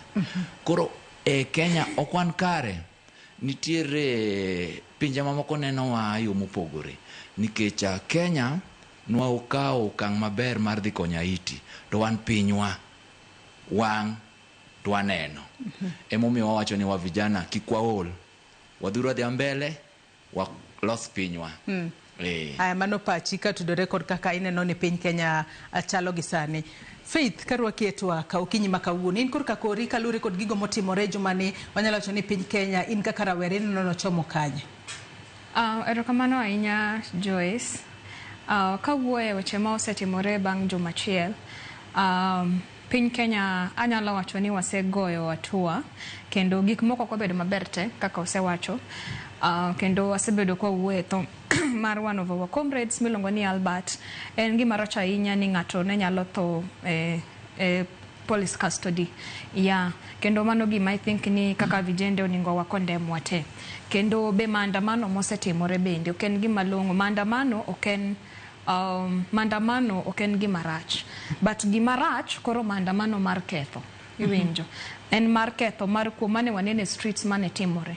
Mane geche iwang'o. To maning'eni mano wendni ji miketho. Koro sirikal to setimo gima ber kuom ni neno ka DIG no step aside. Kendo mano nyiso ni it's a step to justice. IPOA bende no sekelo jok mane oluongi e tho mar Albert. Kendo neno kosekony. Kendo jotelo bwase neno kotimo limbegi korgi Albert. Kendo en gima ber. Koro wasego atua. Chakre week ne chakre wasego atua. To gik mano timore maandamano vijende ne gima rach ahinya ni kendo wanyalo wuok ni kendo vijende dhie maandamano kendo gore. Onge tiende kaka inyalo wacho ni wawuoye wach achiel mar police brutality to at the same time ichaki dhi ang'owa e ndara ne police no. Koro adieri en ni some of the police ma wan godo e police force osebedo compromised. Kendo nitiere police moko e police force kachacha moningo rie iwinjo. Koro nikech kane uchako ni justice for Albert, ma justice endo ni a process. To justice ok nyal luongo kawuono to biro kawuono. It is a process iwinjo. Kendo no achako wacho nango DIG nikech gini miene oningo step aside. That happened. Koro vijende the streets ne en makosa nikech oningo wami sirikal be time. Mano ne en makosa the street chieng' tich ariyo ma koro vijende no wuok oko. Ne en tich ariyo ma vijende no wuok oko ka koro ne gidwaro ratiro ne rawera Albert. Ne en makosa. Koro ne en makosa korka kodi no ne en makosa. Koro ne en makosa Joyce nikech gimomiyo vijende dwa timore ni gine magi winjo lit moingo jonyuol Albert. To en gima lit iwinjo. To en gima lit kendo onge janyuol moningo wit nyathini. Bedo ni Albert ne en nyathi achiel kata ne en nyithindo 10 onge ng'ama oningo wit ngimane. Nikech police to tijen mar rito jopiny. DCI be tijen timo investigation ok kawo ng'ato all the way from Homa Bay tikele Nairobi to tho moro moko winjore. To gima wacho niya vijende bwangi adier gima wadwaro. Kech kane wacho justice. Ere aka justice for Albert odugo kendo Ruto must go. Meaning ni ng'anyo wani ok en genuine. Iwinjo. Ng'anyo wani nitiere gi gimoro iye. Nyalo bedo ni en ng'anyo mar rawere wuok ka gionge agenda kosango matimore. Ineno vijende initially agenda ne nitiere mane en justice for Albert. To mbele ka nitiere kaka agenda ni obedo kendo gi agenda mare. Man vijende moko kuom ni oko I'm sure sani ok ginyal yie lakini nitiere vijende mabe osechul gi opposition mondo dhi ndara iwinjo mar ketho. Koro ere kaka kechino wacho maber ni DIG o step aside dong no step aside kendo wacho maber nango IPOA mondo tim tijgi waol gi IPOA ndiko letters mag sympathy iwinjo mondo gitim tijgi dong no se luong jok mane wachno mako kendo neno kano tergi edo to koro sani koro kendo wachopo nange Ruto must go. Koro in short ni vijende udwaro action to at the same time bu sabotage action. Penjo bende nyalo bedo mabe adwa ni mak mana parono gi kanyo mondo mi waminga machielo thuolo. Nyalo bedo ni vijende bende ma yieno ti kod gi marach. Kalure ni adira iwacho kanyo ni kinde mane rawere wuok oko ka gidhi ndara ne gidhi kacha ka gidwaro ratiro ne Albert Ojwang. Bayado tho e Tesendo Bila. Bang'e to aneno ka weche olokore koro ni Ruto must go. Nyalo bedo ni nitiere joma tiyo kod rawere marach to gin jomage. Yiena mar mondo mi arwak Runi e to akano ka Roni nyiero. Akedi bonja ngoro ni en kotudore kod gigo ma Faith wacho kosango in korka kori kalure kod kit kaka rawere no wuok oko chieng' tich ariyo ka koro gikedo mar mondo mi rawera mosenindo Albert Ojwang janyuol mage yud ratiro margi ka otudore kod kaka ne onege Tesendo Bila. In korka kori rawere go wuok oko ne giwuok oko yo makare kose diere kanyo agenda nodoko lal ma koro jiwero gik maseche moko ko winjore. Okongo onge gimoko winjore gik miwero te gigo winjore mana achage kanyo lakini we aduokrowa piny kata chien matin. Nitie gima dho kisungu wacho ni conflicts of interest. Matieni even the judiciary, kadiponi there's a problem with a judge, there's a service commission, judiciary service commission, mang'iyo problem mar jang'ad burano. Ka ng'ato adhi ni jang'ad burani kawa soya, timo kama, timo marach kama, jaod burani iloso ne aput moro mang'iye. Kora biro e police force kaa. Kadipona achiel kuom jotend polise kata ogai mar polise, jalupo gai mar polise, wacho ni kijana o accuse kata odonjo ne, onyise wacho ni gik mowach kuome ok gin gik mowinjore. In kaka police, ok onego bed ni ikawo thuolo mar mako to in achiel kuom jomobedo accused. That's why I think nonego bed ni nitie IPOA, emomiyo nokel IPOA. Nikech IPOA ema ng'iyo oversight. Kadipo ni nitie gimoro ma police achiel kuom police kaka wawuondre kata ni director mar criminal investigation, kata IG Kanja, kata whoever manie police force to bedo accused, ok onego bed ni ogolo order mondo japiny mo accuse omaki, nikech en ema obedo accused. Chal ka gima in a judge to in executor to in emitimo gimoro amora. Koro onego bed ni owacho ni kata ka IPOA, whichever the body manitie monego bed ni loso, onego bed ni odhi to wacho ni abedo accused, but I don't think this is defamation kaka no wachen. Linga ba tera mos. Koro mane problem manokungo bedo. Momiyo kata ka Albert igolo dalagi nun us order. En order mara achiel kuom jomo bedo accused. Matieni kanyo kata ni bedo mana Albert ni tere court. Itere court to onge kaka ni dhi winj wachne. Nikech ng'amo bedo kuse ng'amo make. Kanya dwa wegi kanyo. Stepping aside, mare en just a mockery. Nikech when you step aside, tiendeni you are still there. Inyalo duogo. To ng'ani osebedo mention mokwongo ni en achiel kuom joma no propagate wachni kaluwore gi wach mane achiel kuom polise manyo tere court manyo wuoyo wach IPOA ka wacho ni gini nen kama Ojwang nonego bed ni bedo discipline in court. Nokonego bed ni ne inege. To order nen from office masani ni order ng'ech miluongo ni Talam kod IG, deputy IG, sorry. Koro gigi ok gin gik mochomo yo. Nikech wadwaro ni DIG owuogi kabisa. Ok ni step aside. Owuogi kabisa. Number 2, Faith wacho ni ng'anyo. Majo were ng'anyo en makosa. Katiba wa wacho ni ng'anyo en ratiro. Makata na nyalo wuok. Achako picket kachomo man office of the government. Oyiena.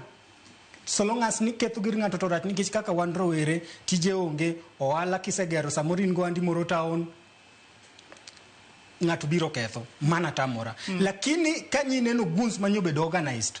Those goons were not joma ne genuine mar ng'anyo. Nitie ga gimiluongo ni reaction and action. Koro I think aparo ni ma en tij county kata jok mane nigi runge kan, nitie jok mane gimedo mention ato kan jang'ad bura, but nitie jok mane giluongo ka giwacho ni oorwa mondo warit jiji. Felix no wacho kai ni wan gi polise moter oko Haiti mar kelo kwe Haiti. Chal ka gima polise mo wan go Kenya ka thin. Momiyo goons bedo kowo polise gi gari, polise ringo to goons uting'o lodhe. E Kenya ing'eni wacho mwana kima ji siku wacho pile ni ena kini. Kura I just think ni the government makata ko inyowa marach onego bed ni okawo control. To control ok en nego ji. Sani fia ok inyal uso ne vijende nikech iwose wang'. To mar Albert litnwa kata koko lit ne jonyuol ne onge shida. Wan to mar Albert litnwa sana. Kendo ka justice poko bedo sab, pod wabro dhi street mar kwayo justice no. Nikech the only language dhok moro amora ma government winjo ok en dialogue. Ne osetamore chakre nene. Government winjo street. kendo ka dipo no chopo ni that is the only language ma government onego beni winjo ji onego beni wuok oko mondo wa demand justice nikech in the process we kicking ad in the process mar manyo justice ni ineno ka chak ginega chiel gichak gigoyo bunde at a very close range nyisa ni kijana mane uso maska eto no timango kora I think ni police kata no make independence margi nyalo bedo ni jotendgi nigi paro maber mar jopiny lakini there is a link ntie bridge moro mokethore ka between the joma chiwo power kod joma chiwo order gi joma kawo order ntie link moro ka gi fix link no nono to pod rowere brotho to pod wabro dhi street mar manyo ratiro Arwaka ne Remi etwaka okinyi makawuono Remi in korka kori weche manotimore juma ni eri winjo ka jowete ni Faith wacho ni rowere wuok oko ok ne kare ahinya ka koro gikedo ne ratiro mar Alberto obedo gima rach ahinya ne adira guns moko to ne waneno ka koro donjo e jong'anyo makoro gine manyalo bedo ni benene en gino marach ahinya kaloro ni benene gichocho nyaka ratiro mar joma seche moko ng'ato ni wuotha ang'eni neno nyaka pichni makamago to guns makamago manoting'o loth gine kata ne gimonjo ji e chuny boma kacha kata kamano in gik motimore e juma ni in korka kori kaka rawera ineno gi nang'o? Ahero kamano kendo bedo na malit matin kaneno kata ka winjo ka wuoyi matin Albert kawuono onge to kata ka Albert onge nyonya bedo no onge ni tho yudo gaji lakini yo mano tho godo ok en yo makare omiyo lit kod kuyo wa majolo ne familia to semoro lit kod kuyo ne familia malit mogik mamedo wacho sani en ni kata wamedo iwago Albert to wamedo wito jowa moko wachalo ng'ama tuomo pie nam kata sicha nikech kidhi dhaw ne ng'at achiel tienyo ji 30 itimo gima kizungu wacho ni kwand minus igo ok donji namba 2 I think ni ochopo seche ma koro wana ka vijende ma Kenya nyaka koro waloka ka watimo gik moko wane kumochope sani century mo antie sani en century ma ong'ewa ka jogo matiyo go buongo kod teknolojia agitet gik mwadwaro omiyo ka bedo na malit ka winjo ka wera wacho ni solution en mana ng'anyo wanyalo ng'anyo to penjo maduong' en ni what is the end goal giko mar ng'anyo ni en mane inyalo ng'anyo wuok tich nyaka sabato seche miseng'anyo wuok tich nyaka sabato ni tidogo ywak ne sirikal ni onge chiemo sirikal bende penji ionge chiemo wamba onge pesa nikech nok wachoko ushuru ing'anyo seche ma ji ng'anyo ni bana ka pichni mane timore online waneno ka gigo miwite taka e chuny boma maduong' ma Nairobi rawera ka to yecho manyiso ni mondo gino chako duogo bedi nyaka wachako many pesa moro mondo time nade olose godo omiyo ng'anyo ber kendo ng'anyo kaka Faith ne wacho ni constitution maro onge ng'ama otamo ng'ato dhi ng'anyo lakini ka en ng'anyo man gi objective ng'anyo man gi tiende ng'anyo ma kwa wuok to wawer to wating'o kaka nwajadhi chon ka nwachako ginicha macha ng'anyo makata piny ngima nyalo yie to adira ka wadok chien higa mar 2024 higa mokalo nono ka rawere ne wuok oko ka ng'anyo mamuola bang' mane manoneno ka joma moko maniluongo ni gin jonjore kata guns ema koro ne iluongo to koro infiltrate jogo mane wuok oko ng'anyo mar adiera jogi ng'ama luongo gi ko tiyo kod ranyisi guns ma yande wanene chuny boma ma Nairobi rowere mane wuok oko ng'anyo gin ne gin peaceful kata kamano guns ma koro noting'o loth ma koro ne lawre kod ji e chuny boma kendo mane obila ochiwo ne arita gin ema giketho ng'anyo kose rawere ma koro wuok e agenda margi mar ng'anyo gidhi e gik mamoko mamiyo ioro guns mondo infiltrate ng'anyo magi erokamano sana Joyce achaka nyisi ni asomo siasa omiyo ang'eyo siasa matin seche mowuok kata mar rowere wuok dhi ndara pachwa kata paro mane wan godo en niya nwadwa loko kaka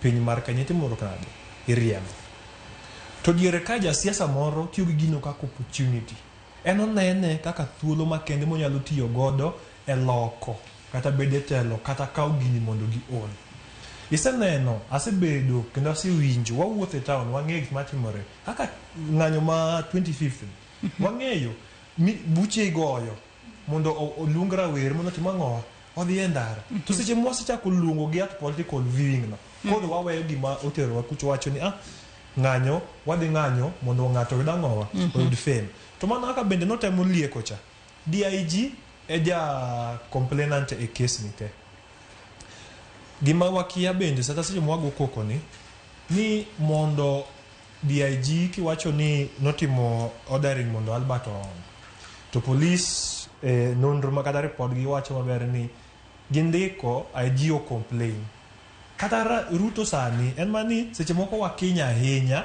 kasto iwewaga ahinya nyewaneno ni mano koro ratwichwa Ruto bende sani nyalo bedo gi ratiro mar dhi e court kowacho ni rawera miluongo ni Faith ni okinya penja ni urugo motima nade okinya achinsi mani gima ne IG nani Lang'ato timo o complain ne police ni rawera mar Batman owuoyo koda marach ene police o complain himself he's also a human being embe ndano koro wacho ni ng'ani kinya ogo report ka obila koro enti obila mondo manye okele to ko bede lweto obila to obila tiyo kode marach mano mako wako ndem mogik katieko nini matin mondo awe ne ng'ato bugole pache ada wacho ni wang'anyo kendo wang'anyo maber ndi to bwapenjore ma kaka yudhe ni to ng'anjwani to otero wakade en gole en mane tarik 25 wacho ni wadhi ng'anyo kada ng'apenje sani ni to objective ne madhi ng'anyo en mane to chaki penje mok giwuoyo idhi jo ka gigo pogore wacho ni anadhi ng'anyo mondo Albert otima ng'o oyud justice to anodhi nyisina nadhi ng'anyo mondo nini finance bill ogo piny anodhi nyisini adhi ng'anyo mondo nikech aneno ka ji ay mano bende wabobedo kwatu wake ni ng'anyo mopanga tarik 25 mano juma manyien bende mano mar en gi objective kaloro ni en ng'anyo miwacho ni bobedo anniversary mar gigo mano timore tarik 25 dwe mar auchiel higa mokalo mane rowere odonjo e od bura mamalo kendo nitiere moko kuom rowere ma bende ne onegi e kinde mane gidonjo e od bura mamalo anniversary makamano ka en ng'anyo bende nitiere kod tiende to we chaka penji Joyce ka miwacheno mana ka miketeno seche madhi anniversary en paro rapar joma nonindo to ng'ama nosenindo ere kaka ng'ama nosenindo kitimone rapar idhi timone rapar e ndara aya mak parono kanyo wawinja ne Tifina bende pokoloso aya makuro makaparono giga Tifina ipe pokiloso Tifina in korka kori gik mosebedo katimore e pacho kae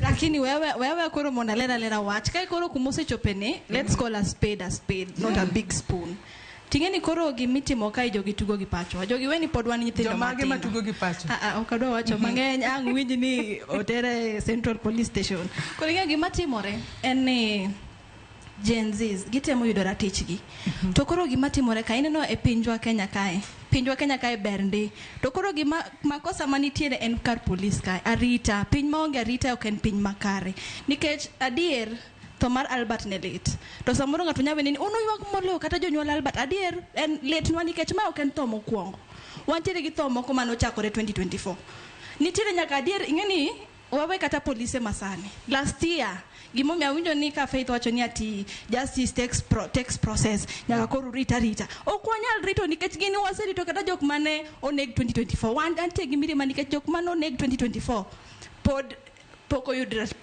justice poko tim nyaka kawuono kasto we akoni sawa ngoja we akoni nitiere jok mane okwanyo kware boot police station omak ng'ano what happened next dong noringo kagima sel ne onge police officers nyaka kawuono se yude good haya koro ka pod dhi mbele constitution is amoro jite okaelewa constitution article 37 2010 wacho gania oyieni dhi ng'anyo ka onge gima iketho nikech koro sirikal osefwenyo ni onge nitiere rowere moko madhi ng'anyo gi bendera kende giyoro guns kage seoro guns ing'eyo kwanza guns go kaka wuoyo giwacho ni gibiro protect ohala tadier kata ka an ja ohala to mai ja ohala dangwa yud runge machalrete ni kor wadwa goyo ji apana kaso be ja ohala ok nyal dhi ketho hand wadgi koro mano be nyaka wang'i koro ing'eni gitemo kelo distractions mondo peaceful protest ni ji owe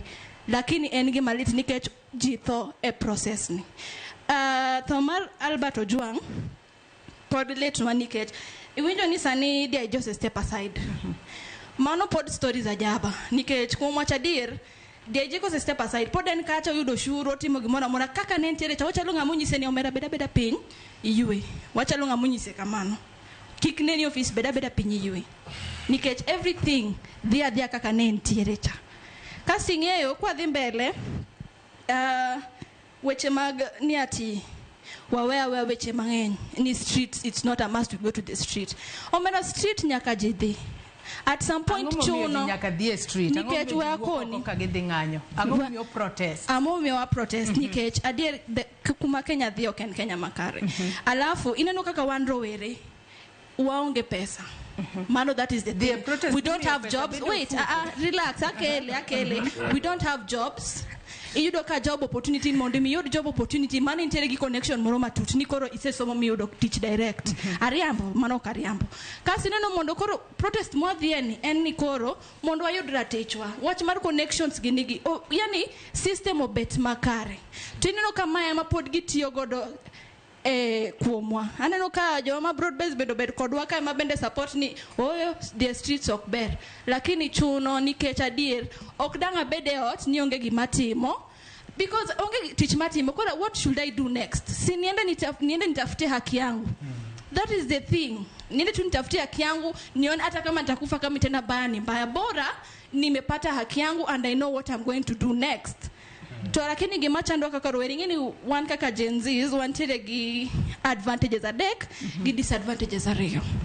Advantages adek mokwongo en ni riwruok. Kwa riwore to nyalo timo madongo. Apena ni unano mano chieng parliament. Riwruok last year. Riwruok ne wanyalo timo madongo. Emi mane advantages mo an go kaka rowere. To bende mana mineno ka jogi temo tiyo godo against us mondo wadau kaka wan mondo koro kata koro 20 against weyo machalo nade mondo dau kiune yo machalo nade apani neno gunska ne gin jok ma gunska ne gin Gen Zs. It's like we are fighting against us. Kata kuwacho ni advantage achiel gino monyalo miwacho kanyo ni untiere kod advantages adek gi disadvantages ariyo. Advantage achiel en bedo kod riwruok. Ang'o momiyo sani ema koro ipogo kalore ni Gen Z ema aneno komilo we kora ong'isgi ni ero koro dhiuru e chuny boma ma Nairobi kacha mar mondo mi jiji kaka kora aneno ka koro gichocho nyaka ratiro mano mar ng'at mane wuotha gineno ka gimayo nyaka tikena we kora Joyce ka ng'ato maki kawuono gi pala moketi kama ma ochwer remo matin lakini ok onegi to duogo pala podi bro ni pala no duogo ka okinyalie obviously utajaribu kukata so that mane gima timore sani kodi neno kaka last year kaka rowere no riwore sani koro gitemo ni that should not happen again that should not happen mane gima gitemo timo koro mano gitemo kela ng'owa distractions kawe mano advantages mar ariyo en tiyo gi mbui yo makare tiyo gi mbui yani internet no karo were onge tiyo gi internet ginyalo magi lost date no kaka sani waseloso date ma 25th aya koro mar dek en tiyo gi mbui kasto wuoyo ni bende iwacho ni use your voice wuoyo mabet kod ma wuoyo sani ni ang'eni ji mang'eny winja of which oka support protest kika ngutu ya joka ang'eni samuru unyalo winjo ni ambe amunyo Serelak onega e Central Police Station koro joka ma disadvantages kendo mantiere en ni waonge pesa koso pesa e disadvantage koso pesa no bende mamiyo rowere moko kore chulo pesa matin mar mondo mi obed good to penjo en ni akene mi Felix bende thuolo ang'eni nitie gimidwa medo to kinde mimedo gino wacho ni rowere wuok oko ka gidhi ndara mar mondo mi giyud ratiro kalo nero ne gidwa ratiro ne rawera Albert Ojwang mayando negi kachiel kod ratiro mamoko mabende dwaro wacho ni chieng' tarik 25 ubo bede ndara kacha ka en anniversary wang'o ni wuon Albert Ojwang en wuon nyathini mayando onegi ochule kendo nitiere pesa mosemiye jatend piny kendo singo nitiere ot migero ne Homa Bay wuon Albert osechule joked ne ratiro mag oganda makinde ka kinde waneno ka wuok oko kotelo kacha gin bende nitiere joma chulogi police mawuok e ndara mar mondo mi ochiw arita ne jogo mang'anyo kata mar mondo mi jogo machemoko kelo tulo e ndara kacha gimbe chulogi rawere un muwuok e ndara ng'anyo ng'a chulo Felix Yena react gini. Wapim. Ngini joma wuoyo go kagite. Onge ng'ama osedhi maandamano maloya. An kata mai parliament chana ne iye. Nane iye. Picha manomiyo nokago momiyo Ruto nokobiro oma. Koro gima adwa kono jo Kenya tenia en ratichwa mar dhi e ndara. Okata wach mar Albert no waketo kando. Ngeni Kenya ni kama ntiere nikech ng'anyo. Kwerewa Dedan Kimathi gini Tom Mboya gini emomiyo Kenya wasechopo kama wasechoponi. Ka ng'ato nyalo chung' mawacho niya oken kare marwa vijana owuog oko odhiyo maandamano, mano da Kenya ok nyal dhi mbele. Kenya dhi mbele nikech atwak mwakaw kaka wa vijana mar maandamano ground edhi pap mondo warakre gi serikal wakone gik moko wadwaka ekatimore. Oken tho mar Albert kende umiyo vijana dhi oko. Kenya nitie gik mang'eny monya kwa condemn. First of all, mane ojwang'o tho.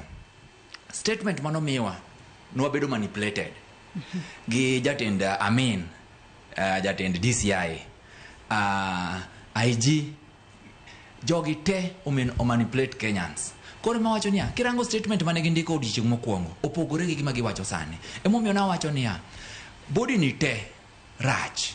System te montigo e Kenya kani rach. Nyakwa abandon go. Eka Kenya dhi mbele. Koro adwa condemn gimoro achiel ma governor ma Homa Bay temo timo gi serikal. Mar kawo pesa miyo janyuol mondo okul down. Mano ok nyal ng'iewo ngima dhano. Kenya wasawito vijana mang'eny nopok oyudo justice. To pesa gi oro ne wuon Ojwang' nikech jo Kenya wuok oko ni e pap. Pap emomiyo president manyo wuon namba wuon nyathi gone wuon Ojwang' sime nikech presa inge nikech wa vijana ne oko. To ok en wuon Ojwang' kende mowito nyathine. Nitiere jo nyuol mang'eny mowito nyithindo to ne pok oyudo justice nyaka kawuono. Nitiere ji mang'eny manotho onege yo marach e lwet police to koyudo justice nyaka kawuono. Mano e reason momiyo wa vijana pod wadhi mbele. Kendo condemn pesa kik mer ng'ato. Te kinde mowuok mbele un kaka rowere uyude ang'o? Nikech adira jomikwanogo kaka wuon Albert ento at least nosemiye pesa kata obedo ni pesa ok nyal duoko ngima to nitiere kuma biro bedo kama kene rowere to yude ang'o. Ne adwa tieko ka reaction e wach no niya ok en Ojwang' kende ema owito to koro kane chulo ji justice oyud ne ji temo sawito ngimagi e yo marach e lwet serikal to gima nakwayo wuon Ojwang' nokokono youth ni wuog oko dhi pap. Wuon Ojwang' yudo justice nikech wa jo Kenya. Koro winj jo Kenya nikech jo Kenya gi bende no Oriko Mondi no oloso account moro gi nyako moro ma waoro ne pesa. Wanyalo golo pesa moingo mar Ruto. Koro kik ng'ato ne ni koro president wuoyo code is more important than jo Kenya. You are getting justice in case jo Kenya. To kadi listen na what president wacho gik mani police wacho cha.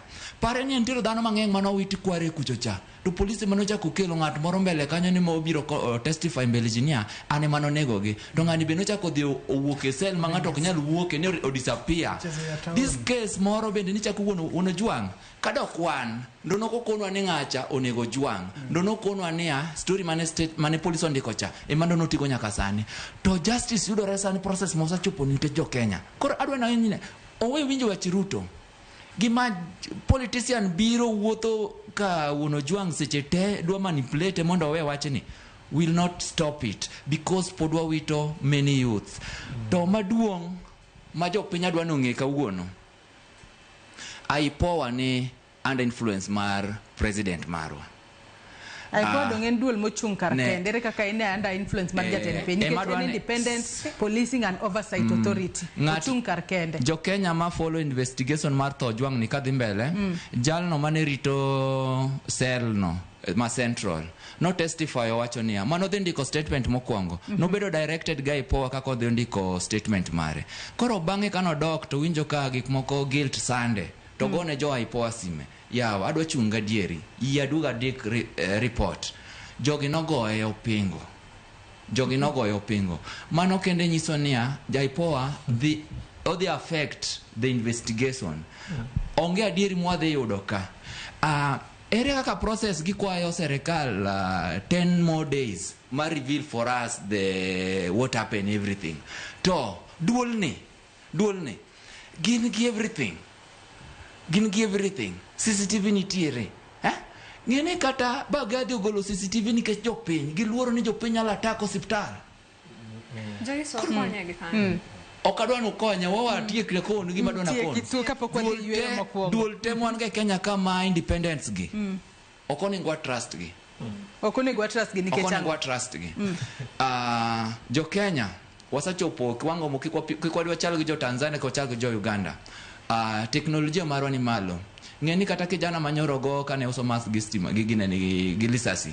Mani wa vijana mano make picha. Ai we wawinja ne Faith bende. Joyce we wache gimoro. Ing'eni ka gimano wacho adier mara ipo ni bedo ran gi president de na adier. De information moyudo de koro kwa yudo. Confession mar ng'ano de okochopo e media because if at all IPOA was being run by the president. Gimachelo Joyce ntiere gimoro mo misquote. Muwacho ni serikal ochulo wuon Albert. Joyce dala wini anyuola dongi sole liete. Ichulo gi gani kat nyithinde gi otho. To gi machelo ntie gi madwa penjo. Jo Kenya nusolo ne wuon Albert. Nuchule nikech nyathini otho. No, because gino no tachu to wacho nango monda tima ngo we waorne gimoro.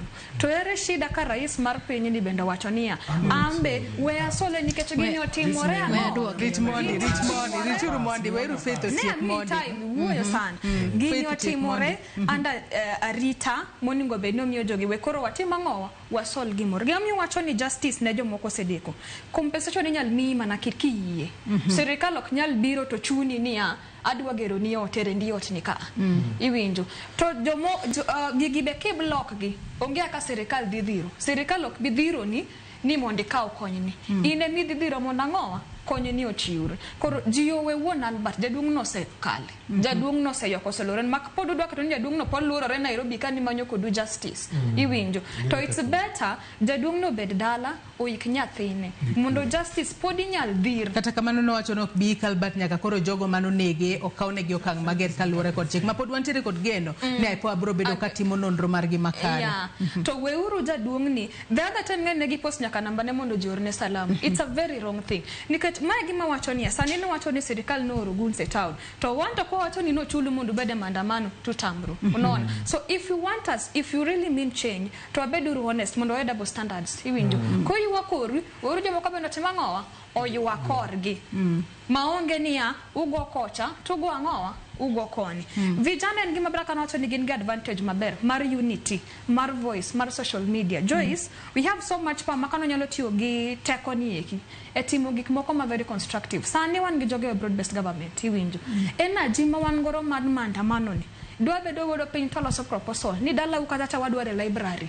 Wan gi jiadi maya Kisumu kaa iwinjo to wapush gine social media niya makro ka unjia deki monna kuloso na library kaa iwinjo en gi maber gima chelo wanyalo bedo piny wacho niya we have this and this ang'o miyo kochopo ni koth kachwe to jogo emitingo gi floods era kunyalo makumundu manywa kuma chelo mondo jogo wagi obedo ne koro this energy if we could channel it to a constructive thing then gima ber nikech be waonge time.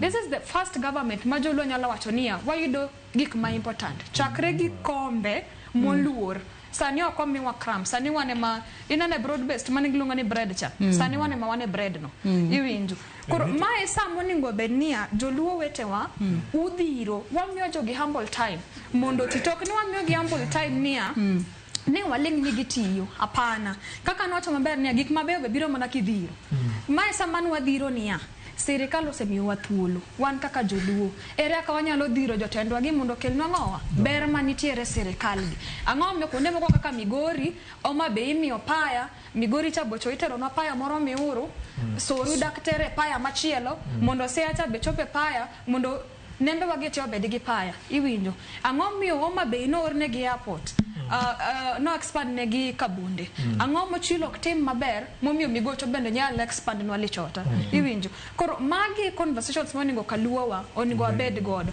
to mar ni wadoke ndara to gimachelo bende madwa wacho sama wadhi e ndara joma tho magen gin doluo Joyce kidwange ginadiere ni en fight makoro seket gi opposition gi kani sani kijana mane oshuti maja maxcha mane uso mask cha eko sama no go immediately ni joka jiwacho ni en Collins ko yakani Oma Bay. To not ter narrative no pio mo loke ni po police man shooting da Kalenjin mondo giket down obed nango kindwa gi jogi to sani mo luongi ni en Kariuki siemna hashtag achiel manyiso ni Kanja must resign. Nyisa hashtag achiel mawacho ni Kabogo gino wuoge sirikal. Nyisa hashtag achiel maluongo Waome gine gi Mutahi Kagwe gini mondo wuoge sirikal. Onge. To samane Albert Othone Mbadi gino wuoge sirikal. Omono wuoge sirikal. Wandayo wuoge sirikal. To sane gindongi ling. Nikech ging'e niya sirikal ber. Sirikal onego wabede.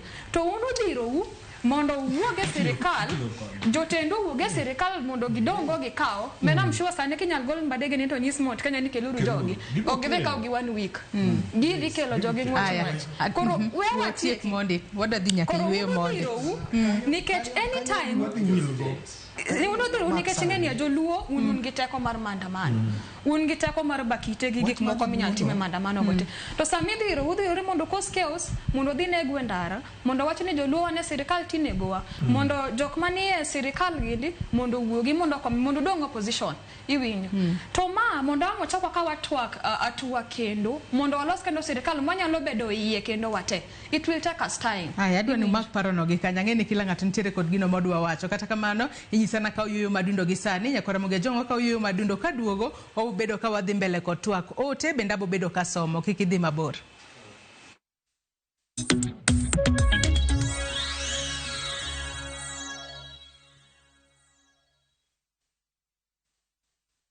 Who do you trust with your precious ones? Who do you trust to drop your kids to and from school?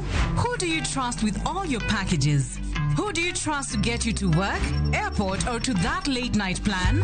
Wigo. Introducing Wigo, your trusted ride. The ride with the most reliable, verified, efficient, and transparent drivers. With fabulous cashback incentives for passengers, each trip on Wigo feels like an upgrade. Download Wigo from Play Store or App Store or SMS Wigo to 20425 and ride with confidence. Wigo. Let's go.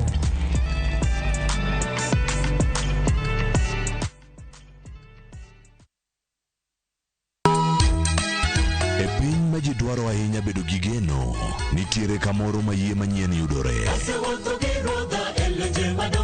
Bie chokruokwa ma juma ka juma mar Sabato mondo ilam Nyasaye kendo ipuonjri muma yo matut motenore kuom adiera mochwere. Paruru chieng' Sabato kendo ukete obed maler. Nyasaye oseluongowa e kinde makende mar lamo.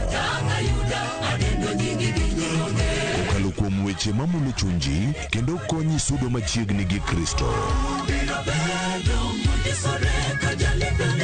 Oganda manigi yie bedo joot kuom Kristo kendo luong mar tiyo ne jok moko. Injili ngima Sabato sari okinyi mana e Ramogi TV.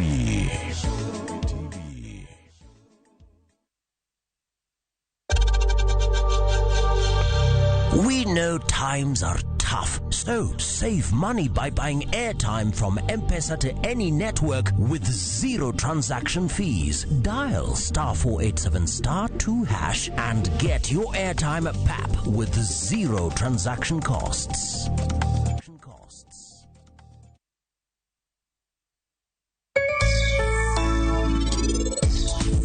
Ngacho pido guogi, yani guok karabet. Yani guok koso mana gimoro achiel.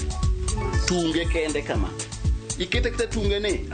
Biang mesema meyang eliel maji.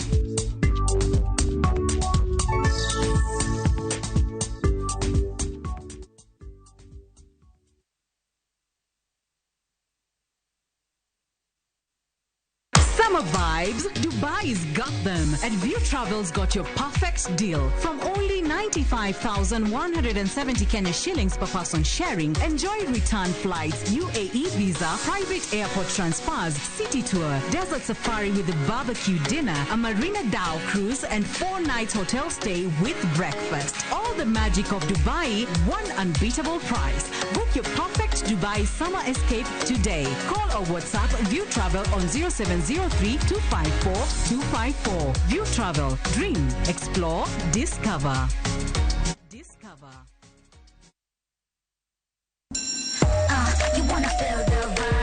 Ngeso ka ngeso, wakelo ni gik mamit makelo mor.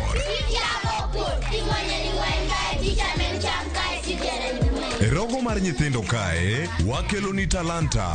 Loso gi lwedo wapuonji tedo be gi moko mamit. Rogo mar nyithindo ngeso saa 3 mar okinyi mana e Ramogi TV.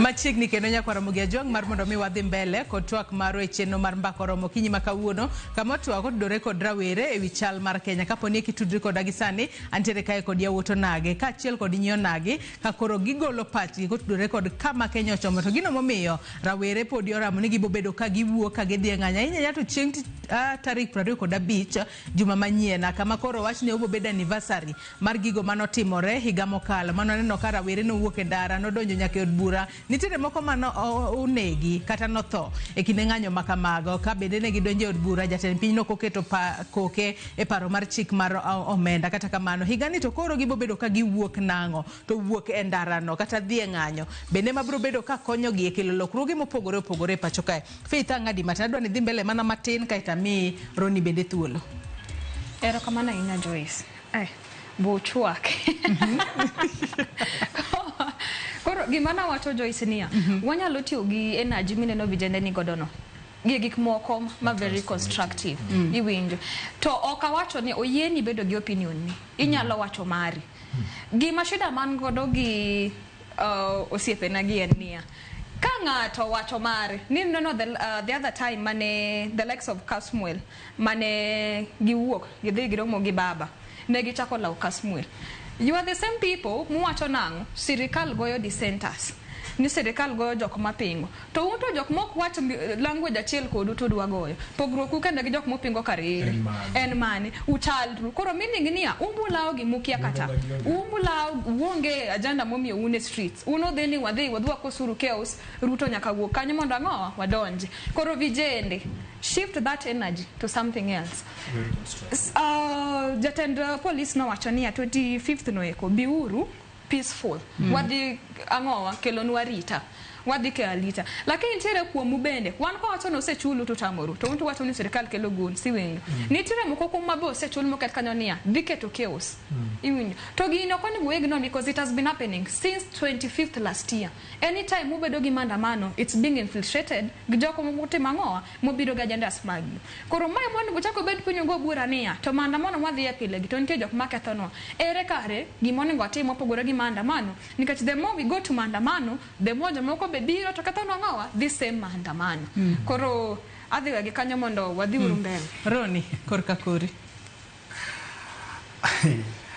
Yeni seche moko ng'ama koro neno kama gibete dalacha. Ang'eno samunya kata to TV ne. Ko winjo gik ma Faith wacho. TV ko toto ma. To wakwaya kwani kikuto TV joka nyana. TV ko toto mana mara. Nikicha. TV ko toto mana mara. Iwacho ga pile.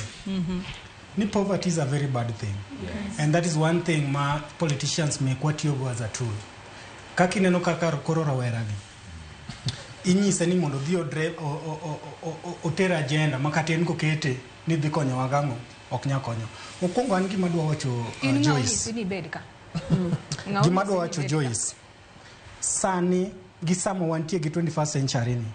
Wasebedo ka wayudo ga telo marach nikech ipogowa along the tribal lines. Mai wacho ni wan kikuche ka waonge sirikal to sirikal ok nya dhi mbele. Wan joluo wan osenegwa moromo. Wan Kalenjin wan watiyo ga gi sirikal.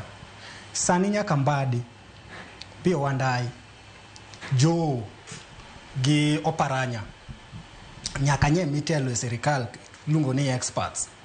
An ngimana akia ni ngima gi osechange lakini ngimana awuon kaka Roni Ochoro mawuod Kibigori Kano an mara poko change. The same to my mother manidala kachicha ngimane poko change.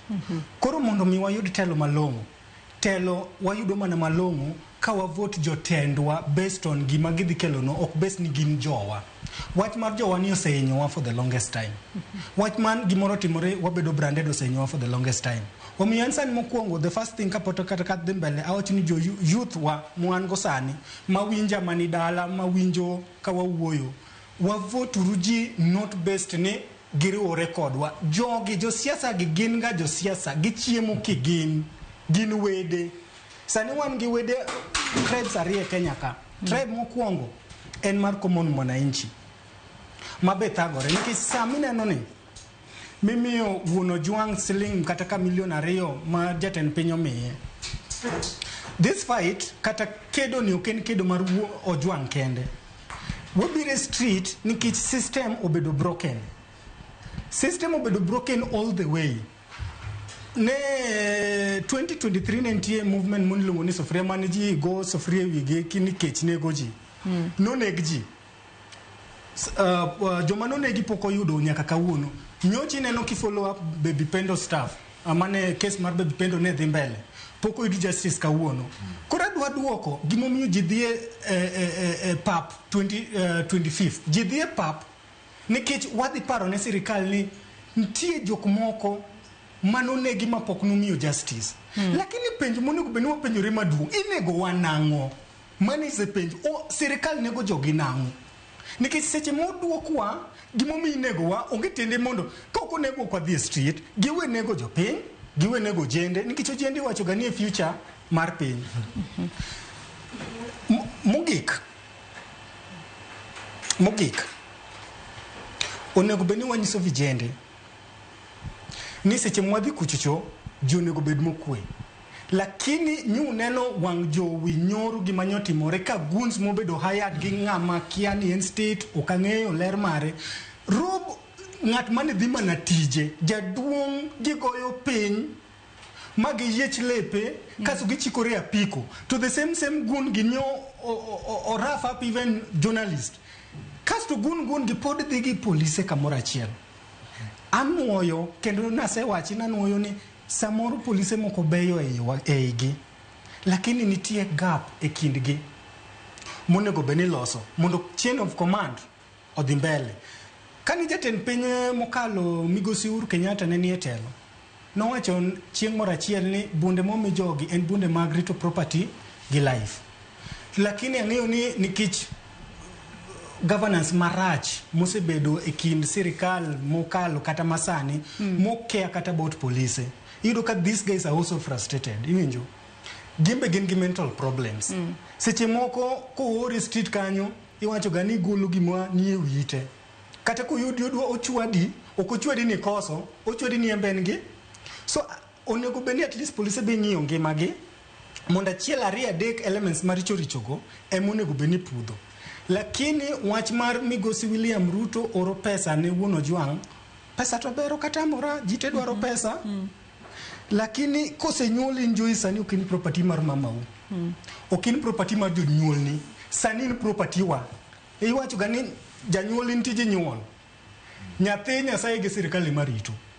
Koro seche mo demand justice mar Ojwang, wuon gito kaka pesa onge shida. Nikech pesa to ber. Lakini nikech siasa duni osekelo dhier. Emomiyo nyaka to koka minwa inyalo gedne gi county government mana yiero ni mondo kel lokruok e piny. But county government ok ged negaji kata kamano. Remi, we wami Remi thuolo monde. Joyce, nitie muma mondiko ni joge na lal nikech koso mar ng'eyo.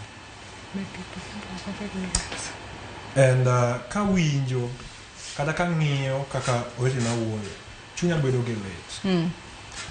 Lit mar chunya biro niya jogi tiyo gi weche mang'eny e wacho gimoro achiel.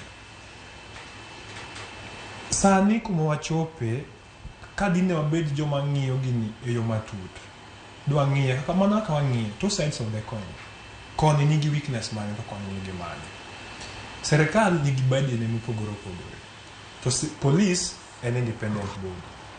Biro wang' jowi Adara to wacho ni IPOA en gi Ruto. Mano koso lony kata ng'eyo. Omiyo gino kwa lande kamano to ng'ato dwa timo gima ng'ato dwa mawinjo gima ber ne ka donje ite. To mane mokawo to go siasa manyati dero cha mane wayaye. Kidhi mbele jogi tiyo gi gimiluongo ni divide and rule tactic. josiasa masani ema miyo waparo seche moko ni wan wagore ne haki yawa, lakini jasiasa neno ni seche ma ji odhi e ndara cha, seche ma ji odhawo cha, to an anga chung' tagolo press achiel tawacho ni sunona serikali neko again fame. To kase gain that fame, akia tiende gima dugo timo ang'owa, gima dugo do common mwananchi.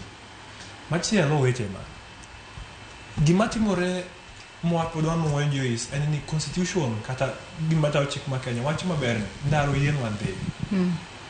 To dine wawuog ni wadhi e ndara Monday nyaka tich abich. Seche ma ji odhi e ndara odiochieng' achiel Joyce Nairobi kaeti, ushuru ma sirkal wito oromo chulo chieng' jopuonj matara gani e Kenya kae. En pesa mang'eny kabisa. To kowasiko ni wan kodwa chikore dhao ni kawuono wadhi Tuesday kochako romo wachako wadhi, manyiso ni wadhi lokore kama ineno ka wachako ni Sudan ne en piny man ji oherore, to ne gichako mana kama, ne giweni ka gidhi ne gikawo chike lwetgi, to ne gidhi shine, no ging'eyo ni ne giketho ang'owa, ne giketho pinygi. Mana kaka iwacho gini nitie migawo, nitie ng'ama wuok dhi e ndara dieri in gi chunyi idhi ni dhi dhawo mondo at least piny obed makare. Nitie ng'ato mawuok dhi e ng'anyono kendo rano mobedo kae ni nikech ofil ni party ne kata jasiasa ne moro onyise ni timre nade dhiyo idhi gori. Jomoko bende wuok dhi e ndara mana nikech oneno ni koji dhi. Tanyisi Joyce sani kwan gadieri wan rowere wan gadieri kendo wan genowa en ni mondo walok Kenya kae. Gima ber ka sani ng'ani nyisa ni odwa dhi e ndara en ni adwa dhi e ndara kating'o bana kalone ne rowere ni wuoguru oko ukaw ombulu, wuoguru oko udhu ndikru mondo kochopo 2027 to wan ni gimoro ma kwawacho ni ng'ane mabernwa to waluto ne ombulu to bedo jatelo. To kwa dhi e ndara ni mondo wagol William Ruto sae masongo, William Ruto boko fuku mobede no embo pangore embo ngeni 2027 yiero biro tembo gomono mondo chako nuo to sima udhaw ugoru no eno pangore kachopo kupoka poko chicha 2027 ochopo 2027 kochopo jogi poko register dala kucho poko sensitize ji mondo inyisige ni awa maparo ni kwa keto ng'ani telo kata telo no dhi kama to wadhi yudo konyo kako ganda. Joyce adonjo dala ma Homa Bay tarik 1 kachopo kuma nakungo chopi alor tao na buok no maka mwacho ni mabe chwacha abedo makunga ng'iyo ago picha tachako gi adonjo tawacho ni waridra matin seche moko aleko adonjo paya taneno tatwenyo malo tang'iyo yore waka eno ka lokruok ang'iyo abinjora ni yawa mai kaka jo Central Cabinet gimbe giwinjo ga mana kama nikech kadonjo iya wan to ng'ato nyisa ni yawa undo ong'ew ne dhawo nyaka yo madhi e puodho ogolam tawacho ni gini manya bedo ngero to chieng' mana donjo dala ma Homa Bay ma neno gi wang'a tagoni karik mana winjo kaka adieri moro nitie igi en mana ni Joyce shida nyalo bedo sirikal nyalo bedo gi yom ne to ko yom no emwatigo ka ko disadvantage ne ere kaka wanyalo tege, ere kaka wanyalo come up gi proposals go jogo masana wayuago mwacho ni nie sirikal go penja ne kose paro kata ni chieng' moro adhi an ofis mbadi kae atera ne this proposal mondo mbadi oriembane iwinjo kata amanyo wandai aterne ma mondo wandai oriembane anyisi Joyce maonge kiawa kata wacho wach machielo. Achiel kuom gimoseinyo wa mogik en siasa mwagoyo kwa winjo gima wacho gima wawinjo gima morowa to gima koro factual maringo makoni ma itimo kama ma ipango kama pok nwabedo wakarowere omiyo gima anyalo nyiso jogi ni horuok kata seche mitimo investigation en gima very key. Kiwuok sani mako DIG wanyisie imako DIG tembo dhi e court to defend himself to succeed ingini sirkal jochulo ng'ano pesa di koro miyo seche moko sirkal bukuga wuoga to tim gimoro ni piny owacho ni jopiny owacho seche ma jopiny owacho no mano koro waonge jatelo manyiso ni wadhi lokore piny ma ng'ato ka ng'ato nie gi duol seche ma ng'ato nie gi duol no to wadhi ketho gik mang'eny katieko mondo be adhir gini kumachielo nowacho wach mar mbui ber mbui osekonyo gik mang'eny mbaka mang'eny dhi e mbui to mana kaka imbe rachi sani kadang adonje Facebook page mari tayani lit minyalo winjo no solution mibedo go mogik en mana police ni so police ni yawo rara mo to aga yani ka mano mbui nigi berne ng'eny ndi oseketo Kenya kuma nitie sani lakini bende obiro gi disadvantages to disadvantage ni ema wan to kaka kojo Kenya wadwa ni wawir mo mondo nene ni watiyo mbui agitate ber waywagre ure mbui wawach wechewa lakini seche mi imberati ng'ato wato nigi ratiche mana kana wacho kata mana ker Ruto no joma yanye kaka chieng' moro dango go no kawnegi nini marchi bando via kini maka ng'ato wawinjane Tifina bende korka kod sinjo ka jowetegi loso kotudore kod paro margi ewi kuma Kenya ochomi gi gino mar wero winjo bende timo Tifina.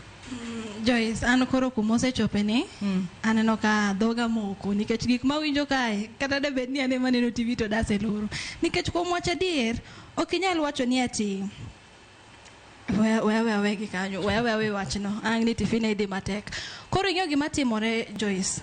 Awinjo ka Faith wacho kanyo ni ati we should take action wabro kawo 2027 to ok bibedo mayot wan ok Raila ok bibedo mayot kendo kwadhi mbele kendo wacho ni why 25th ang'o momiyo 25th watimo anniversary ang'o momiyo 25th wadhi ng'anyo nikech waparo ni sirikal ni government is made by the people and for the people ok ni koro ng'ane ma koro nitiere sirikal koro winjo ka gimene mo loso chike watemo prove gini wanyalo loko koda giero koda gidagi wadwaro mane gimwatemo prove ni sirikal ok en margi ngene tiere fia moro mosedonjo ne ji kata samoro osedonjo ne ji kitumo sirikal tinya manyi nya timi nade gino nitie emo mineno ga samoro no kaka jowa moko kadwa wacho gi lakini neno ka gi support government giwacho ni bedura beda mos action ibro ka manade to wasebedo kwarito action koro wanema koro nyaka wakaw mondo approve ne ginia koku ka action ni mae gima dhi timore whether they like it or not nikech koro chopo sama koro ng'ato die kona maonge kuma dangi dhi mano koro gima nyalo wacho ko tieko kendo gi wach mar Von Albert okwadagi ni omie 2 million bernde koda nowe nyathine nok dhi duogo koda no kaw nyathine pod ok dhi duogo mano gima nitie koro kawe no pod ber lakini gima lit en ni koro we wang'o yawre kae nikech adier ng'ama loso chike ng'ama nyalo golo amri ogocho ni onyisi ni pole awinjo gimotimore koro giminyalo timo we aor ni 2 million kasto ng'eni gima pod lit na manyalo nyiso rowere ni 2027 kaw ID mar mama ugi baba wipandi en ni pod oduoge wang' jowi to chako wacho ni erokamano jatelo ker ose gona mos ochako 2 million agone erokamano monego bed ni onyiso wania asewuoyo gi kero 2 million onego bed ni okaw chik machalo kama mane gima no wadwaro winjo ok ni erokamano oseyudo 2 million no that was very wrong mabende ka in rawere ma winjo oko kanyo en ni chieng 2027 king'eyo ni mama u kata baba u en siasa moro mar 100 lakini ang'o kawaidi pande opando nago nikech adier mage jok mago wapinye sirikal kae kasto giwacho ni ya kono weche moko ma adieri ok adwaro ni awach gima moro jopiny adona awach kaka rawera gima ne chunya remba kaka feel sani ng'eni poverty momiyo vijana moko wuoyo kama samoro influence gi iwuondi ni bomi tich tete ana mano miyo vijana moko wuoyo kama to litna kawinjo an Raila ne remba asa winjo malit ka Raila lusga kata kogore ne piny to kamusa choponi anyalo chung kaka wacho ni en no option ne an okane kotero piny luwa kama okare ng'ato wacho ni noneno ka yo moro kale bath dala gi koro nyalo support Ruto en ng'ama odak e serikal gi remo moko ningo was accept mano to gima duong' ma warewere duto ng'e ni Ruto chopo ne 2027 en 50-50 to kochopo emomiyo akwayo wa vijana mamoko mapoko wuok oko chopo ne 2027 en 50-50 en 50-50 nikech sani ji uparo ni maandamano marwa en 2025 I'm a business person an gi CBD Nairobi anyakoni kata Friday mokalo ni geche no wang' mag Nairobi County Nairobi CBD maandamano nitiere on Thursday on Thursday mono na maandamano ni nwane bima oskanyo makata ndio siep na manago tiende lisa scan kod iluongo ni Okayo en ga president leaders mar student kamoro to pod nadoke pap on Tuesday ma kirango clip kama na approach the commander mar Central Police Station along negi maya Mike mar NTV kana tinga lweta kwa kono ginia serikal magi guns mawuotho gi polise gi gigoyo jopiny kendo gi terrorize gi please stop gi uru no kwani mano wenwa wadhi control ng'ato nyalo check that clip ne gikono ani gidhi can manage guns to adiri mar wach mano notimore gi moro saa 2:30 kidhi mbele the whole day vijana gi ne terrorize jopiny gimayo gi gik magin gi ufuko gi gigoyo gi gimayo gi sime to kiranga dieri gimomiyo maandamano marwa vijana dhi successful a ground en sime magitiyo gogi sime gimomiyo kata kijana chano ne kaka na ogoye lisasi ma kata sani kata loya gi pod tamore lakini sime picha mane kwa vijana kaogi emanyiso ji adieri mar wach gimadwa kono jopiny niya wabedo manipulated jogi tiyo kodwa mar keto luore wiwa ni mondo ang'e ni gine gir siasa wuok mar jo vijana kadhi goyo maandamano e piny ni en mar jo siasa ok en kamano wawuok mondo wachung'ne wa vijana wadwa wa fight ne ufisadi wa fight ne ukabila mok anyal chunga kama kijana mar Jaluo ni adwa tetea Raila ni koro Raila kingpin marwa ni gima wacho kata marach nyaka gini emacho ni let us receive development to kikwami wangwa mondo wakao kata gik maricho ni twaling wan kama wasachopo e siasa mar Kenya nikech chung' malo demokrasi mar Kenya emomiyo wadhi mbele kaka wadhini koro nakwayo jopinywa kikwa yenwa kaweche mag manipulations gwakete bwongo marwa ni gik madhi mbele sani ni en mag siasa oyo justice mar Ojwang yochopo kama wasachopo nikech jo Kenya wuok oko mondo wayud gik mang'eny DPIG o step aside nikech jo Kenya ok dwari office emomiyo step aside to kwaling ni koro sa step aside kata justice ok dhi mar Ojwang cha pod idhi wuond mana ji to an gima nakwayo mondo jopiny ong'e niya jatend DCI ma Kenya ka ng'ani wuondo jopiny kata kineno kaka owuoyo gik mowacho kawuok e dhoge en miriambo lilo akwani jopiny wadhi uru mbele wago serikal kaber kata 2027 kikwami Ruto thuolo mondo tieki nikech pesa wa lal mang'eny kik miye thuolo mondo tiek nade to ero jatend piny to nigi terms wanyalo wacho ni en gi thuolo mano mar bedo ofisa mane thuolo mar atama achiel ma en higni 5 ma ong'e ni 2027 ema yiero bobedo katim ang'o manyalo timore diere kama wacho ni kik yiene jatend piny ochopa 2027 kaka jasiasa kurango Kenya siasa kako timorega kata tulo mag Kenya timorega yudo ni dom moro wuok kanyo mar Ubera owango dom kanyo yudo ni Godbura owango dom Mbita owango oluorega kamano within a period of time koro sani kako neno gigo samoke wa vijana osechako moko maandamano ni onyalo lead mar dhi mar Ruto nikech gimomiyo wacho ni Ruto kunya chopo 2027 decision mo make nikech kata to mar Ojwang ni gima no wa expect mondo wuogi no wuok mar golo speech ne yor wach langat kata kawe okete tengen kende kaka jatend piny kata ka waxon moro mar jogo mano bedo involved te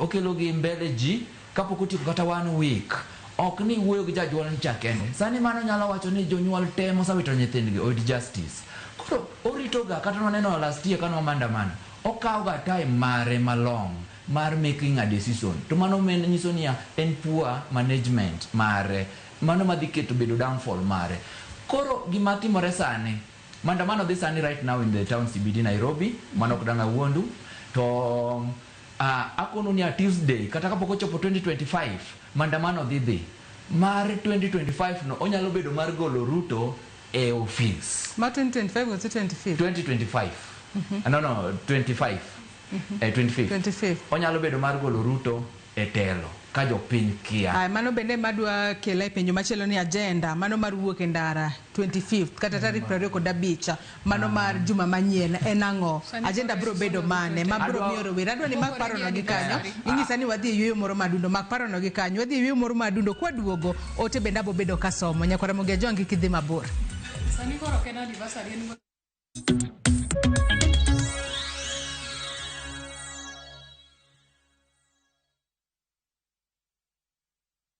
Royal Mabati Factory Limited, dukani achiel kende miyude rang'iny mamalo magoyo witado makare. Yud offers ma wan godo ka ichulo atamalo 40, iyud mwandu molosi chieng'no. Yue mos dala ka wakelo ni nono maonge chudo nyaka e dhot. Gochnwa e 07222 638 838. Tim order kokalo e www.royalmabati.com. Weche kod chike mantie nyakalo. My dog, G-Dog, I got you, man. I know you're trying to hit me up, right? But the thing is, right, I'm kind of busy at the moment. You know what I mean? Just hold your horses for a minute. Once I'm done with what I'm doing, I'm definitely going to hit you up. You know what I mean? So what you do, take a chill pill, get some fresh air, relieve your lungs, and just hold back for a minute, man. I will hit you up as soon as I'm good, all right? I will answer your call and hit you back as soon as possible. So take a chill pill and relax, my G. I got you. Chill for a dog. Dial *811*500# to get Take a Chill Pill as your skiza tune.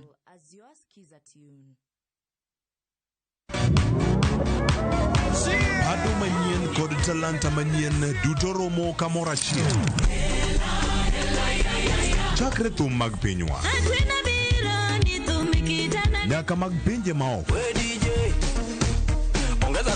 Mae kinde maberie moloyo ma ji nyalo winjo thum mamit.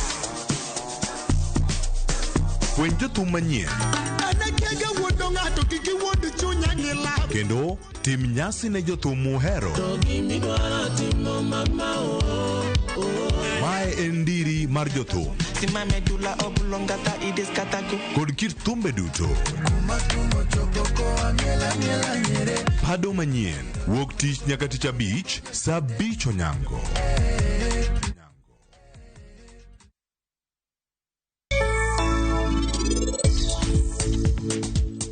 Ing'eni boma madongo gi ng'atachiel ok nyal ting' mar ot koro nyaka ukonyru.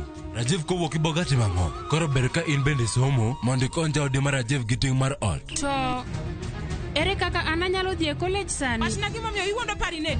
Ang'o momiyo ok ida wacho ne adiera? Donge in ichal kaka japuonjni? Mandi bing'eni atimo gigi te mondo atem galo pache.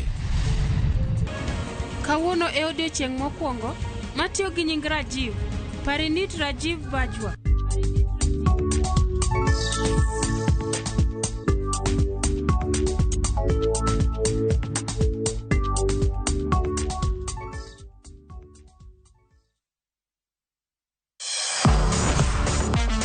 Ne thuolo mar yudo weche tuke duto nyaka mopondo. Mbaka makende mag jotugo kendo mag jomolony e weche tuke. Can you believe it? Magi te yudore chenro mar paw tuke. The 4.84 kilometers. Nonro matut kod gigo matimre manyien mag tuke duto mawuok e piny mangima. Tudri kod Wangeso Kangeso Ramogi TV. Kochakore saa 8 odiechieng' ka wami gik motimore paw tuke.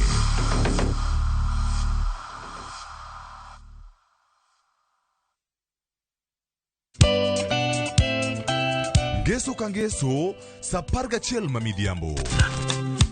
Mbamba toko koma ye. Tudri koda Ngeso Kangeso saa 11 mamidhiambo e chenro mar tiedero.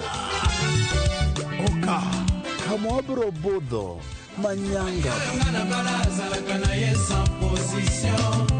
kowa kelo ni ngolo motimo cathedral. See you there. Tiedero Ngeso Kangeso saa 11 mamidhiambo mana e Ramogi TV.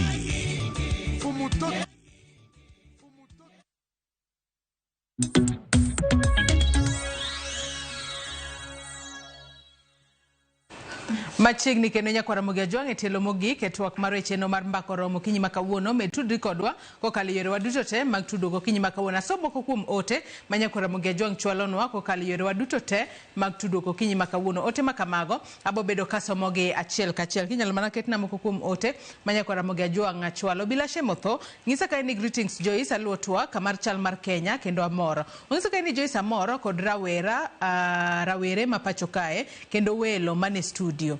Adoro nyiso rawere gi joked ne ratich oganda ni Kenya piny maber kendo chike mage beyo. But kik wa abuse chik momiwa. Back to watch Albert. Both parents rito giko nonro. Suspects osemaki. DIG osebedo thenge. Mgomo en marango vijende. Mano penjo. Why are youths and human rights defenders on the streets? Nyocha police ochielo kod magina kod magina ma owito ngimane. Yudhe gi joked ne ratich oganda dak koro donji e yo. We awach ni achach gi anjao mar rawere nochakore kane ogol kiboko e skul. Nyathi dongo ka ong'eyo ratiche. Wan ne janyuol moramora nyalo chwadi ka itimo makosa ka iwacho ne janyuol en bende onuoyo oboka kendo. Ka yudhe dhi matek kama to Kenya onge in the next 30 years. Kanisa bende osegoyowa piny. Yalo mich thoth moloyo jiwo chunje. Nyithindo dongo ka obam properly. Then obila te bende gi jowa, owetewa, nyiminewa, wuonewa kod deyewa. Odhi mbele gocho ni sama igoyo police idwaro ni olamni koso puoi. There is special reason momiyo police imiyo magina marito ngimagi mwandu. Mogik yudhe onge ni Kenya margi. Ka gihero wang'e to giwang'e. Bende ka gihero rite to girite. Engineer Zaro bende ng'isa ka ni Joyce oduor. Reform masani ojende onego fight for. Any police should be put under strict supervision. IPOA should be strengthened with power to arrest just like EACC. Ma biro kelo sanity. Otherwise, ng'isa ka ni Joyce kwer nyithindwa go ni wan kod intelligence ni gibed persuaded kod yore te mondo gidhi e street gikon jomoko muko ng'ow magin giwegi emane gipidho. Ging'eyo ni professional street generals kendo un kod appetite mamalo mar dhi ndara. Omera wawinjuru puonja kuom jomadongo. Nyithi luo remgi osechwer moromo ka gi fight for change. Then jomoko ema chamo lemogo at last. It is now time for ceasefire. Time to strategize as a community for tactical maneuvers. In idhi unyoru ndara ni wacho Jwang to wuono Jwang to se join Millionaires League. Mano be wi konyi. Haya. Odhiambo Joseph Kombo. Benengisa ka ni Joyce morning anto adwa pogora gi nyako morwako red no ni mar number 1. Wacho ni omiya ranyisi mayango ni Gen Z nomi pesa gi opposition mondo wach ni Ruto must go. Awang'isa ni ochalo ja broad-based government kendo wacho ni nyaka ng'e ni this country belongs to the young people masani onge duol e Kenya ka. Awang'isa ni this lady must know ni we have what is called chain of command. Manela Gato luwo nyaka omak Albert. Step aside will not work. We need Lagat to resign and be arrested and taken to court. Mano pacho Odhiambo Josephat. This will be now justice for Albert, but gik manyako no wacho kayo no ken gik makare. Wacho ni nyako ng'e ni piny Kenya en mano mar jomatindo. To mar ariyo wacho ni compare nek mar were gi mar Albert. Ibiro ni josiasa nek mar Albert okochuno gi ahinya, but mar were to negi siko mana e press briefing. Ruto wacho ni shida ma Kenya nitiere godo. Aya mano pach. Aya David Odang'is wacho ni ayie gi Faith okete wach kare joluo chiem mos to ratiro mar oganda magiket mbele. Ruth Nyathi Ochieng bedo wacho ni ana support Faith ng'anyo okay solution. Kata last year ne gi ng'anyo to jomoko nono ema ne o benefit. Kik giyie ti kod gi marach obila biro tieko gi. Giwe jonon nek otim nonro mondo jopiny ong'e adiera justice minyalo yud Kenya ka ewi nek to onge. Ot moseger ne wuona Ojwang' no e gima onyalo kwano. En mana ni yo michiwego gi speed michiwego ema kelo penjo mathoth. Mogik, akwayo rowere oae ng'anyo ngima yudo dichiel niwach ng'anyo no kelo lal maduong' ne johala to ahinya manie boma ma Nairobi. Aluo twak Kanu Moja Enako. Haya, mago moko kuom ote. Mano ote mar Regan Omondi bende wacho na sedenjo kaka pile kan Mathare fobi adier makende ni polis tiyo gi nguvu mang'eny kendo onego twegi kendo nikech government ma Kenya winjo mana ka ng'anyo eka giketo gimore timo. Koro kata sani nitiere joma oseluong nying-gi kuom chulo guns mondo okwal ji town to poko makgi. Wadwaro mondo jogo mondo omaki nikech kuom anyocha oneno ne guns ema ne kwalo ji. Haya, mago paro mopogore opogore mano kowuok kuom joneno magwa maneno wako kali yoro aduto te mag tudruok okinyi makaoni. Ng'isa ni wadong' mana gi thuolo matin kende to atieko twak mar okinyi makaoni. Achako di Tifina. Aya, ang'e ni imbe ndangi wuok kichiwo paro makama tibo bedo kichiwo pachi mogik bende. Chieng' tarik 25 rowere bende owacho mano dwe ni ma en juma manyien. Rowere pod oramo ni gibo bedo ka giwuok e ndara anniversary mano mar jogo mane wito ngimagi tarik 25 higa mokalo mane rowere mag Gen Z odonje nyaka e parliament. Kata kamano ng'anyo makamana agenda mare en mane bende nitiere thuon wach. Kata kamano bilose wacho ni gin to gibo bedo ka gichiwo arita kendo giseikore ka ubo bedo peaceful kata ok ubo bedo peaceful. Bilose ikore yo makare kendo nitiere nyaka peini mibolor chieng' onogo. Agenda nitiere kosen mana wuok oko maonge agenda kachiel kod wach ni mogik te. Joyce we ambe apenja winjo ka jocho ni kik wuok oko e street. Lakini kwa debed ni ok wuok oko e street ipani Ojwang' do yudo justice mano penjo mokwongo doko yudo justice. Ojwang' oseyudo justice nyaka sani. Awacho ni nikech ne wawuok. Nikech ne wawuok oko. Lakini pok oyudo lakini dong ineno progress. Lagat dong neno kosebedo step aside of which mano be pod ok wayiego. Wadwa ni wuogi. Stepping aside no manyiso ni mano nyise ni baba beda piny modh pi. Poko wuok. Lakini bende ka dhi mbele gi penjo en niya protest madhi timore 25th ok nyal bedo peaceful. Ang'o momiyo wacho kama? Nikech ang'o momiyo ioronwa guns mabiro ketho gik moko? Nikech wan wang'eyo maber wan gima wadhigo en mana simu, bandera gi pi. Ang'o momiyo ioro guns moko moting'o lodhe madhi ketho ute magoyo ji, goyo nyaka protesters wuon modhi maandamano gi pi kende. Ang'o momiyo igogi? Ang'o momiyo ikwalogi? Ngeni mano jikoro weni ni 25th ngeni koro gimbe girito 25th idhi orgi kendo 25th mondo gibi gikel weche mang'eny. Of which mano okanyala sure ni 25th bro bedo kata giwacho ni iwuondo wani oyo arita bro bedo ka ubedo peaceful. Bedo peaceful na to gine magiseriwore gi guns. Were upange nango mar mondo mi obed peaceful kopogore kod guns maseche moko kuom hawi marach inyalo or. Mano ema koro shida nitiere nikech adier Joyce police ok wanyal trust police sani. Mano gima yani kata kwa neno police ndara waringa nikech police uone manyalo ka bunde mashuti. Tadier kata ni neno protest malast mano timore Tuesday ni. Ineno ka gin magiriwore gi guns gi wuotho wang' achiel. Idwa nyisa ni joge ma pod wadwa trust 25th ni ati gidhi miwari ta jogo pimo wiwa in some way. Wach ni mogik. Lakini wach na mogik en ni yudhe obeda motang' nikech sani kuma piny dhie ni bedo matek girido koro wabed motang' koro ka ji wuok adwa ni wawuok kumoro amora wabed available e courts wandik petitions nani kik wabed e streets kende wabed everywhere hapa ni jogo sefwenyowa e streets koro katek ahinya e streets wabed kumoro amora mane kaka dang' wanyal konyo Kenya mbele. Erokamano ahinya Faith wach ni mogik kaachiel kod wach mar wuok e ndara chieng' tarik 25 in korka kori ineno ka entiere kod agenda kose agenda onge rowere obeda mos girit gine kaka piny Kenya dhi mbele. Joyce penjo jong'anyo ka to kodwoki wach agenda. Koro wano ka organize maandamano. Ka gine wuon ng'anyo to agenda tamo gi wacho. Koro matenda ni onge agenda ok tamo wacho. In kijana kami bedi. Gima dwa kwayo ni vijende mawinja sani. With the energy mwa have. Sani ministries no lendo. Dong tije mwa yuango. Wa apply uru godo tije go eko. Sani time wan godo ni eki. Wachakuru initiatives. Then with the unity we have, wakoluru for support. iwinjo. There are so many things manyalo timo kaka ng'owa kaka vijende to maandamano is not one of them. Koro maandamano tok dhi kelo lokruok.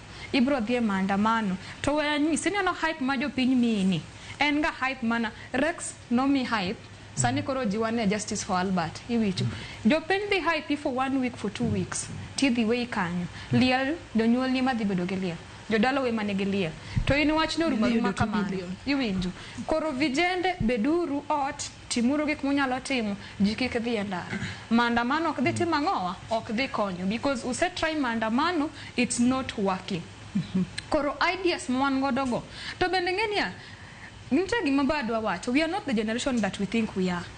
One generation matemane we are too smart. I think at some point isa feel ni jonyuol jok mofumo gi ke piny kama ingodi.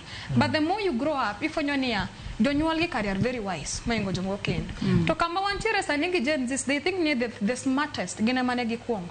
Nitiere liberators madongo the likes of the late Tom Mboya iwinjo. To sani nitiere the new generation mabedo born.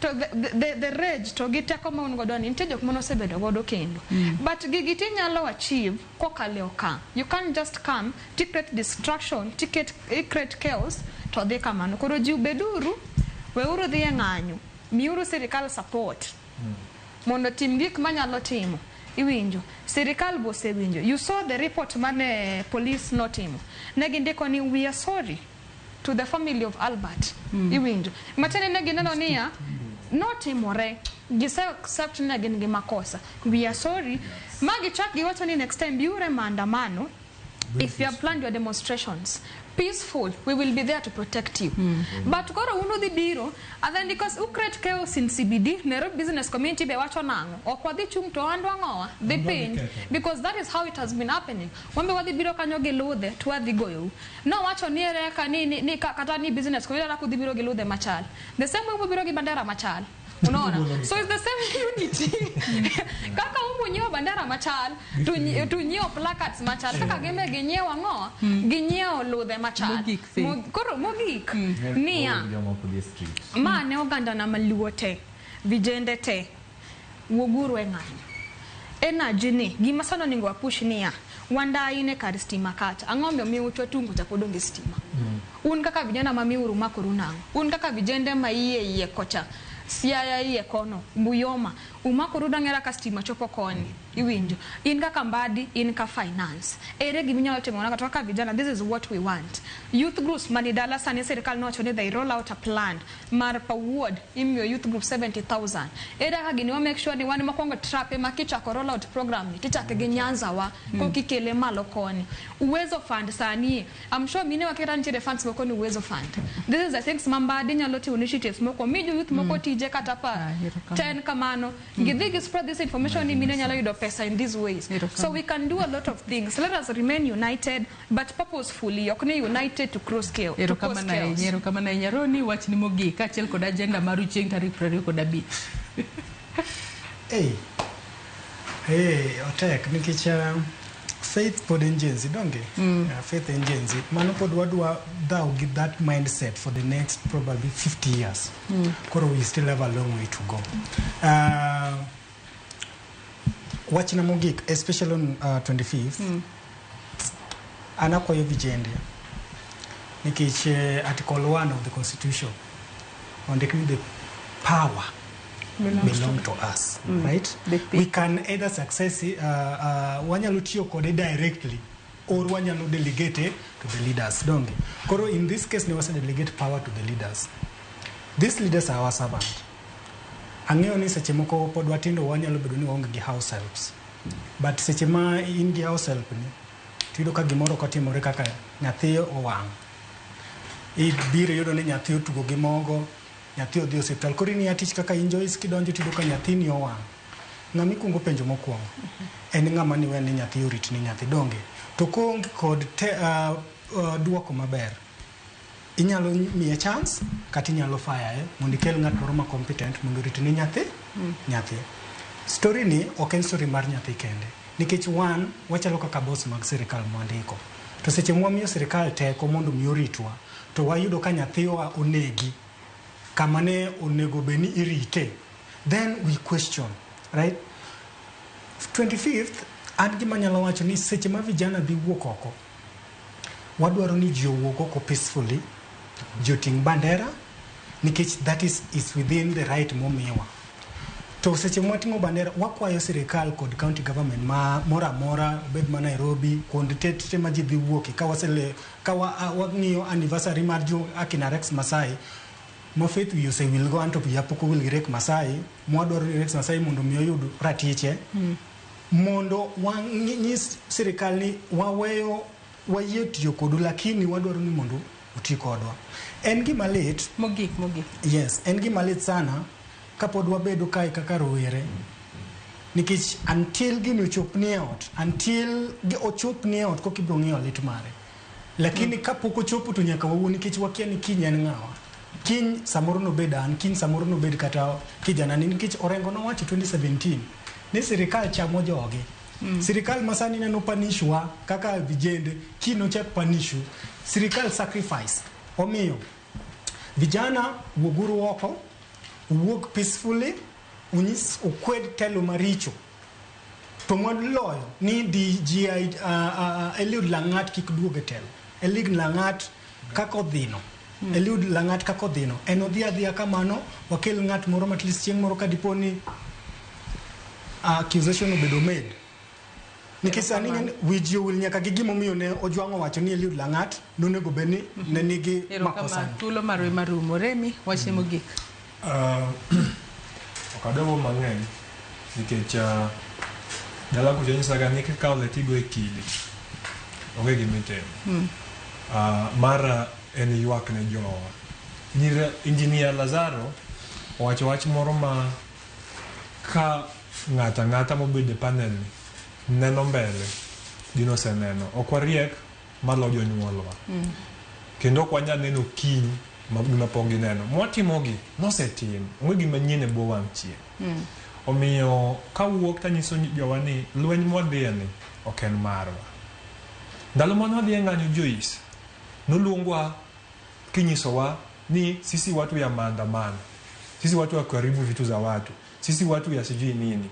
Kwa kawuono ka jomoko dhi to wakogi kare ng'ama gima ng'acha wacho cha karo confirm mani za mokari. Namba 2, kendo mogik katieko mana mayo macho nyiso yude mane gweng'. Chieng' tich adek dhi puodho, pur, dhi do, dhi kwa dhok, dhi lag diek, mane mabiro konyi. Yude ma Nairobi ma winjo dhowani, yanyalo nyisi maber, kochuno ni nyaka iwuog odiochieng'no, kama wuori duka mineno ka koya kae to nyaka kucho chopi e town, to go kona ichim korka chich idhi omi duka machielo. Gima nyaka timo maber chieng'no en bedo piny to nyiso weteni matindo kata ma in godo go ni dhi e ndara onge gima dhi konyego, obed dalagi kae. To ka in Nairobi kae kaka in, to dhi skul, to ka skul ok dhiri chieng'no, bed dala. To ka bed dala ok inya bedo, ninde. Erokamano ahinya. Felix, wachni mogik mana mapiyo piyo. Strong message manyalo oro ne wasang'e ni poverty sandwa kaka wa vijana.